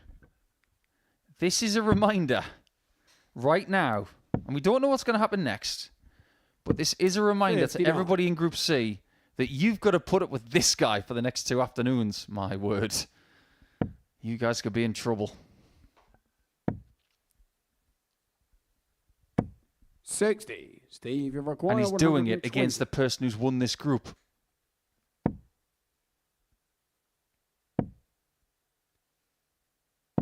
Safe. I quite like that, you know. And if Bradley Brooks was in this building right now, sitting on 60, he'd go treble 12.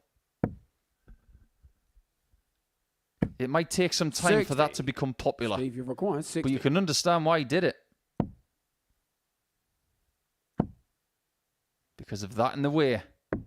West has got only one leg left to find to finish with a 4-0 and to register the first 4-0 of the day.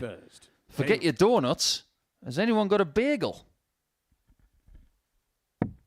Although you can get donuts with a hole in, can't you? Yeah, the iced ring ones. Yeah, I think Homer Simpson likes those. Well, there's the Simpsons reference for the day out the way with. Oakley dokley, Steve. 180. Is that a roundabout sort of way of saying that Steve West is Ned Flanders? No, I think he's more of a Professor Frink. 180. We do have Millhouse on the stage and Owen Binks. Get it right. 45. Millhouse in darts is Robert Marjanovic. Owen Binks is Frank Grimes. Isn't that right, Grimey? 41. He's as happy as Grimy.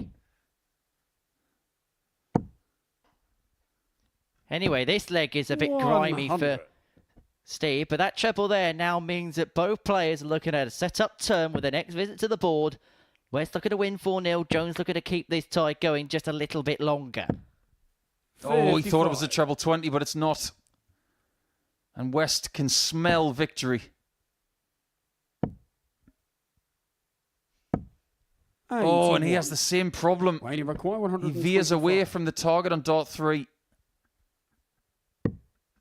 Bull. 25. Almost bull. Steve, you've required 95. He thought he had that, and that would have been something special. But this is to bagel the Group A winner. Can West hit the bull? Yes, he can. To seal a superb display. Steve West at his best, and he was untouchable in that game. 103.66 the average. Wayne Jones is going to be in Saturday night, but he just had to stand and spectate what was an absolute masterclass from the four-time weekly champion. We wondered what kind of nick Steve West will be in. Well, at times it's been superb. He saved his best till last as West. He gets the better of Wayne Jones 4-0. Watch out, Group C. Well, coming up after the break, we're going to dot the I's and cross the T's as Barry Copeland takes on Kciuk.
Welcome back to the live lounge here in Portsmouth, where one of the goats of this building has just put in one of the best performances we've seen here for a long while. Steve West getting the better of Wayne Jones by 4-0, averaging 103.66 in the process, and the four-time weekly champion who will be heading into Group C, remember, on Thursday and Friday respectively.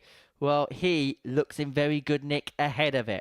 And so we are going to finish off Group A. We are going to consign it to the history books after Barry Copeland takes on Kciuk. We're going to dot the I's, we're going to cross the T's. These two will be treading different paths when it comes to Thursday and Friday respectively. Kciuk will be playing in Group B. Barry Copeland will be in Group Barry C. to throw first. Game on. How will this one pan out? Paul Nicholson. So far this week, Kciuk has got the measure of Copeland, winning both of their encounters.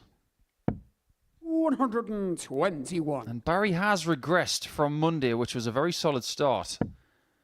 He's only got 2 points for today. If Kciuk, however, wins this game, he will finish the day with 8. 41. But nobody, and please take notice of this, Nobody has had a better day than Steve West. 8 points, leg difference of +10. 58.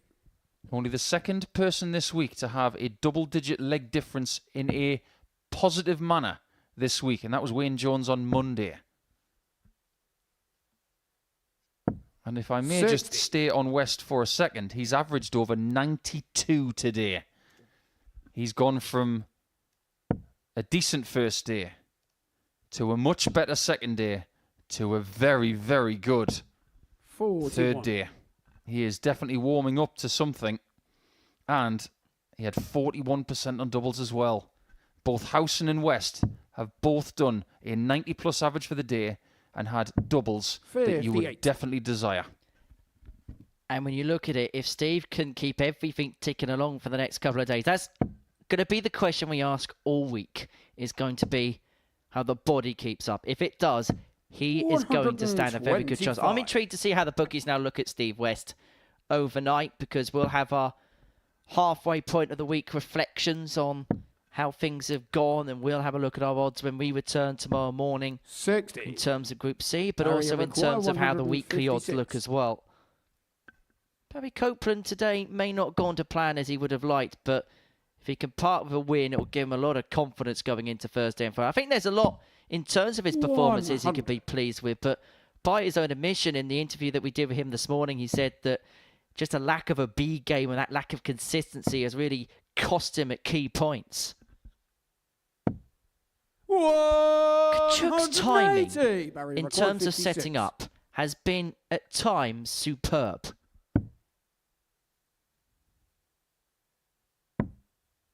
How's the finishing for Barry? Game shot in the first. Pretty much right on time. Copeland. Second leg, it's Christoph to throw first. Game on. You probably don't remember that song, do you? Right on Time by Black Box. Well, I wouldn't remember it because my dad, that was the first record that he bought. Please be kidding. Bought it when he was, well, first record he bought when he was 18, I think it was. Was it 18? I can't remember now, but he bought that record way before I was even thought of. It's amazing how these things happen. 58. I wonder what was the first record that Christoph bought. He's around my age. I think Barry's answer might be slightly different to most people in this group. What was your first record that you ever bought? On which format? The first piece of music that you bought from a shop. It was actually Return to Innocence by Enigma. 59. I will pretend that I know who they are. First album was the greatest hits of Lionel Richie. Suppose that was your destiny, wasn't it? 60. But anyway, what a feeling it is for Wayne Jones, because he's darting on the ceiling. Yeah, don't go toe-to-toe with me on Lionel Richie, because you will lose. We could do that all night long. You think you're 4-0 up, but you're not. We got Dartscape to commentate on here. Yeah, 4-0 would be beautiful for Barry. It's not going to be the case for Kciuk.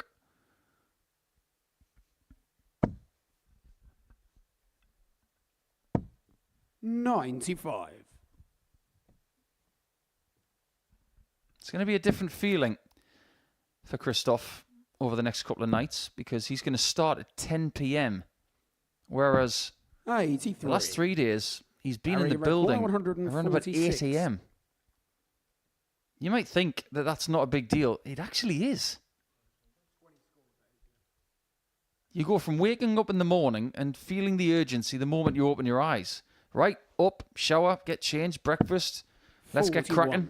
Christoph, you require 160. When he wakes up tomorrow, he's going to think, oh, I've got about 12 hours to wait. And we've spoken to players before in the past about it. We'll dwell on it a little bit more in the next leg, as Copeland Barry, you require 105. looks at the 105 to open up a 2-love lead in this contest. Beautiful first start. double 16.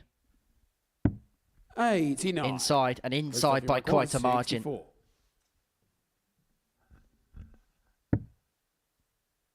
Who's the daddy of leg 2?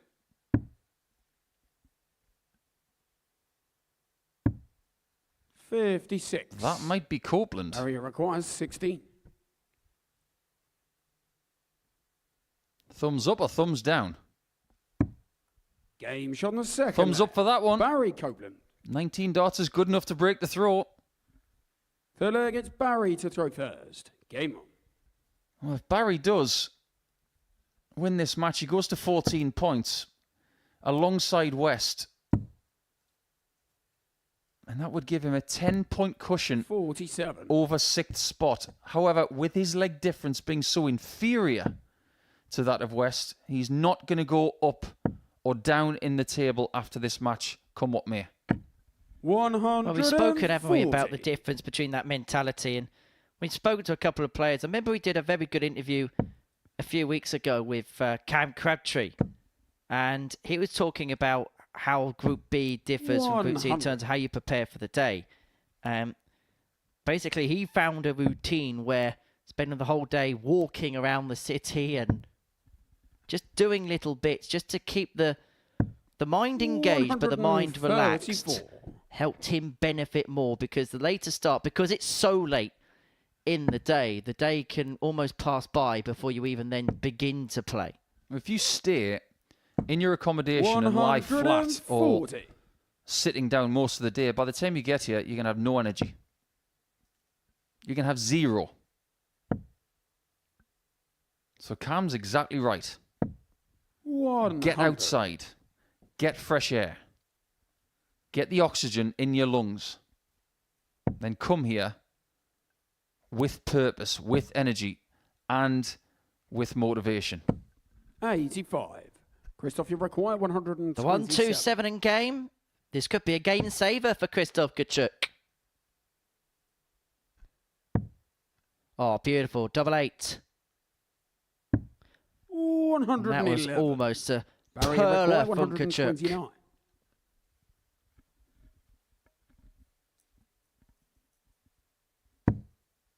$72 left. Interesting. So many different ways you can get 72 with 2 darts. 89. Initially, I thought he was going for the treble 16. Well, back for double 8 to bring it back to 2-1.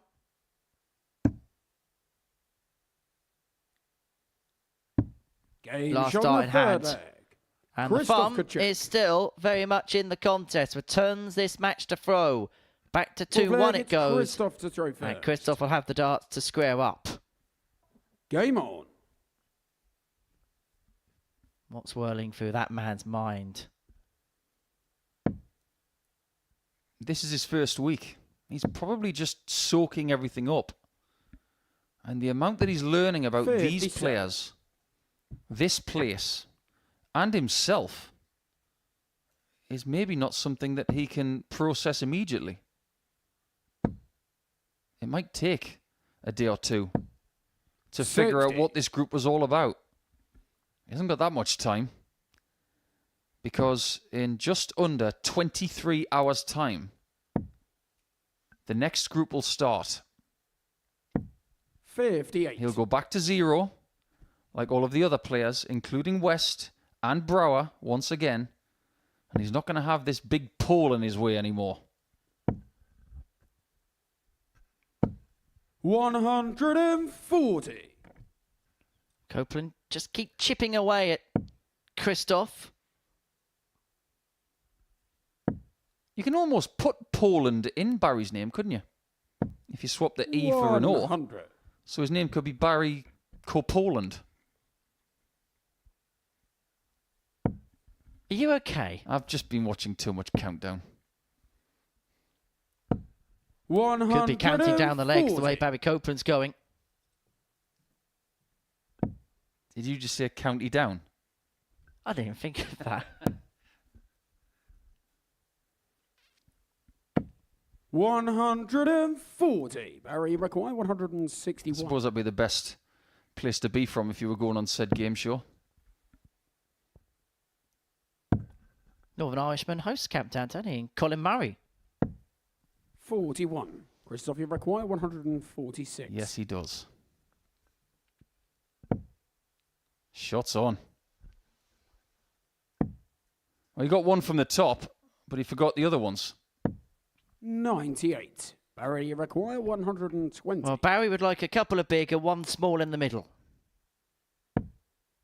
Did not want the one. So the conundrum is an impossible one. Kciuk comes back for 48 to 40. square us up at 2-2. Well, this would be in keeping with our progress today, wouldn't it? Yes, it would. Because guess what is a 9-letter word? Christoph. 40. But it's not in the dictionary. You require 80. You would get a lot of points for it. If you were to get it, though. Especially in Scrabble as well. Well, this is a recovery effort now for Copeland. And it might pay off. 60. Christoph, you require 8. This is for 2-2. Remember, Copeland had a 2-love lead in this game, and it could be advantage, or an advantage that has whittled away. Double 2 for 2-2. The Desmond double sees us in a Desmond situation. Christoph Kciuk. Copeland 2, Kciuk 2, and the good news is the darting drama continues. Game on.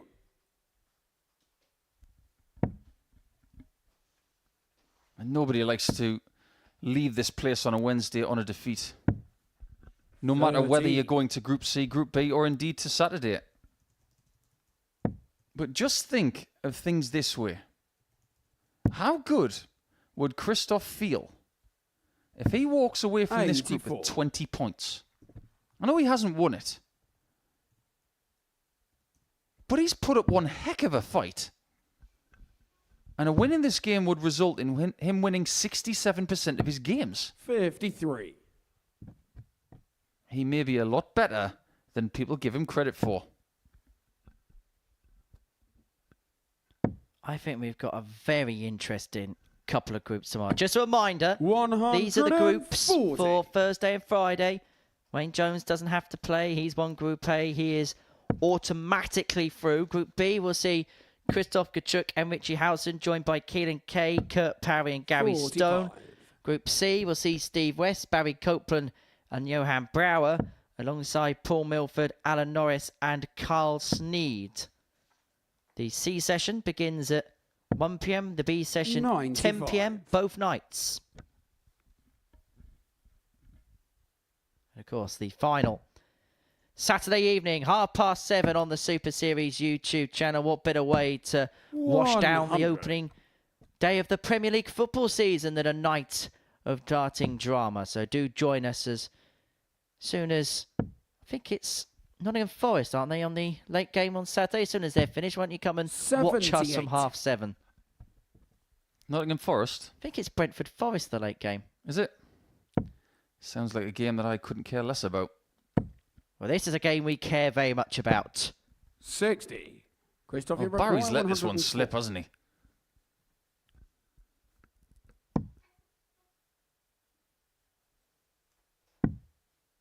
And Christoph has been picking him apart and takes the lead. On the 5th leg. Christoph Kciuk. Fantastic from Christoph. From 2-0 down, he finds himself 3-2 in front. That's the second time today that Kciuk has found a 104 checkout. As for Barry, it feels like the end of what's been a very tiresome day.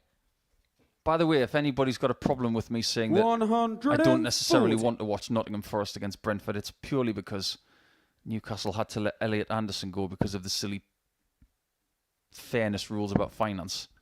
Because we didn't want to let Elliot go. And Nottingham Forest have got him now. I apologise. Forest have got Bournemouth. It's West Ham against Aston Villa that's the late game. Good darts, Henry. 59. Man United, Fulham kick it off on Friday. Ipswich, Liverpool. Good to see Ipswich back in the top flight. I know there's a few people that'll be watching their progress closely here at the Super Series. Some more than others. 100.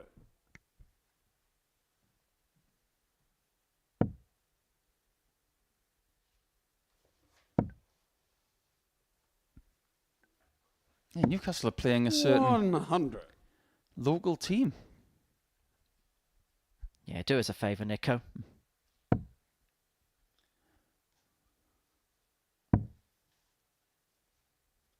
Everton Brighton I'm kicking off with, but we may be ending proceedings very shortly because Kciuk Kciuk is 202 points away from a 4-2 victory to formalise the end of this Group A. Well, no matter what happens, it's been a cracking group for the man from Krakow. And we better start taking him seriously. Because anybody who gets 2/3 of your record, 121. the games won in a Group A situation, they deserve respect. And he may just finish on the bullseye. 85. Offline, off centre. But he has left a double if this 118 doesn't go. And intentionally, double 18 has been left. If Copeland cannot collect the 118, if he cannot get Kciuk's number, he's unable to. And so the pole back 58. for double 18 Christoph, you require 36. to seal the final 2 points of this Group A. Double 16. I will see the pole in Group B, and Kciuk Kciuk is finished with a win. He gets the better of Barry Copeland by 4-2. As for Barry, it's a campaign in Group C in the afternoons of Thursday and Friday for him. He cools himself down after what has been a long and tiring day. He'll have around about 24 hours to relax before he goes again in Group C. Kciuk Kciuk has got a day and a half off before he sees himself in Group B tomorrow night. So that formalises the end of Group A. A Group A which has been won by the Wanderer Wayne Jones. We're going to see Kciuk and Howson in Group B. West, Copeland and Brouwer in Group C. And myself and Paul Nicholson will round up all of the action on the other side of these short breaks.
Welcome back to the Modus Super Series, where Group A has been completed. Myself and the asset Paul Nicholson have been watching every single game in the commentary box. These are the results from those 15 matches, and it was Wayne Jones who really did dominate the group, and he got it done quite early. It was in Game 4 when he got the better of Barry Copeland by 4-3. That was because Richie Howson beat Kciuk Kciuk 4-2 in match 3 of the session. So the race for the rest of the day was to see who was going to get into Group B and who was going to get into Group C. It's the pole Kciuk Kciuk, and it is Richie Howson, the Owl from Essex, who has done so. Paul Nicholson alongside me here to talk about all the day's action. Only one place to start. Wayne Jones winning Group A, and it really was a case of when rather than if. I'm afraid so. It was going to take something ridiculous to take him off the top of the table, but I think he deserves a lot of credit. He may have slowed down just a little bit towards the end, but you saw what it takes to beat him with Steve West in that final round. You've got to dominate him from the off, and you've got to give him very little on the end of that olive branch. And if anything, the best way to beat him is to make sure there's no olive branch at all. So We know how to beat him. Everybody else knows how to beat him. It's just a question of whether they can. We're going to have to wait until Saturday to find out. Did Wayne Jones almost play the perfect Group A master plan in the fact of that is how you play over the 3-day format? You don't have to be spectacular, but if you're good enough for long enough and you're clinical, you'll get over the line. More often than not, I would say yes. We have seen stronger groups on paper, but if you think about how he's done this, it's been a great start. A consolidation on Tuesday. Wednesday has been putting yourself in position and getting it done without any sort of stress. Get the first 2 rounds out the way, get it done, and then the next 3 rounds, you make sure you've got that same level of confidence when you leave this place. I don't know what he's going to do, whether he's going to go home or stick around, but the fact remains that Wayne has been the most consistent player over the last 3 days. Well, Kciuk was Jones's closest challenger going into the day. He lost his first game and subsequently finished second in the group. How will he overall assess the way Group A went for him? I think he'll be so pleased. He started really poorly on Monday morning. I know that he missed a lot of doubles, but his ability to try and figure this format out has been exquisite. He's finished on 20 points, which has seen people win Group A situations before. It's not his time. But in Group B, he's going to be a handful. And he might even be a better player at night time than he is during the day. Steve West just missed out on Group B qualification. However, he did leave a very long-lasting impression in terms of his final performance there against Wayne Jones. Yeah, just a little bit. And the evidence from today is such that you cannot underestimate what West can do. That is a perfect way to finish your Group A campaign. A nice check out on the bullseye, an average of in excess of 103. The doubles all day were phenomenal. Really, really good. Just like Richie Howson, who was excellent on the outer ring. But I think when Steve goes back to his accommodation and speaks to his close family and friends, they will all be saying, you turned up today. Broadly speaking, it was a good day of finishing, wasn't it? More than that. You had 50% from Howson, you had 41% from West. I haven't even done the calculations for the other people, but there was a period of 6 breaks of game in the play today where people were just hitting doubles for fun, and it was so good to see. We've seen shots like 149, we've seen shots like 143, both from Howson. These are hard outs. There's no collisions possible in these checkouts. You've got to hit 3 pure shots, 3 different parts of the board. I class these as 2 of the biggest finishes that you can find, and Richie Howson's got both of them this week. Well, there has been an interesting group. This is how it ends up in terms of the table. Wayne Jones winning it, 24 points to his name, from Kciuk in second, Howson in third, and the trio Steve West, Barry Copeland and Johan Brouwer. They'll be in Group C on Thursday and Friday. We can confirm how the next couple of days will look here at the Live Lounge. This is the first look of the tournament bracket this week. We know Wayne Jones is the winner of Group A. He's going to be through to Saturday's final. But let's have a chat about Group B first, because we've got Kciuk and Howson in there, alongside Kay and alongside Gary Stone, who goes in to this week as the bookmaker's favourite to go on and win it. And you'd imagine will probably go into Group B as the favourite to win it. Yeah, I think with some of the evidence from Kciuk and from Howson, it might be a bit closer than some of the odds compilers may have thought. You've got the World Seniors #1 in there. You've got Gary Stone, who has got a great deal of talent. But don't underestimate Christoph. Do that at your peril, because he's shown some very, very good stuff the last 3 days. And if you're off your game, he can pinch you. And I think Group C, we're really intrigued to see how Paul Milford gets on his debut in this competition. There's confirmation of Group A, Group B and Group C this week. But we're going to see Paul Milford, the debutant, in action, a player who's played for his country. In terms of what we're hearing, some very good reports about the way he's playing. So he's going to be a very interesting spectator in amongst that mix. Yeah, I think we've been waiting to see Millie down here for a while, and I'm really looking forward to just seeing the guy. He's so lovely. But as a competitor, it'll be interesting to see how he fares in this place. Because even though you are an international and you come into the door downstairs 2 hours before you play, there's no guarantee of success. But I wish him all the best. If he brings his best stuff, he's going to cause problems for a lot of people in that group. Should be a fun couple of days. Shall we do it again tomorrow afternoon? Yeah, double days. They're always the best days. And particularly on Fridays when we figure out who's going to join Wayne Jones, it's going to be a good couple of days. Thank you, Nico, for your company as ever. Thank you for your company at home. We'll be back at 1 o'clock tomorrow afternoon on the Super Series YouTube channel to see how Group C starts. But as far as Group A is concerned, it was Wayne Jones the Wanderer who waltzes to Group A glory.